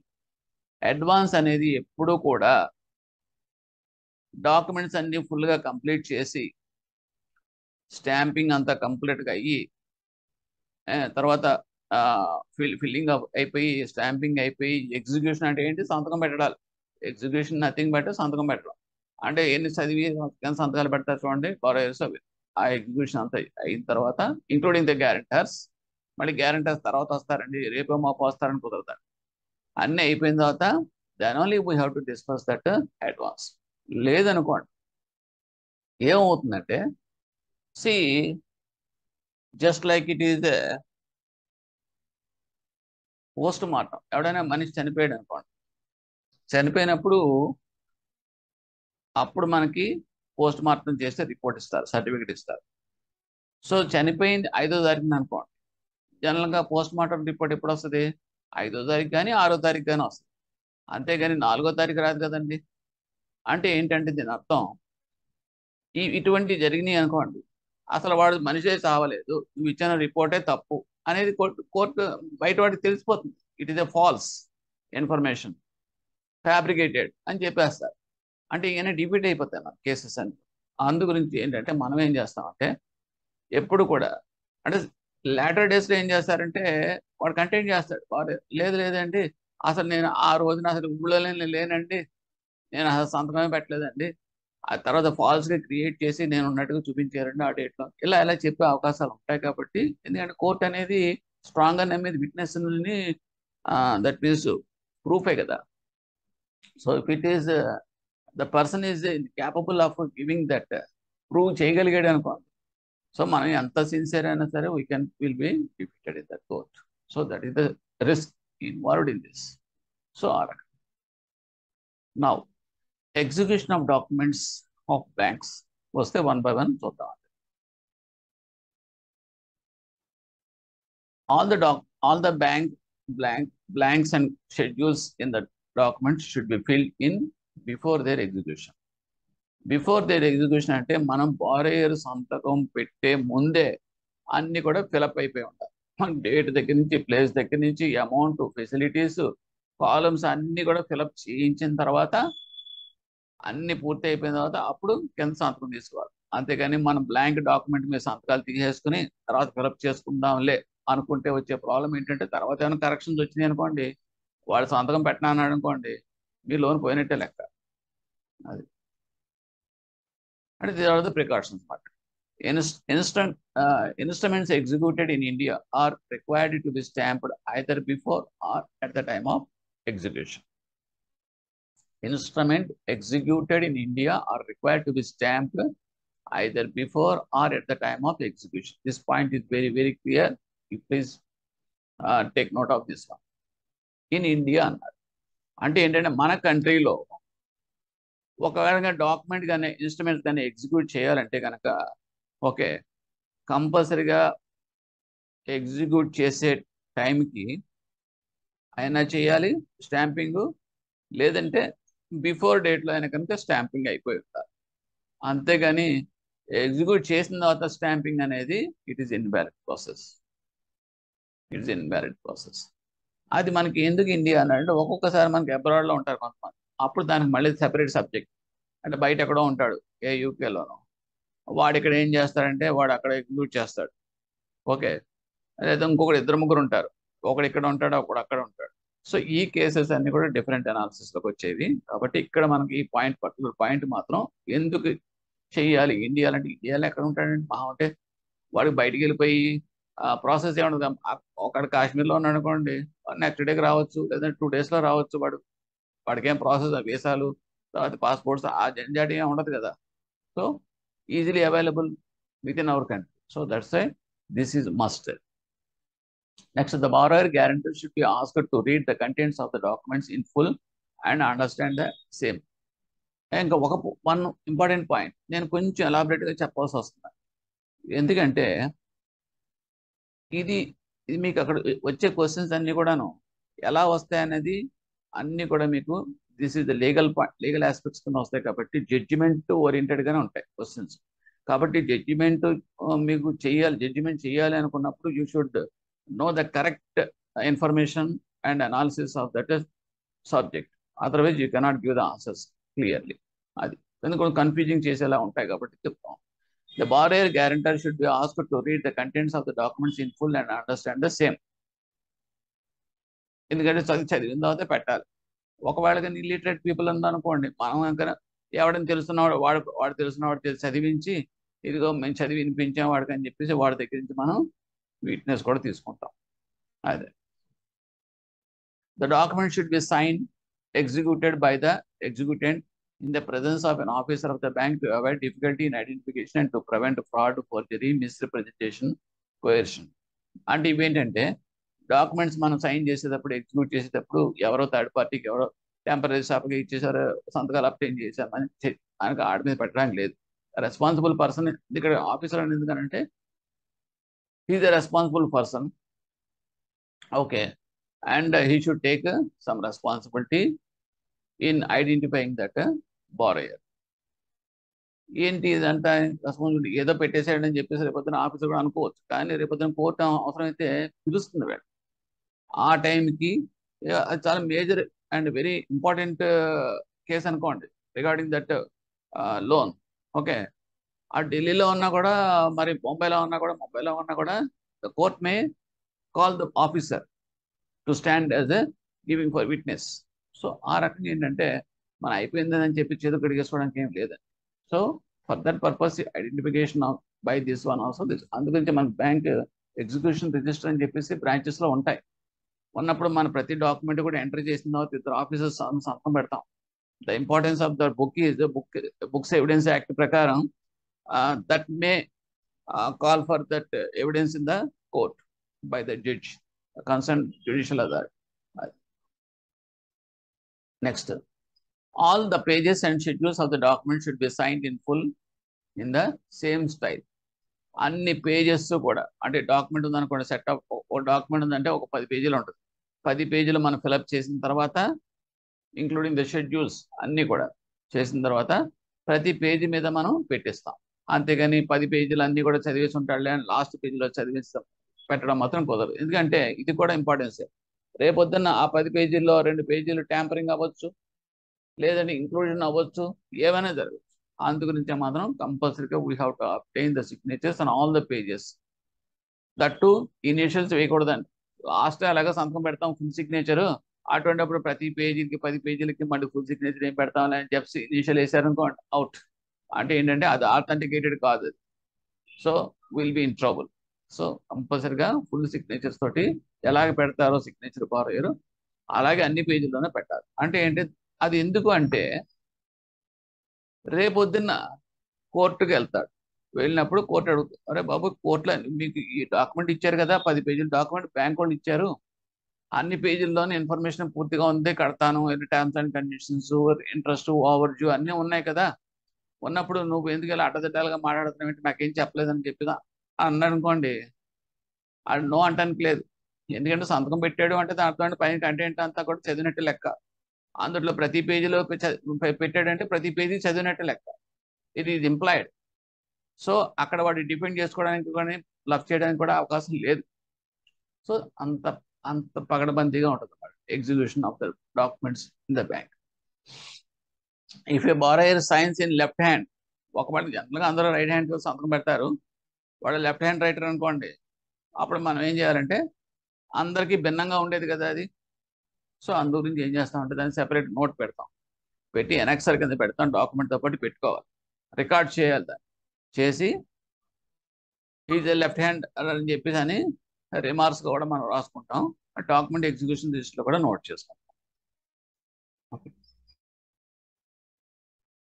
Any letter of guarantee, overdraft, cash credit arrangement, agreement for pledging or hypothecation of mobiles, memorandum of deposit of title is with intent to create an equitable mortgage or other undertaking should not be attested otherwise they will be considered as bonds and important. ఇది చాలా important point.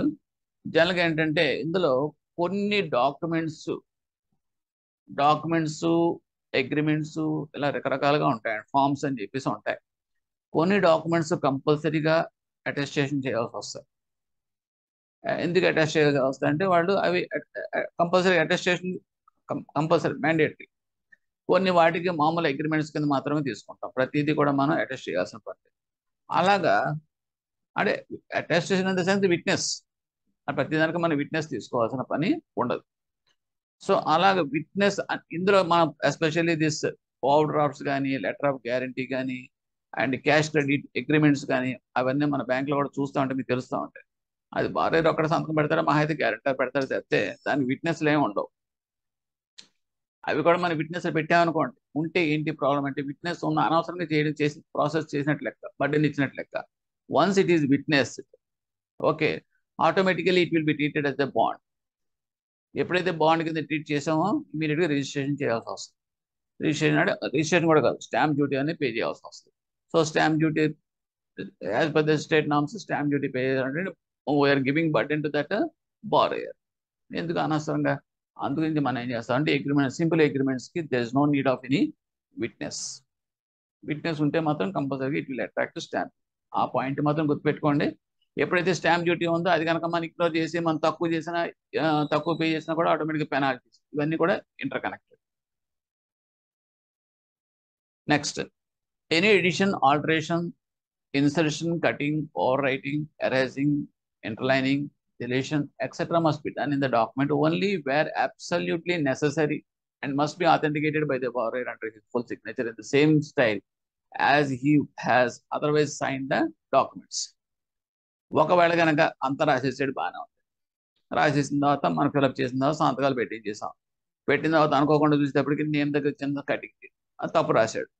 తప్పు రాసేటప్పటికి ఇదేంటి తప్పు రాసేవేంటి అనేటప్పటికి cut చేసి దాన్ని మార్చాడు. So లేదని కట్ చేసి మన పై వేరేగా రాశాడు. రాసినప్పుడు ఎనీ ఆథెంటికేషన్ ఎక్కడైనా గుర్తుపెట్టుకోండి, బ్యాంక్లో ఇట్ ఈస్ ఫండమెంటల్. అది చెక్ కావచ్చు, మరొకటి కావచ్చు, ఏదైనా కావచ్చు. True honour or true person, cheque అయితే కనుక డ్రాయర్ అంటాం. If it is coming to the document, who is executing the document is the true person of the document. వాళ్ళు ఏం చేస్తారంటే ఫుల్ సిగ్నేచర్స్ తోటి వాళ్ళు అక్కడ ఆథెంటికేట్ చేయాలి ఆల్టరేషన్స్ అన్ని కూడా.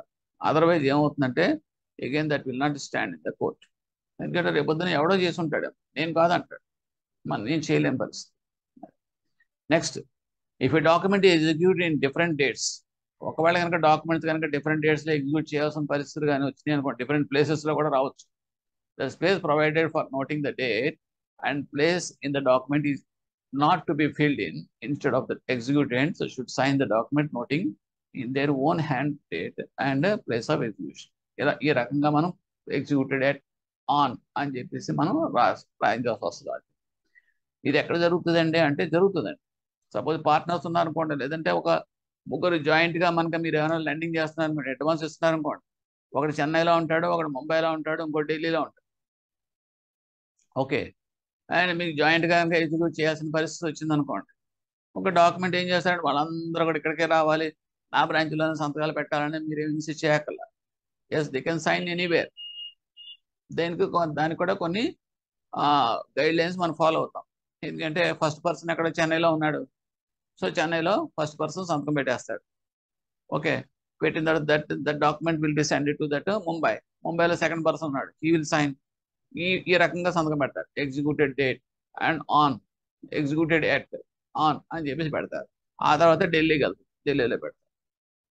ఇట్ ఈస్ వ్యాలిడ్, అదేం కాంట్రవర్షియల్ ఏం కాదు. బట్ జనరల్గా ఏం చేస్తారంటే లాస్ట్ పర్సన్ ఎవడైతే పెట్టాడో అక్కడతోటి ఆ డేట్ నుంచి మనం తీసుకుంటాం, కంప్లీట్ అయినట్టుగా లెక్క. అంతేగాని ఫస్ట్ పర్సన్ పెట్టాడు కదా అని చెప్పేసి అక్కడి నుంచి మనం తీసుకోం. So that is another point in the examination. Next ఏంటంటే ఇంకోటి ఇలా చేస్తున్నప్పుడు ఇంకో ప్రాబ్లం వస్తుంది. అదేంటంటే చెన్నై ఉంది, చెన్నైలో డాక్యుమెంట్ ఎగ్జిక్యూట్ చేశాడు. ఎగ్జిక్యూట్ చేసినప్పుడు స్టాంప్ డ్యూటీ పే చేయాల్సి వచ్చింది. అక్కడ స్టేట్ రూల్స్ ప్రకారం ఏంటంటే 100 rupees stamp duty. So stamping జరిగిపోయింది. ఓకే, ఇవన్నీ కూడా లీగల్ ఆస్పెక్ట్స్ వచ్చే క్వశ్చన్స్ అండి. అందుగురించి I'm particular and specific of giving this different analysis. ఇది ముంబై. నెక్స్ట్, ముంబైలో ఇప్పటికి ముంబైలో స్టాంప్ డ్యూటీస్ 150 రూపాయలు అనుకోండి. సో ఎంత పే చేయాలి?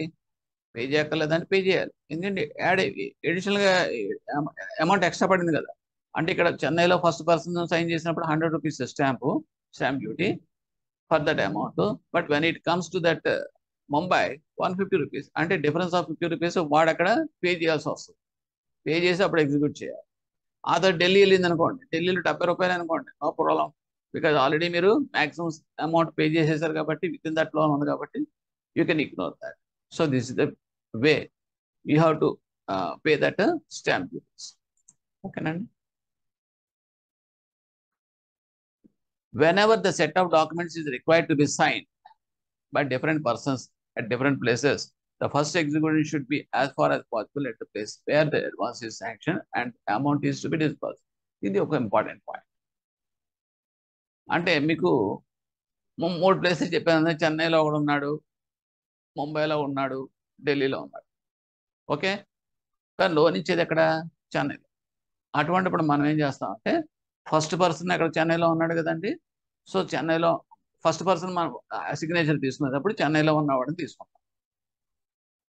It is quite logical. ఎందుకు? ఏమో సార్, ఢిల్లీలో ఉన్నవాడిని తీసుకుంటే మీ ప్రాబ్లం ఏంటి అంటే, మనం ఫస్ట్ మనకి ఏదైనా సపోజ్ ఎక్కడైనా క్రైమ్ జరిగింది అనుకోండి, ఓ నలుగురు కలిపి చేశారనుకోండి. ఓకే, మనం బయట అవుట్ సైడర్స్ని పట్టుకోవడం కష్టం. లోకల్గా ఉన్న పర్సన్ ఈజీగా పట్టుకోగలుగుతాం. ఎందుకంటే వాళ్ళందరూ కూడా గ్రూపు, వాళ్ళంతా కూడా వీడితో జాయిన్ అయ్యారు నలుగురు. రేప్ అటెంప్ట్ ఏదో చేశారు సంథింగ్ అనుకుందాం. సో ఇక్కడ మీకు లోకల్గా ఉన్న పర్సన్ ఈజీగా ఐడెంటిఫై చేసి పట్టుకుంటాం. ఆ పట్టుకున్న తర్వాత మిగతా వాళ్ళందరూ ఈజీగా దొరికిపోతారు. అంతేగాని నీకు ఫస్ట్ పర్సన్నే నీకు ఐడెంటిఫైడ్ అయితే ఢిల్లీ హిందీలో మాట్లాడేటని అనుకోండి, వాడు ఎక్కడ దొరుకుతాడు మీకు? అసలు వాడిని పట్టుకోవడమే కష్టం. వాడు దొరికిన తర్వాత ఇంటి దొంగలు అనేటప్పుడు ఊళ్ళో ఉన్నవాడు కూడా మీకు దొరకదు, వాడు పట్టుకునేదాకా మీకు తెలియదు. సో అటువంటి ప్రాబ్లమ్ లేకుండా ఉండడం కోసం అంటే జనరల్గా ఏంటంటే, అడ్వాన్స్ ఇచ్చేటప్పుడు ఆ ఫస్ట్ పర్సన్ అన్నవాడు అక్కడ ఉన్నవాడితే ఫస్ట్ ఎగ్జిక్యూట్ చేయిస్తాం, తర్వాత మిగతా వాళ్ళకి. So this is general common sense అంతే. Next, in case of companies కనుక వస్తే, even though more than one director sign, the executant is only one, that is the company. Directors ఒక 2-3 సంతకం పెట్టినప్పుడు ఉన్నప్పటికీ కూడా ఎగ్జిక్యూటివ్ అంటే ఇక్కడ కంపెనీకి వచ్చేటప్పటికి కంపెనీ తరఫున ఎగ్జిక్యూటివ్స్ డైరెక్టర్స్ సంతకాలు పెడతారు. డైరెక్టర్స్ సంతకాలు పెట్టినంత మాత్రం డైరెక్టర్స్ కాదండి. అక్కడ మీకు ఏంటంటే కంపెనీ అనేది ఒక లీగల్ ఎంటిటీ, నాన్ పర్సనల్ కింద ట్రీట్ చేస్తాం. సో దీనికి కూడా మళ్ళీ మీకు ఆ లీగల్ ఆస్పెక్ట్స్లో ఈ కంపెనీ లాస్లోనే వాటిలోనే వస్తుంది. అంటే కంపెనీ పెడుతున్నట్టు రావాలి అంటే కనుక ఆ స్పెసిఫైడ్ ఫార్మేట్లో రెజల్యూషన్ ఉంటాం. ఆ రెజల్యూషన్ కాపీ మీద కంపెనీ సీల్ వేస్తాం, కామన్ సీల్ అంటాం. ఆ సీల్ వేస్తేనే అంటే ఒక కంపెనీ ఆథెంటికేటెడ్గా సైన్ చేసినట్టు లెక్క, irrespective of the directors who has sign.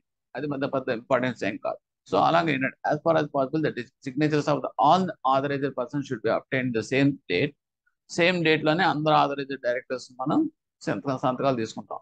ఇప్పుడు డిఫరెంట్ డైరెక్టర్స్ అయిన డాక్యుమెంట్ ఆ డిఫరెంట్ డేట్స్, ఒకవేళ కనుక డిఫరెంట్ డేట్స్లో డిఫరెంట్ డైరెక్టర్స్ చేయాల్సిన పరిస్థితి వస్తే, last date is considered as the date of execution. ఎక్కడైనా సరే అదే వస్తుంది.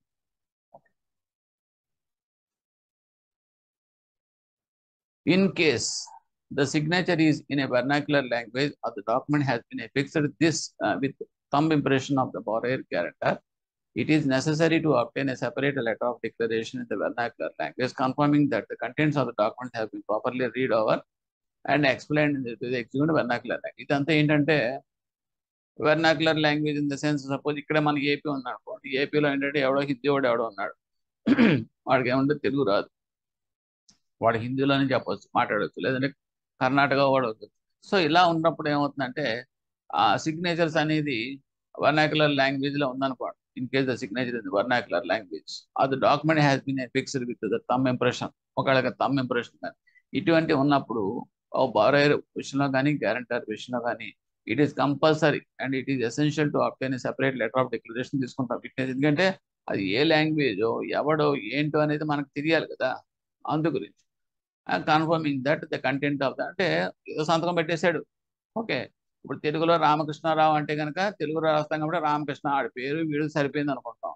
అలాగే ఏదైనా ఒక సెంటెన్స్ రాశారనుకోండి, ఆ సెంటెన్స్ అనేది ఆ లాంగ్వేజ్ తెలిసిన వాళ్ళకి మాత్రమే అర్థం అవుతుంది ఏంటి అనేది, అందులో కంటెంట్ అని. సో అది ఇంపార్టెంట్ అక్కడ. సో దాన్ని ఐడెంటిఫై చేయాలి కాబట్టి మనం విట్నెస్ అనేది మనం కంపల్సరీగా తీసుకుంటాం. Confirming the content document has properly read over and explain to document. లేదంటే వాళ్ళకి ఎక్స్ప్లెయిన్ చేసి మనం చెప్పి అదే impression particular that we have to take that witnesses తీసుకుంటాం.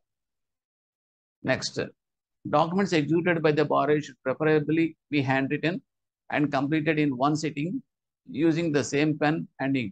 Various types of writings in different hands and different inks would lead to unnecessary doubts regarding the documents, and at a later date the borrower may question the admissibility, enforceability of the documents on the ground. ఇక్కడ ఏంటంటే document execute చేసేటప్పుడు జనరల్గా we won't give much scope for any doubt. Okay, ఎందుకంటే ఎప్పుడు జరుగుతుంది, suppose మనమైనా doubt వస్తుంది. Suppose నల్లింగ్తో కొంత రాశాడు, తర్వాత మళ్ళీ ఇంకేదో మార్చాడు, ఒక రకంగా రైటింగ్ ఏమో ఒక రకంగా ఉంది, ఇంకో రైటింగ్ మిగతాదేమో పేరా అంతా వేరే రకంగా రాశాడు. ఇలా ఉన్నాయనుకోండి, మనకేమొస్తుంది, ఏదో సంథింగ్ ఏదో డౌట్, వీడేమో ఇంకోటి చేత రాయించాడా, మధ్యలో యాడ్ చేశారా, ఇంకేమో కలిపారా అనే డౌట్స్ అనేదికి మనకు అవకాశాలు ఇస్తాం. కాబట్టి ఎప్పుడైతే ఈ డౌట్స్ అనేది వచ్చినాయో అది మనం ప్రూవ్ చేయలేని పరిస్థితిలో మనకి ప్రాబ్లం వచ్చేస్తాయి. Okay okay any party executing the document should be competent to enter into A contract. ఇది అనదర్ ఇంపార్టెంట్ పాయింట్.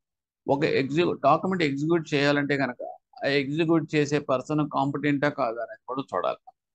ఓకే, శుభ్రంగా తాగేసుకున్నాడు అనుకోండి, తాగేసుకున్న వాడి చేత మనం పేపర్ మీద సంతకాలు పెట్టించుకుని కానీ అగ్రిమెంట్ తీసుకున్నాం అంటే ఏమవుతుంది, ఓకే అతని సిగ్నేచరే కావచ్చు, కానీ రేపొద్దున కోర్టుకి వెళ్ళినప్పుడు సార్ ఆ రోజు నేను ఫుల్గా తాగి ఉన్నాను సార్ అని చెప్పేసి, పార్టీలో ఉన్నా అని చెప్పేసి ఓ నలుగురు విట్నెస్ రికార్డు లేదా వీడియోస్ క్లిప్పింగ్ అని చూపించాడు అనుకోండి, కోర్టు ఏమవుతుంది, ఎస్ అన్సౌండ్ మైండ్, అంటే is not in conscious stage, ఆ టైంలో మీరు సంతకాలు తీసుకున్నారు కాబట్టి this contract is not valid అని చెప్పేసి కొట్టి పడేస్తే ఏమవుతుంది, మన డబ్బులు పోతాయి. అందుగురించి ఏంటంటే అటువంటి కేసెస్ ఎక్కడ వస్తారంటే జనరల్గా అన్సౌండ్ మైండ్, అంటే mentally retarded, this type of situations people దగ్గర తీసుకున్నప్పుడు దే ఆర్ నాట్ కాంపిటెంట్. అలాగే మైనర్ ఇది ఆల్సో, మైనర్ అంటే 18 లోపల ఉన్న కుర్రాడి చేత మనం పెట్టించామనుకోండి, it is not a competent person to undergo any contract, ఎందుకంటే ఈ డజంట్ నో ఎనీథింగ్. సో ఇవన్నీ కూడా మనకి పోతాయి. If any of the terms and conditions subsequently modify the contents of all signatures to original, including the guarantor, should be obtained for the same. ఒకవేళ కనుక ఏమైనా modification చేయాల్సి వస్తే కనుక ఓకే, అవన్నీ కూడా విత్ ఫుల్ సిగ్నేచర్స్ తోటి మనం మళ్ళీ మోడిఫికేషన్స్ సబ్సిక్వెంట్గా యాక్సెప్ట్ చేయొచ్చు, ఇంక్లూడింగ్ ద గ్యారెంటర్స్. ఎందుకు గ్యారెంటర్స్ వదిలేంటే, గ్యారెంటర్ రేపు వద్దునే ఉంటాడు. ఇది కూడా లాజికల్గా వస్తుంది. నా ప్రమేయం లేకుండా నేనున్నప్పుడు ఒక సంతకం తీసుకుని ఎగ్జిక్యూట్ చేసిన డాక్యుమెంట్ తర్వాత వెళ్ళిపోయిన తర్వాత మీరు మళ్ళీ వాడి చేత మోడిఫికేషన్ ఎలా తీసుకున్నారు, నాకు ఎందుకు చెప్పలేదు, కాబట్టి నాకేం సంబంధం లేదు, ఆ వంతు నాకు ఏమి సంబంధం లేదు అంటాడు, అంతే, కోర్టు ఫినిష్ అయిపోయాయి. ఎందుకంటే దట్ ఈస్ ఆల్సో ఫాల్స్. ఎందుకంటే వాడు బైండింగ్నెస్ ఎప్పుడు దాకా ఉంటుంది, తన ప్రజెన్స్లో తను ప్యారలల్గా తనతో పాటు భార్యతో పాటు తను కూడా ఉండి ఎగ్జిక్యూట్ చేసినప్పుడు తను టేక్ పార్ట్ తీసుకుంటే కనుక ఉంటుంది. అతని ప్రమేయం లేకుండా తర్వాత మోడిఫికేషన్ జరిగితే తనకేం ఉండదు కదా. ఇక్కడ మీకు కొన్ని క్వశ్చన్స్ కూడా వస్తాయండి.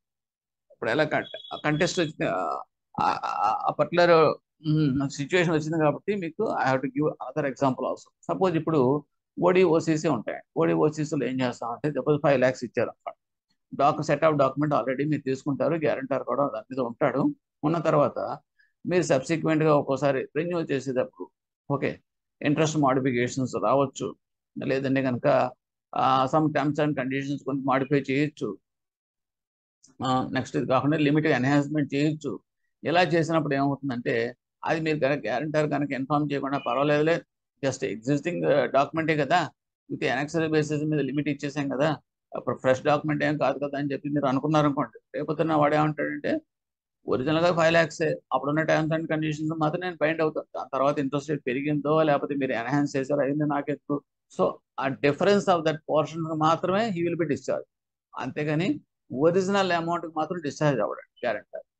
సో ఇక్కడ point you have to remember. Next, if the original document is registered with the register of assurances, any alteration or variation, amendment to the terms of conditions of the advance should be affected by supplementary document which should be also be registered. ఇది ఒక point. మీరు గబగబా ఏదో ఒక document execute చేసేసారు.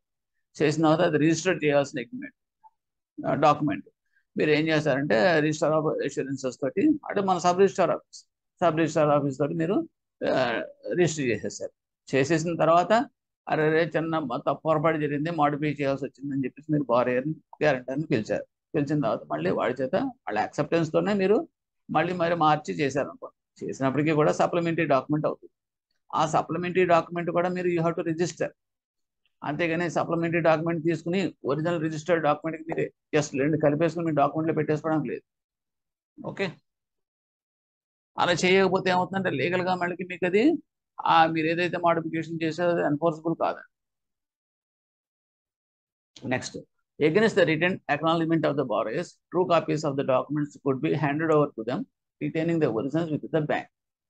In so far as loan documents are concerned, it should be ensured that original documents executed are perfect and complete in every respect, and only after such verification copies should be parted with them.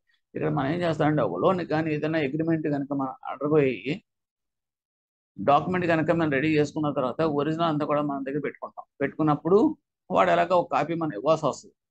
Okay, ఇచ్చినప్పుడు మనం ఇచ్చే copy అనేది మన original కరెక్ట్గా ఉన్న తర్వాత అప్పుడు మనం అతనికి బేసింగ్ ఆన్ దట్ మనం ఆ కాపీ ఇవ్వాలి. లేదనుకోండి మనం పొరపాటున కంగారుగా మనం ఏదో ఒరిజినల్ మనం ప్రిపేర్ చేసేస్తే తీసేసుకున్నాము, దానికి వెంటనే సేమ్ ఎగ్జాక్ట్గా మనం ఇచ్చేసాం అనుకోండి వెరిఫై చేయకుండా కాపీ, తర్వాత ఏమైనా మోడిఫికేషన్స్ ఏమైనా కూడా మన దగ్గర చేసుకున్నా కూడా అది ఏమవుతుందంటే లేటర్ డేలో ప్రాబ్లం రావచ్చు, మనం ఇచ్చిన తప్పు అవ్వచ్చు. అందుగురించి అంటే జనరల్గా ఎక్కడ వస్తుందంటే మీకు ట్రూ కాపీ అనేది మీకు అఫ్కోర్స్ జిరాక్స్ బేసిస్ మీద వస్తుంది కాబట్టి పెద్ద ప్రాబ్లం లేదనుకోండి. అంటే అన్ని కంప్లీట్ చేసిన తర్వాత మనం జిరాక్స్ తీసుకోవడం, అన్ని కంప్లీట్ చేసి సిస్టంలో కొట్టిన తర్వాత దానికి కాపీ తీయడం అనేది correct.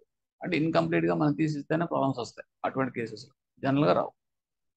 Next, in respect of title deeds deposited with the bank as security for an advance, the question of bank furnishing the copies of the title deeds seldom arises.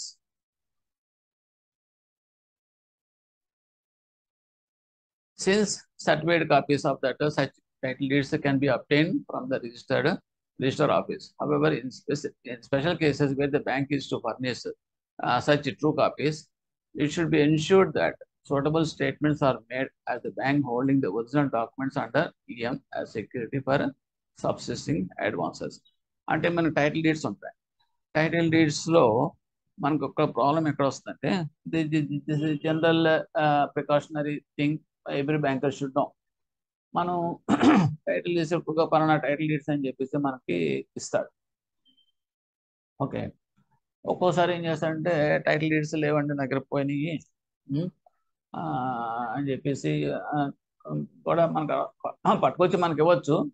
అయితే వాడు ఏంటంటే డూప్లికేట్ పోయింది అనుకోండి, sub register ఆఫీసులో మనకు title deeds పోయిన duplicate కూడా we can obtain. So ఆ రకంగా కూడా అప్టైన్ చేసి మనకు పట్టవచ్చు. ఇది ఎక్కడ జరుగుతుందంటే సపోజ్ మీరు ఈఎం క్రియేట్ చేయాల్సి వచ్చింది అనుకోండి. ఈఎం క్రియేట్ చేసి వచ్చేటప్పుడు మన దగ్గర డిపాజిట్ చేస్తాడు టైటిల్ డీడ్స్. ఇంకా వాడి దగ్గర ఏం టైటిల్ డీడ్స్ ఉండవు. వాడు ఏం చేస్తాడంటే ఫేక్ లేదా డూప్లికేట్ టైటిల్ డీడ్స్ అయితే తీసుకోవచ్చు సబ్ రిజిస్టర్ ఆఫీస్లో లేటర్ డేట్లో తీసుకుని దాన్ని బేస్ చేసుకుని మళ్ళీ ఇంకొక సేల్ అగ్రిమెంటో లేకపోతే ఇంకోటి ఏదైనా చేయొచ్చు బయట ట్రాన్సాక్షన్. సో ఇలాగా చేస్తున్నప్పుడు అది మనకు బ్యాంకే ఫేస్ చేయాల్సిన పరిస్థితి వస్తే కనుక we will be also in trouble. ఇటువంటి సిచ్యువేషన్స్లో వాడు పట్టుకొచ్చింది నిజంగా అది జెన్యూనా కాదా అనేది మనకి తెలియాలి అనుకుంటే మనం ఏం చేస్తామంటే సర్టిఫైడ్ కాపీస్ అనేది తీసుకుంటాం. సర్టిఫైడ్ కాపీస్ అంటే నథింగ్ బట్ మనం ఇప్పుడు ఏదైతే మనం టైటిల్ డీడ్ ఎగ్జిక్యూట్ చేసిన తర్వాత అవన్నీ కూడా స్కాన్ చేస్తారండి రిజిస్టర్ ఆఫీస్లో. స్కాన్ చేసినప్పుడు ఆ స్కాన్ కాపీ బేస్ చేసుకుని మాకు అడ్వకేట్స్ వాటిని కూడాను ఇది కరెక్ట్ ఎగ్జాక్ట్గా మ్యాచ్డ్ విత్ దట్ ఒరిజినల్ అని చెప్పేసి మనకి ఇస్తాడు. ఎందుకంటే కంటెంట్ అనేది మనమైనా సరే సెపరేట్ అగ్రిమెంట్ మీద కొట్టేయచ్చు. ఎగ్జాక్ట్ సేమ్ కంటెంట్ మన జిరాక్స్ కాపీలో ఉందనుకోండి, జిరాక్స్ కాపీ కంటెంట్ కూడా మనం ఒరిజినల్ మీద కొట్టేయచ్చు కదా. కొట్టేసి మనకు we can create another title deed. So chances ఉంటాయి. అందుగురించి మన ఎగ్జాక్ట్ ఒరిజినల్గా ఏదైతే మనం అక్కడ మన రైటింగ్ తోటి మన ఎగ్జాక్ట్గా డాట్ తోటి కామా తోటి ఎవ్రీథింగ్ అన్ని కూడా పక్కాగా ఉందో కంటెంట్ ఆఫ్ ద పేజ్ దగ్గర నుంచి అన్ని కూడా కామా ఫుల్ స్టాప్ తోటి, అది వాళ్ళ దగ్గర స్కాన్ రూపం ప్రిజర్వ్ చేసి ఉంటుంది అన్నమాట, స్కాన్ కాపీ కింద. అది మనకి ఆథెంటికేటెడ్. బేసింగ్ ఆన్ దట్ మనకి సెర్చ్ రిపోర్ట్ అంటాం. ఆ సెర్చ్ రిపోర్ట్లో మనకి లాయర్ అన్ని చూసి దాని ప్రకారం మనకి సర్టిఫైడ్ కాపీస్ మనకి ఇస్తాడు. సో అవి మాత్రమే మనం ఎప్పుడు కూడా ఫాలో అవ్వాలి. Next we are coming to that preservation of documents. Preservation of documents వచ్చేటప్పటికి లయబిలిటీకి వస్తే, till liability is paid and rounded off, documents ఎన్నాళ్ళు పెట్టుకోవాలి. Unclaimed deposits with outstanding liabilities. Unclaimed deposits with outstanding liabilities clear అయ్యేంత వరకు కూడా మనం we have to preserve the documents. Next enforceable within a period of 3 years. Enforceable అంటే any document ఎప్పుడు కూడా మనకి ఎప్పుడు కూడా ఎన్ఫోర్సిబిలిటీ 3 years ఉంటుంది. డాక్యుమెంట్ లిమిటేషన్ పీరియడ్ అని కూడా అంటాం. The common limitation period for any document is 3 years, except in the case of what is that mortgage, అది కనుక 12 years, అవన్నీ వేరే, సెపరేట్ లిమిటేషన్ యాక్ట్ వచ్చే సబ్జెక్ట్ మ్యాటర్. జనరల్గా ఏంటంటే 3 years limitation period in respect of the repayment of a deposit with a bank would start against the bank from the date of demand by the customer. In the case, this is only in the case of deposits they are saying. Next, preserve చేయాల్సిన పని ఎన్నాళ్ళు. Confidential files కానీ, files relating to industrial disputes, writ petitions, files pertaining to CBI fraud, ఇవన్నీ ఉంటే కనుక కంప్లీట్గా పర్మనెంట్గా పెట్టేయాలి మన దగ్గర. అవి ఎక్కడ కూడా డిస్ట్రాయ్ చేయడానికి లేదు, ఓల్డ్ రికార్డ్స్ కింద అలా ఉంచేయాలి. అదర్వైజ్ జనరల్గా 5 years from the date of close. ఒక ఏదో లోన్ క్లోజ్ అయిపోయింది అనుకోండి, ఏదో అకౌంట్ క్లోజ్ అయిపోయింది అనుకోండి, జనరల్గా మేము చేస్తాం 5 years దాకా మనం పెట్టుకుని ఆ తర్వాత మనం డిస్ట్రాయ్ చేయొచ్చు. So you have to get 2 points here. Usual course preservation of the records is 5 years. Okay, unless there is any fraud కానీ, ఏమైనా సిబిఐ కేసెస్ కానీ, రిట్ పిటిషన్.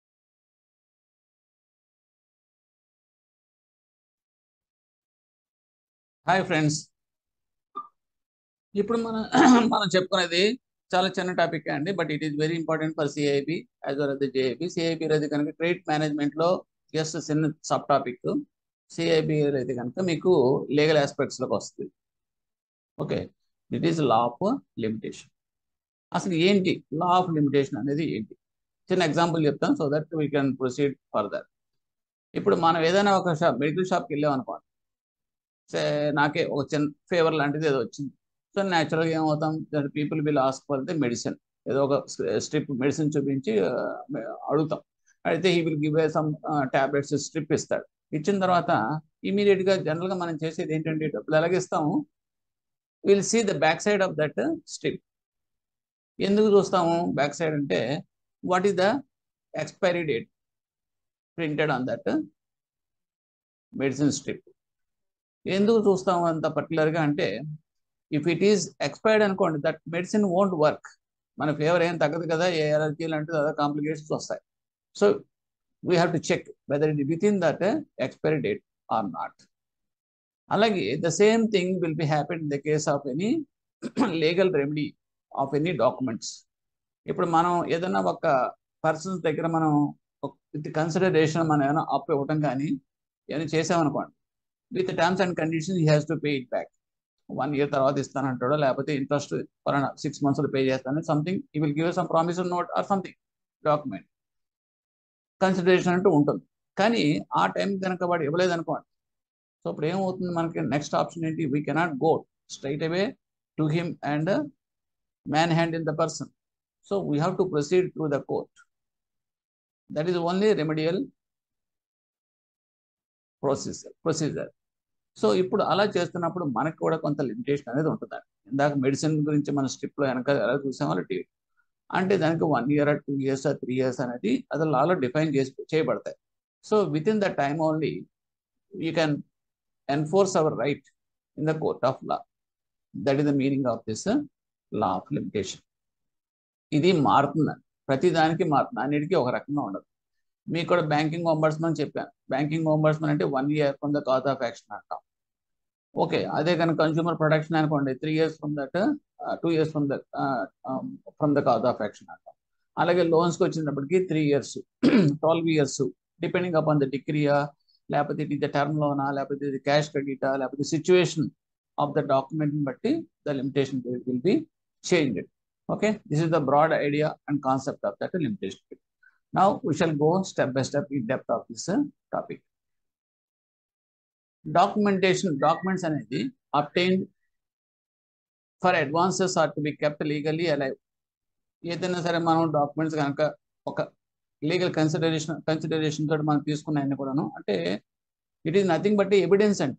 మనం అవతలకి ₹1,00,000 ఇచ్చామంటే వాడు ఏం చేస్తాడంటే ఒక రిటర్న్ డాక్యుమెంట్ అనేది మనకు అప్టైన్ చేస్తాం వాడి దగ్గర నుంచి. సో ఇన్ దట్ వాడు పర్పస్ ఏంటి, దేనికి ఇచ్చాము, టర్మ్స్ అండ్ కండిషన్స్ ఏంటి, ఏ రకంగా పే చేయాలి, everything will be placed in that document. Okay, దానికి ఒక డేట్ ఇస్తాము, ఎక్కడ ఎగ్జిక్యూట్ చేసాము అన్ని కూడా ప్లేస్తో సహా దాన్ని మనం రికార్డ్ చేస్తాం.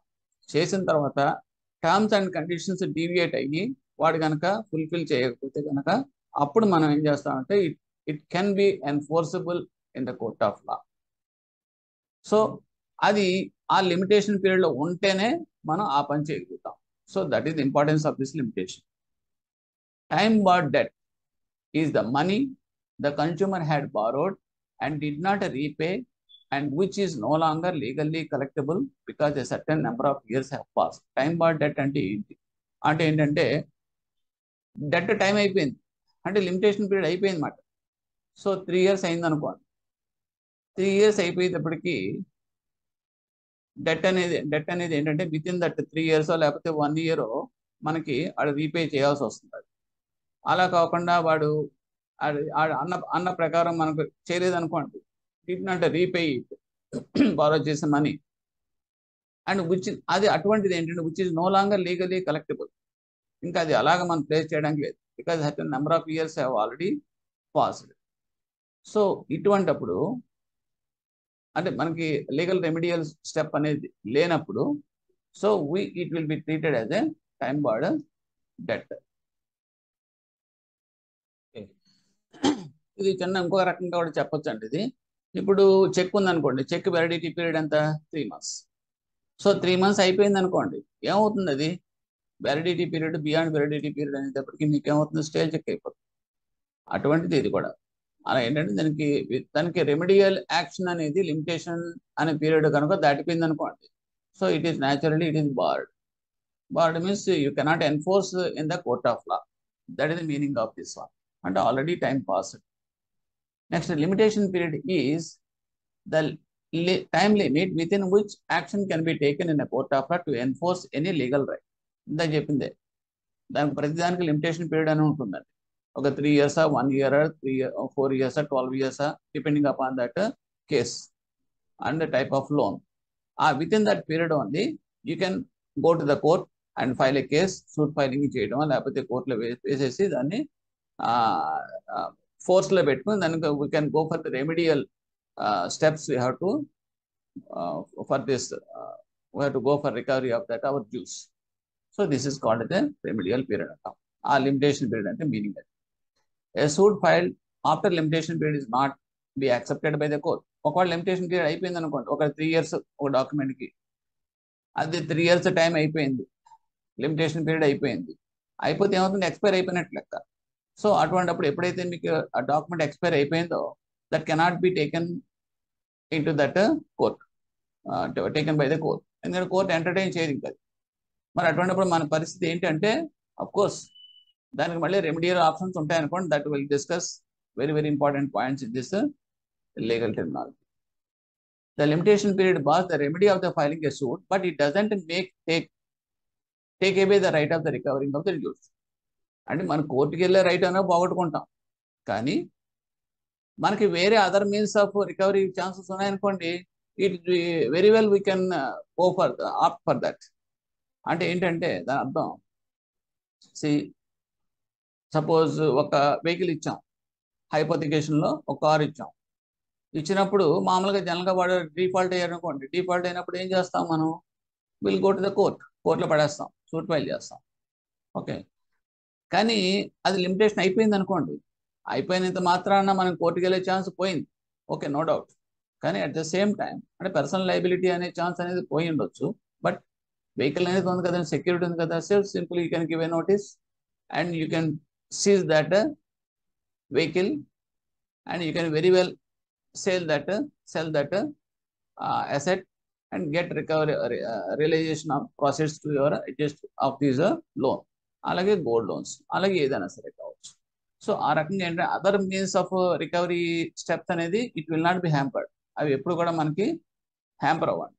ఒక్క కోర్టుకి వెళ్ళి కోర్టు ద్వారా మనం ఎన్ఫోర్సబుల్ చేసుకునే రైట్ అనేది మాత్రం పోతుంది. అంతే, లిమిటేషన్ పీరియడ్ కనుక ఎక్స్పైర్ అయిపోతుంది. అందు గురించి ప్రతి డాక్యుమెంట్ కూడా ఎప్పుడు కూడా మనం ఫోర్స్లో ఉంచుకోవాలి.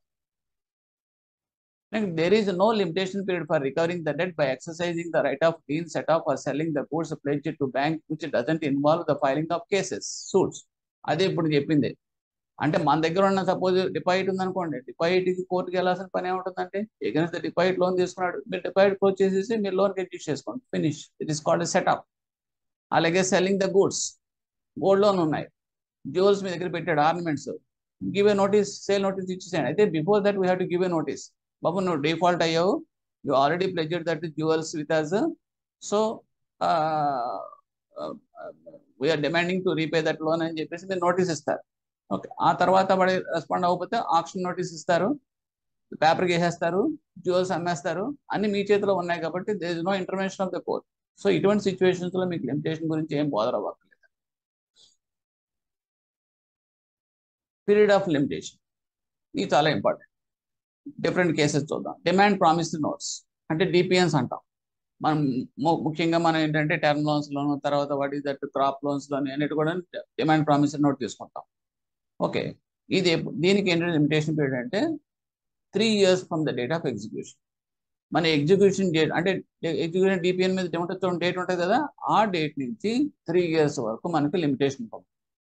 అంటే మనం we can go to that court for enforcement of our right. అది వాడు కట్టలేదు అనుకోండి, సో ఎప్పుడో 1 yearకి ఎంతో కట్టాలి వాడు. ఓకే, ఆ డిపిఎన్ అనేది క్రాప్ లోన్ ఇచ్చాం సపోజ్, క్రాప్ లోన్కి మరి 1 year ఇస్తారు. సో 1 year చూస్తాం, కట్టలేదు. సో కట్టలేదంటే డిఫాల్ట్ అయినట్టు లెక్క. As per the terms and condition demand loan కట్టలేకపోతే డిఫాల్ట్ అయిపోయినట్టు లెక్క. సో నోటీస్ ఇచ్చినా కూడా రెస్పాండ్ అవ్వట్లేదు. సో ఇమీడియట్గా you can file a case, suit file చేయొచ్చు. సూట్ ఫైల్ చేయొచ్చు అంటే మీరు డేట్ ఆఫ్ ఎగ్జిక్యూషన్ డేట్ చూడండి, డిపిఎన్ మీద డేట్ ఉంటుంది, అక్కడ నుంచి 3 years మీకు టైం ఉంటుంది. ఆల్రెడీ 1 year అయినప్పటికీ కూడా అనదర్ 2 years ఉంది కదా మీ చేతిలో. So with in the 2 years you can enforce your right. అది meaning. Next bill of exchange promise నోట్స్కి వస్తే కనుక payable at sight and payable at a fixed time after date. రెండు చూద్దాం. పేయబుల్ ఎట్ సైట్ అంటే ఏంటంటే మీకు ప్రజెంట్ చేసినప్పుడు అంటే బిల్లు మీకు చూపించినప్పుడు 3 years from the date of presentation of the bill. అంటే ప్రజెంటేషన్ మీరు ప్రజెంట్ చేశారు, సైట్ చూపించారు. ఓకే, ఆ ప్రజెంట్ చేసిన డేట్ నుంచి 3 years వరకు అతనికి లిమిటేషన్ పీరియడ్ ఉంటుంది. ఈ మధ్యలో వాడు ఏమైనా పే చేయకపోయినా సరే you will have the right of enforceable right with in the court with in the 3 years. And payable at a fixed time after date. ఒక ఫిక్స్డ్ డేట్ టైం అయితే కనుక అంటే 3 years from the date when the bill note falls due. అంటే ఏంటంటే fixed date and due date, maturity date అంట, due date. ఆ fixed that is called as fixed date అంట. ఒకటి సైట్ అంటే మనం ప్రజెంట్ చేసినప్పుడు, మనం డిమాండ్ చేసినప్పుడు అని అర్థం, ఎప్పుడు డిమాండ్ చేస్తే అప్పుడు అని అర్థం. రెండో కేసులో ఏంటంటే fixed date, fixed time and date. అప్పుడు ఏంటంటే ఆ డేట్ని బట్టి ఆ డేట్ నుంచి 3 years it will be counted as limitation period. Next cash క్రెడిట్కి వస్తే 2 cases. ఒకటి where there is a frequent transaction in the account. Cash credit 2 రకాలుగా ట్రాన్సాక్షన్స్ ఉంటాయి, 2 రకాలు 2 types ఆఫ్ క్యాష్ క్రెడిట్స్ ఉంటాయి. చాలా important. Where there is a frequent transactions in the account. అకౌంట్లో కనుక ఫ్రీక్వెంట్ ట్రాన్సాక్షన్స్ ఉంటున్నాయి అంటే ఏంటి, డెబిట్స్ క్రెడిట్స్ ఇచ్చే ట్రేడింగ్ అకౌంట్ అనుకోండి, ఒక బిజినెస్ అకౌంట్. న్యాచురల్గా 2 ఎంట్రీస్ ఎలాగో ఫ్లోట్ అవుతా ఉంటాయి. సో ఇక్కడ దీనికి లిమిటేషన్ పీరియడ్ ఎలా ఉంటుందంటే 3 years from the close of the calendar year in which the last entry is admitted or proved. The entry may be of debit or credit, but it must be an actual borrower induced entry and not an item of interest or bank charges. ఇక్కడ ఏంటంటే ఈ రకమైన కట్టడం withdrawals, మళ్ళీ remit చేయడం, ఈ type of OCC account అనమాట. What I mean to say cash credit అంటే అది. ఇందులో ఇలా జరుగుతున్నప్పుడు ఎప్పుడైతే ఇక్కడ జరుగుతుంది ఏదో ఒక ఎంట్రీ ఒక స్టేజ్లో, పర్టికులర్ స్టేజ్లో అది ఆగిపోయింది. ఆగిపోవడం అంటే ఏంటంటే బారోయర్ ఇంకా అందులో ట్రాన్సాక్షన్స్ చేయట్లేదు. ఓకే, అప్పుడు ఏం చేస్తామంటే లాస్ట్ ఎంట్రీ ఎప్పుడు చూస్తాం, అంటే బారర్ హిమ్సెల్ఫ్ ఇండ్యూస్డ్ ఎంట్రీ అంటే ఏంటంటే తన సంతకం పెట్టి తన ట్రాన్సాక్షన్ చేసిన ఎంట్రీ ఏ డేట్ది అనేది ఐడెంటిఫై చేసినప్పుడు, కానీ అది that should not B towards that interest and bank charges. అంటే ఏంటంటే ఆ పర్టికులర్ది ఎంట్రీ అనేది ఇంట్రెస్ట్ పేమెంట్ కానీ లేదా బ్యాంక్ ఛార్జెస్ మాత్రం కాదు. అంటే సపోజ్ ఇప్పుడు 100 రూపాయలు డెబిట్ అయింది అనుకోండి, దానికి 100 రూపాయలు వాడు సంతకం పెట్టి కట్టాడు అనుకోండి, that will not be counted that date. ఎందుకంటే it is towards that interest or otherwise towards that charges అనుకోండి, that will not be counted. అంటే ఏంటంటే other than these two items if any credit entry or debit entry కనుక తన individual కెపాసిటీలో కనుక చేస్తే కనుక న్యాచురల్గా డ్రా చేశాడు అనుకోండి, డ్రా చేశాడంటే వాడు సంతకం పెడితేనే కదా డ్రా చేస్తాం. అలాగే వాడు క్రెడిట్ చేశాడు అనుకోండి, వాడు సంతకంతో కనుక క్రెడిట్ ఎంట్రీ కనుక ఉంటే other than this interest and bank charges from that day transactions ఏమీ లేవనుకోండి, ఓకే అది నా ఆపరేటివ్ లేదా ఒక స్టాగ్నెంట్ అయిపోయింది అనుకోండి, వాడు బ్యాడ్ అయిపోయినట్టు లెక్క, అంటే బిజినెస్ ఫెయిల్ అయిందో లేదా something other. So we can go for that remedial steps in the court of law that limitation will be counted from that date. రెండో కేసు ఏంటంటే cash credit where there is only withdrawals మాత్రమే ఉన్నాయి and no deposit or deposit was only towards the payment of interest on money advance or bank charges. అయితే గనక అంటే deposits ఏం ఉండవట ఇందులో, ఓన్లీ విత్డ్రాయల్స్. అటువంటి కేసు అయితే ఓకే, ఇక్కడ ఏం జరుగుతుంది అంటే 3 years from the date of each such advance. అంటే ఇది ఎక్కడ జరుగుతుంది అంటే కనుక మీకు మన ఫార్మర్స్కి ఇస్తామండి. అంటే ఓన్లీ డెబిట్స్ ఎక్కడ వస్తాయండి అంటే ఫార్మర్స్కి ఇస్తాం. ఫార్మర్స్కి మనం ఏం చేస్తామండి, కేసీసీ లిమిట్ ఇస్తాం, కిసాన్ క్రెడిట్ కార్డ్ లిమిట్ ఇస్తాం. వాడికి 1,00,000 రూపాయలు ఇచ్చేసారు అనుకోండి, లిమిట్ అయితే ఇచ్చేస్తారు. ఇచ్చిన తర్వాత వాడేం బిజినెస్ ఏం చేయట్లేదు కదా, పట్టుకెళ్ళిపోమని తిరిగి కట్టడానికి. వాడేం చేస్తాడు, అది ముందు 20,000 తీసుకెళ్తాడు, ఫెర్టిలైజర్ కొనుక్కుంటాడు, 20,000 తీసుకెళ్తాడు, విత్తనాలు కొనుక్కుంటాడు. అంటే ఇలా ఫేజ్ వైజ్గా ఏంటంటే విత్డ్రాయల్సే వెళ్తా ఉంటాయి. ఓకే, లాస్ట్లో ఎప్పుడో 1 year తర్వాత క్రాప్ వచ్చినప్పుడు వాడు కట్టుకుంటాడు. So this is the different type examples I'm saying that one exactly. Okay, so ఇటువంటి టైప్ ఆఫ్ అకౌంట్స్లో ఏమవుతుందంటే 3 years from the date of each such advance. అంటే ఏమంటే ప్రతి విత్డ్రాయల్ కూడా ఒక అడ్వాన్స్ కింద తీసుకుంటాం. అంటే ఇప్పుడు 1 lakh ఉందనుకోండి, 10,000, 20,000, 30,000 అలా డిఫరెంట్ డేట్స్లో విత్డ్రాయల్ చేశాడు అనుకోండి. సో ఇక్కడ ఏంటంటే ప్రతిదీ కూడా డిఫరెంట్ అడ్వాన్సెస్ కింద మనం తీసుకుని 3 years from the date of each such advance మనం లిమిటేషన్ పీరియడ్ కింద మనం కౌంట్ చేస్తాం. So this is the limitation period in the case of particular this case. Over draft, అకౌంట్లో ఓవర్ డ్రాఫ్ట్ అయింది అనుకోండి. సో ఎప్పుడు ఓవర్ డ్రాఫ్ట్ అయింది, from the date of over draft, the 3 years from the date of over draft.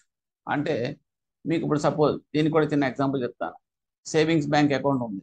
Savings bank అకౌంట్లో మా వాడు ఏదో suppose 10,000 ఉంది. బై మిస్టేక్ వాడు ఏం చేశాడంటే, జనరల్గా ఈ సిబిఎస్ సిస్టంలో ఓవర్ డ్రాఫ్ట్ అనేది ఉండదండి, నో క్వశ్చన్ అబ్బో. This is because this law is very old law. Okay, ఆ ట్రెడిషనల్గా అవే మనం ఇంకా స్టిల్ డిస్కస్ చేసుకోవాల్సి వస్తుంది. అది ఇంకా చెప్పాలంటే ఏటీఎంస్లోనే అవుట్లో అవుతూ ఉంటాయి. ఎందుకంటే ఏటీఎంలో మీరు డ్రా చేసినప్పుడు మీకు బ్యాలెన్స్తో సంబంధం లేకుండా ఒక్కోసారి ఓవర్ డ్రాఫ్ట్ కింద వెళ్ళిపోతుంది, ఓడీ కింద చూపించేస్తాను, టెంపరీ ఓడీ కింద వచ్చేస్తూ ఉంటాయి. Okay, of course that is also now it is stream lining to this technology. So ఇప్పుడు ఇటువంటి సిచ్యువేషన్ అనుకోండి, కాసేపు టీఓడి అయింది. సో టీఓడి ఎప్పుడైతే అయిందో ఆ డేట్ నుంచి వాడి డబ్బులు ఏం కాదు కదా, అటు అవుట్ అయిపోయింది account, but anyhow he has to pay it back that amount to the bank. అటువంటి అప్పుడు మనం ఆ దగ్గర నుంచి అడుగుతాం, డిమాండ్ చేస్తాం కట్టమని. వాడు కట్టను పొమ్మన్నాడు అనుకోండి, అప్పుడు మనం కోర్టులో వేయాలి కదా, ఇంకో పలానా అవుట్ ఆఫ్ 20,000 వాడికి వెళ్ళిపోయింది, వాడు కట్టను అంటున్నాడు అని చెప్పేసి మనం we can proceed in that court through the court. So దానికి లిమిటేషన్ పీరియడ్ ఎప్పుడంటే from the date of overdraft, 3 years from the date of overdraft. ఈ 3 అనేది మోస్ట్లీ చాలా చోట్ల 3 వస్తుంది. నెక్స్ట్ 6th కేసు అంటే లోన్ పేయబుల్ ఇన్ ఇన్స్టాల్మెంట్స్. అంటే this is called the term loan. దీనికి ఎలా ఉంటుందంటే 3 years from the date on which the relative instalment falls due. అంటే ఎప్పుడైతే టర్మ్ వైజ్గా క్వార్టర్లీయో, మంత్లీయో, హాఫ్ ఇయర్లీ ఇన్స్టాల్మెంట్స్ ఉంటాయి చూడండి, each installment will be treated as a separate. అంటే ఏంటంటే ఏదైనా పర్టికులర్ ఇన్స్టాల్మెంట్ కనుక మీరు డిఫాల్ట్ అయింది అనుకోండి, so from that date 3 years లోపల ఓకే 3 years అనేది లిమిటేషన్ అనేది కౌంట్ అవుతుంది. రిలేటివ్ ఇన్స్టాల్మెంట్ మాట ఫాల్. డిమాండ్ లోన్ ఆల్రెడీ చెప్పాను, 3 years from the date of loan. Loan execution date నుంచి 3 years. Next period of limitation మార్టిగేజెస్కి వస్తే, మార్టిగేజ్ ఈజ్ డిఫరెంట్. ఇక్కడ ఏమవుతుందంటే money payable on demand and no instalment repayments are agreed to. అంటే ఇది ఒక case. అంటే మన మార్టిగేజ్ లోన్స్ ఉన్నప్పుడు 2 రకాలుగా ఇస్తాం. ఒకటి ఏంటంటే ఇన్స్టాల్మెంట్స్ సంబంధం లేకుండా that should be paid in one single stroke. దానికి ఒక మార్టిగేజ్ ప్రాపర్టీ వాడికి మార్టిగేజ్ చేసి మనం లోన్ తీసుకుంటాం. ఇంకొక దాంట్లో ఏంటంటే రీపేమెంట్ ఇన్ ఇన్స్టాల్మెంట్స్, మార్టిగేజ్లోనే బట్ అంటే రీపేమెంట్ టర్మ్స్ ఉంటాయి. క్వార్టర్లీ పే చేస్తానో లేకపోతే హాఫ్ ఇయర్లీ పే చేస్తాననే లోన్. ఓకే, సో ఈ 2 కేసులు కూడా మనం డిస్కస్ చేద్దాం. Money repayable on demand and no instalment repayments are agreed to. ఇటువంటి కేసు అయితే కనుక 12 years from the date of mortgage deed. Mortgage deed date నుంచి 12 years వరకు మనకి లిమిటేషన్ పీరియడ్ ఉంటుంది. మార్టిగేజ్ ఎప్పుడైతే వచ్చినాయో మనకి జనరల్ ఏంటంటే 12 అని వస్తుంది. ఇందులో కూడా 3 years వస్తుంది. I tell that one. Repayable instalment మార్టిగేజ్లోనే with repayable the loan repayable in instalments అనే కేసు అయితే కనుక 12 years from the date on which the relative instalment falls to.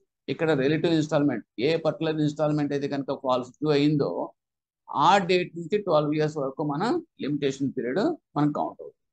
In case of default of any instalment of principal or interest the whole of mortgage amount becomes payable. ఈ కేసులో అయితే కనుక ఒక instalment కానీ ఆ instalment of the principal కానీ interest కానీ default అయితే కనుక that entire loan will be freezed. అదేంటే మొత్తం టోటల్ అమౌంట్ అంతా కూడా పేయబుల్ కింద మారిపోతుంది అన్నమాట. అటువంటి లోన్ అయితే కనుక జాగ్రత్తగా అండర్స్టాండ్ చేసుకోండి. ప్రిన్సిపల్ అమౌంట్లో కొంచెం పోర్షన్ కానీ ఇంట్రెస్ట్ అమౌంట్లో పోర్షన్ కానీ ఏమాత్రం కొంచెం లెఫ్ట్ అవుట్ డ్యూ కింద ఉండిపోయినా కూడా ఎంటైర్ అమౌంట్ డ్యూ అయిపోయినట్టు లెక్క. దీని అర్థం అంటే మనం రాసుకునే loan that terms and condition బట్టి ఉంటాయన్నమాట అని కూడా. అటువంటిది అయితే కనుక 12 years from the date of default, ఎప్పుడైతే డిఫాల్ట్ అయ్యాడో ఆ డేటు నుంచి 12 years వరకు మనకు limitation. And personal liability of the guarantor mortgager. Personal liability of mortgager అంటే మార్టిగేజ్ చేసాడు వాడు, సో అతనికి సెక్యూరిటీ పరంగా ఉండేది మార్టిగేజ్, దట్ ఈస్ డిఫరెంట్. పర్సనల్గా కూడా ఉంటుంది, పర్సనల్ లయబిలిటీ కూడా ఉంటుంది. అంటే తన పర్సనల్గా లయబిలిటీ కింద వస్తుంది అన్నమాట. 3 years from the date of demand promise note or acknowledgement of debt. తనకు ఉండేది 3 years అన్నమాట. సో అలాగా if it is the personal capacity personal liability of the mortgager అయితే కనుక that is 3 years. And security పరంగా మనం చూసుకునేది డీడ్ పరంగా మార్టిగేజ్ డీడ్ ఎగ్జిక్యూట్ చేస్తారు కాబట్టి దాని పరంగా చూస్తే 3 cases మనం చెప్పి అని కూడా చాలా కేర్ఫుల్గా గుర్తుపెట్టుకోవాలి ఎగ్జామ్స్లో. Next in competition the period of limitation for any suit. మనం కనుక సూట్ ఫైల్ చేయాలనుకో 3 years అనుకున్నాం కదండి. ఇది ఒక important question. General people will get confused of this one every time. So that's why this is the focus point for examination. ఇక్కడ ఏంటంటే మనకి remedial option అనేది ఎప్పుడు వస్తుంది. మీకు ఆల్రెడీ ఒక ఎగ్జాంపుల్ కూడా చెప్పాం. If the pronote is dated అంటే execution document TPN execution date is 9/9/2015 అయితే కనుక మనకి what is the last remedial date ఎప్పుడు అని అడుగుతాడు. 3 years will be completed on 8/9/2018. అంటే ఇంక్లూడింగ్ ఆఫ్ దిస్ డేట్ చూసుకుంటే కనుక మనకి 8/9/2018 మనకి 3 years అయిపోయినట్టు లెక్క. Okay, so but since the first date is to be excluded, first date అనేది మనం ఎక్స్క్లూడ్ చేస్తాం కాబట్టి the suit can be filed up to 9/9/2018. 9/9/2018 అంటే దీన్ని బ్లైండ్గా మీరు గుర్తుపెట్టుకోవాలనుకుంటే నేను చెప్పేది ఒకటే. ఎప్పుడైనా సరే బర్త్డే అనేది ఎప్పుడు వస్తుంది మనకి, అంటే యానివర్సరీ డేట్ అనేది ఎప్పుడు వస్తుంది అంటే అదే డేట్ వస్తుంది.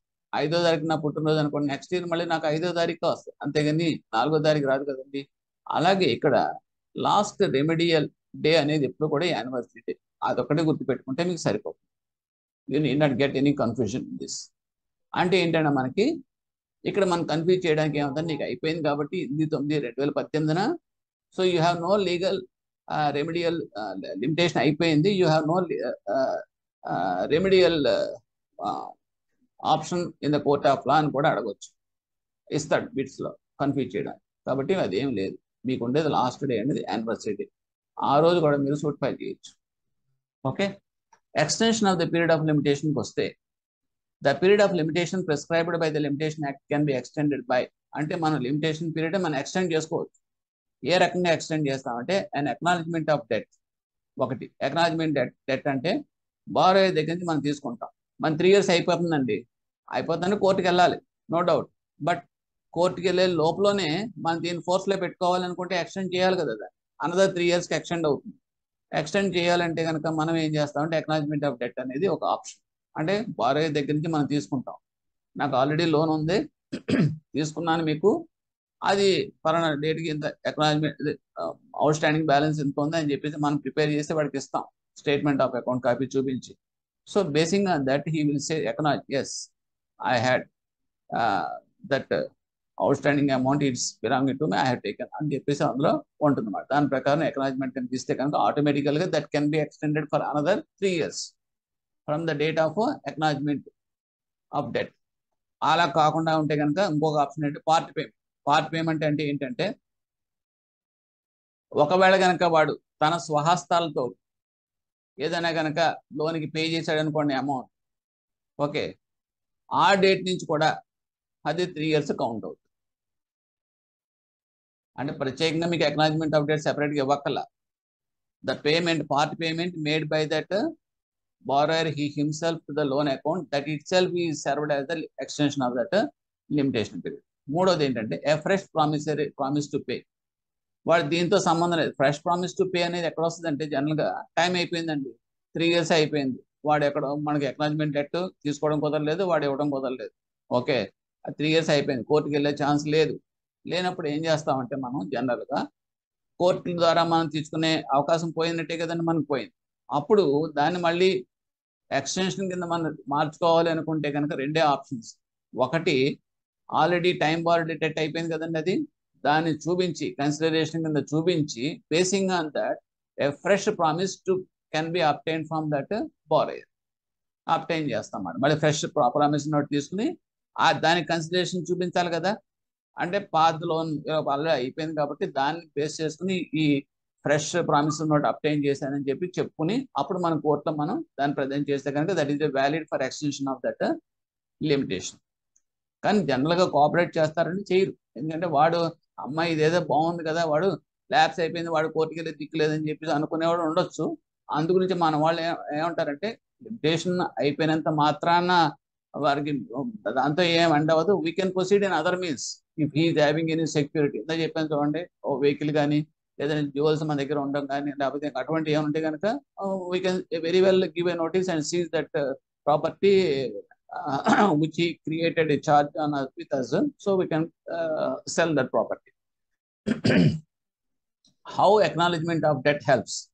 ఏ రకంగా హెల్ప్ చేస్తుంది? Limitation period can be extended by an acknowledgement of debt obtaining in writing from the borrower. Borrower యొక్క హ్యాండ్ రైటింగ్ తోటి మనం తీసుకుంటాం అక్నాలజ్మెంట్ ఆఫ్ డెట్ అనేది ఎక్స్టెండ్ చేయబడుతుంది. Acknowledgement means a definite admission of liability of debt. It must be made with a conscious intention of admitting that debt or liability. ఇక్కడ కూడా ఏంటంటే చాలా ఫ్రీగా ఉండాలండి. అంటే ఏంటంటే ఇక్కడ మళ్ళీ ఇంకోటి కూడా కోర్టులో ప్రతిదీ కూడా అన్ని కూడా పర్ఫెక్ట్గా స్టాండ్ అవ్వాలి, ఎవిడెన్సెస్ అన్ని కూడా. సో ఇప్పుడు మనం ఫ్రీ కన్సెస్ అంటే ఏంటంటే వాడు వాడు వాడు వాడు హోల్ హార్టెడ్గా దాన్ని యాక్సెప్ట్ చేసి as it is my debt which I have taken అని చెప్పేసి అడ్మిట్ చేసి with intention of the admitting that he acknowledge, sign చేసి ఇది నాకు డెట్ ఉందని చెప్పేసి ఒప్పుకుని సంతకం పెట్టాడు అనుకోండి, that is a valid acknowledgement and it will stand for extension of that limitation ఆటోమేటిక్గా. అంతేగాని మనం అక్కడ కత్తి చూపించో లేకపోతే బెదిరించో వాడిని సంతకాలు పెట్టించాం అనుకోండి, if it was proved that somebody threatened and obtain the signature అని చెప్పేసి ప్రూవ్ అయింది అనుకోండి, that will not stand in the court of law. So that is also there, and it can be expressed or implied. It should contain within itself the words sufficient to indicate that the borrower admits the debt. ఇక్కడ ఏంటంటే ఏం చెప్తుందంటే మనకి limitation ఎక్స్టెన్షన్కి రిటర్న్గా ఉండాలా అని అంటే, రిటర్న్గా ఉంటారంటే ఇది ఈజియర్, సంతకం పెట్టి నేనే ఒప్పుకున్నానని చెప్పడం వేరు, ఓకే, అదైతే అథెంటికేటెడ్గా ఉంటుంది. ఒకవేళ అలా కాకుండా సపోజ్ వాడు ఇంకొక మీన్స్లో వాడు అడ్మిట్ చేశాడు అనుకోండి, అంటే it can be express or implied అంటే ఏంటంటే నాకు లోన్ ఉందా నేను ఒప్పుకున్నా అని చెప్పేసి వాడు ఓ వీడియో కాల్ చేసి చెప్పినా రికార్డ్ చేసి మనం పెట్టుకున్నా కూడా okay that can stand as extension. It should contain with in it self the word sufficient to indicate the borrower admits the debt. Admit అంటే లోన్ ఉంది నేను ఒప్పుకున్నట్టు లెక్క. Okay. And it is gravity of that case these things will be coming under the considerations. Normal కోర్సులో ఏంటంటే మనం on paper only we will take the acknowledgement.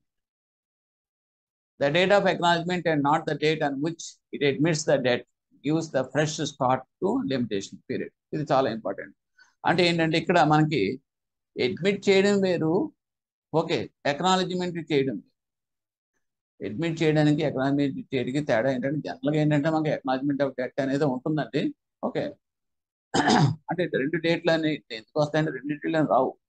ఒకవేళ కనుక నాకు ఉందండి I have already loan with you అని చెప్పేసి నేను ఒప్పుకుంటున్నాను అంటాం వేరు. అసలు యాక్చువల్గా what is the amount I'm having when I have taken this one అని with full particulars of that account మనకి ఇవ్వడం లేదు.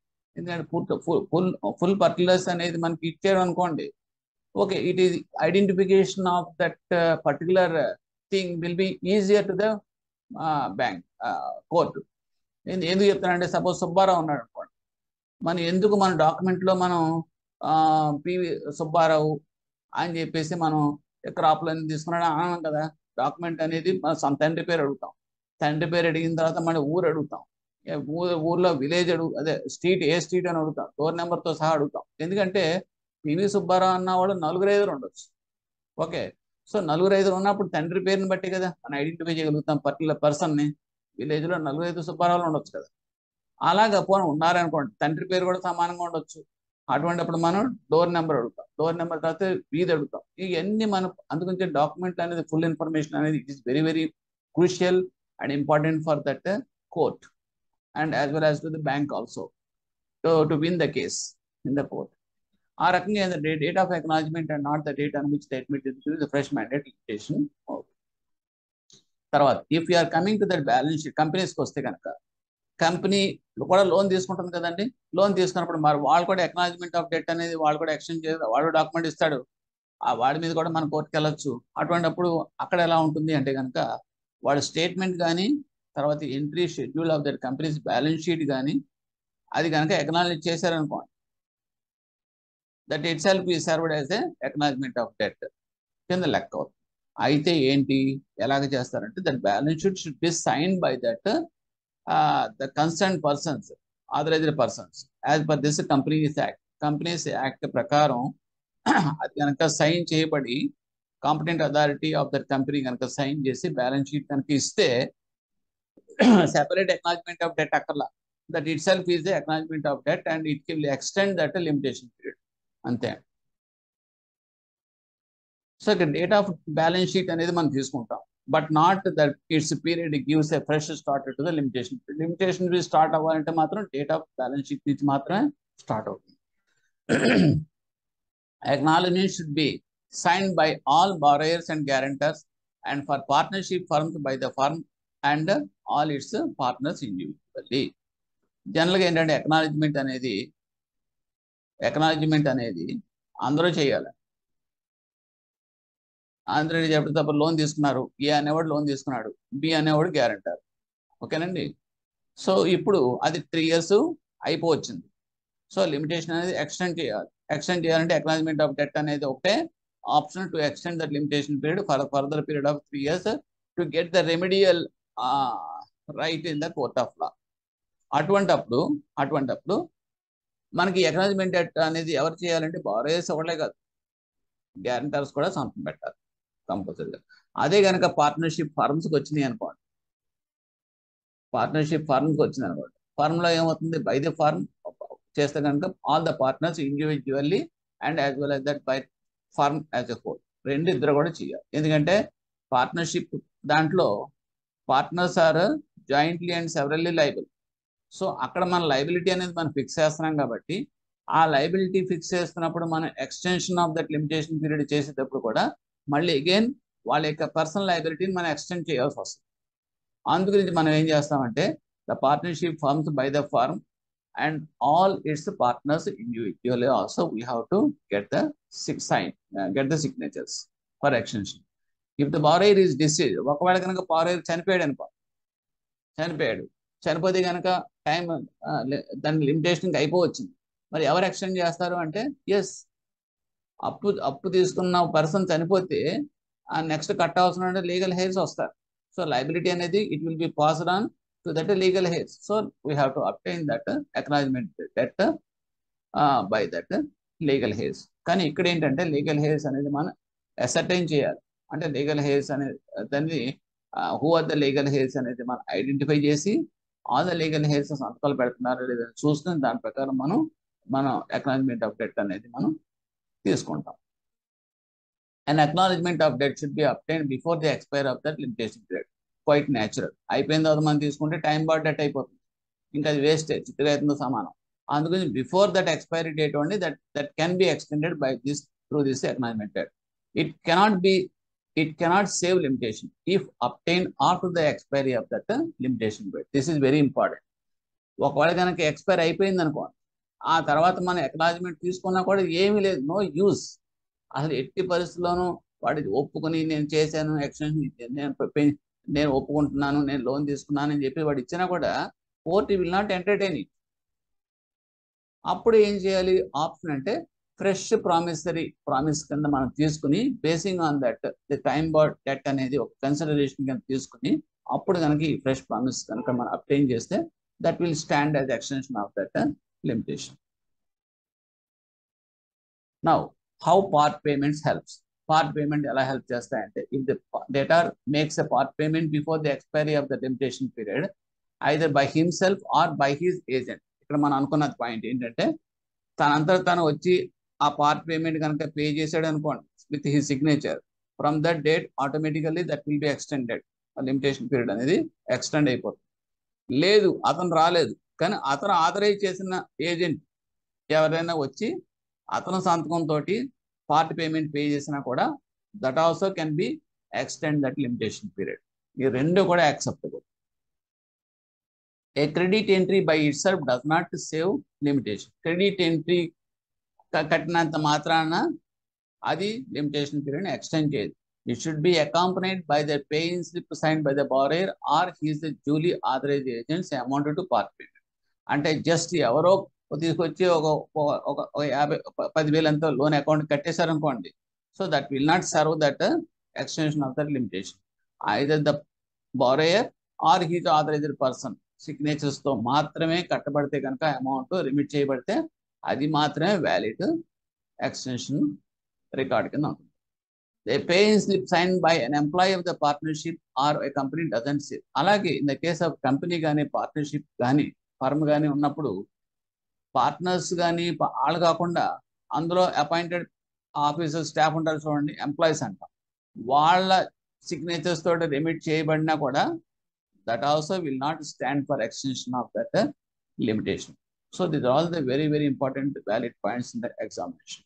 Next, in the case of loans with tie up arrangement కనుక ఉంటే the remittance made by procuring agents just like sugar mills, milk producers, cooperative society can be taken as part payment for the purpose of limitation. Okay, part payment కింద ఉపయోగపడుతుంది. అంటే tie up ఉంది, tie up arrangement దాని clients ఉంటారు, వాళ్ళకి tie up అవుతారు. అంటే ఏంటంటే arrangement between the that means and clients కింద లెక్క వస్తారు. వాళ్ళు పే చేసినా కూడా అమౌంట్ ఈ అకౌంట్ పర్టికులర్ లోన్ అకౌంట్ ఓడి ఓసిసి అకౌంట్ పే చేసినా కూడా that will be also valid discharge for extension of that limitation. So this is also important point for us. Next, fresh promise to pay. Even after the expiry of the limitation can be enforced if there is a fresh promise to pay outstanding debt already borrowed by the limitation. ఇందా చెప్పింది fresh promissory note ఉండే కనుక that will be valid, that is also valid. But as per the Contract Act, time bound debt is a valid consideration for a fresh promise. అన్ని కేసుల్లో కాదు, Indian contract act ప్రకారం ఒక time bar debt అయిపోయింది, time bar అయిపోయింది, దాన్ని మనం evidence కింద మనం తీసుకుని అంటే వ్యాలిడ్ కన్సిడరేషన్ తీసుకుని basing on that fresh promise కనుక మనం తీసుకుంటే కనుక టు పే అని చెప్పేసి వాడు ఫ్రెష్ ప్రామిస్ నోట్ కనుక ఇస్తే కనుక that will be stand for that remedial option in the court of law. Next regularisation of the time barred DPNs. ఇక్కడ ఏంటంటే if the loan amount is time barred it should be immediately reported to the higher. ఇది మామూలు general discussions అనుకోండి. జనరల్గా చేసేది branches ఏం చేస్తారంటే ఒక టైం బార్ అయిపోయినాయి అనుకోండి, ఏం చేస్తాం మనం, వేరే చేసేది ఏం లేదు, న్యూ లోన్ ఏదో ఇచ్చి ఆ న్యూ లోన్ నుంచి పాత లోన్కి అడ్జస్ట్ చేసి then this will treat as a fresh loan. ఆ రకంగా మనం చేస్తాం. Okay, this is the only remedial option, but with the permission of the higher authorities only we should do this one. As we like, we should not do this. ఎందుకంటే జనరల్గా ఏంటంటే ఇది misuse అయ్యే అవకాశం ఉంది. ఎందుకంటే ఇప్పుడు ఎన్పిఏ అయిపోయింది అనుకోండి, ఎన్పిఏ అయిపోయేటప్పటికి already some problem is there in that account. దాన్ని కప్పిపుచ్చుకోవడానికి మళ్ళీ ఫ్రెష్ లోన్ ఇచ్చేసి ఎన్పిఏనేమో క్లోజ్ చేసేసి you are removing that NPA from your records and again creating another bad advance కింద లెక్క అవుతుంది కదా. So that's why it is giving that powers were delegated to the higher authorities. Okay, because there is a chance of misusing of this option. That's why.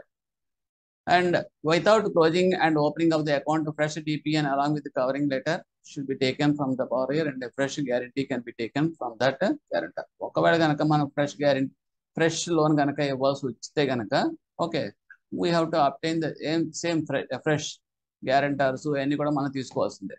And path the cannot be stand for continuing of that old. Okay, thank you.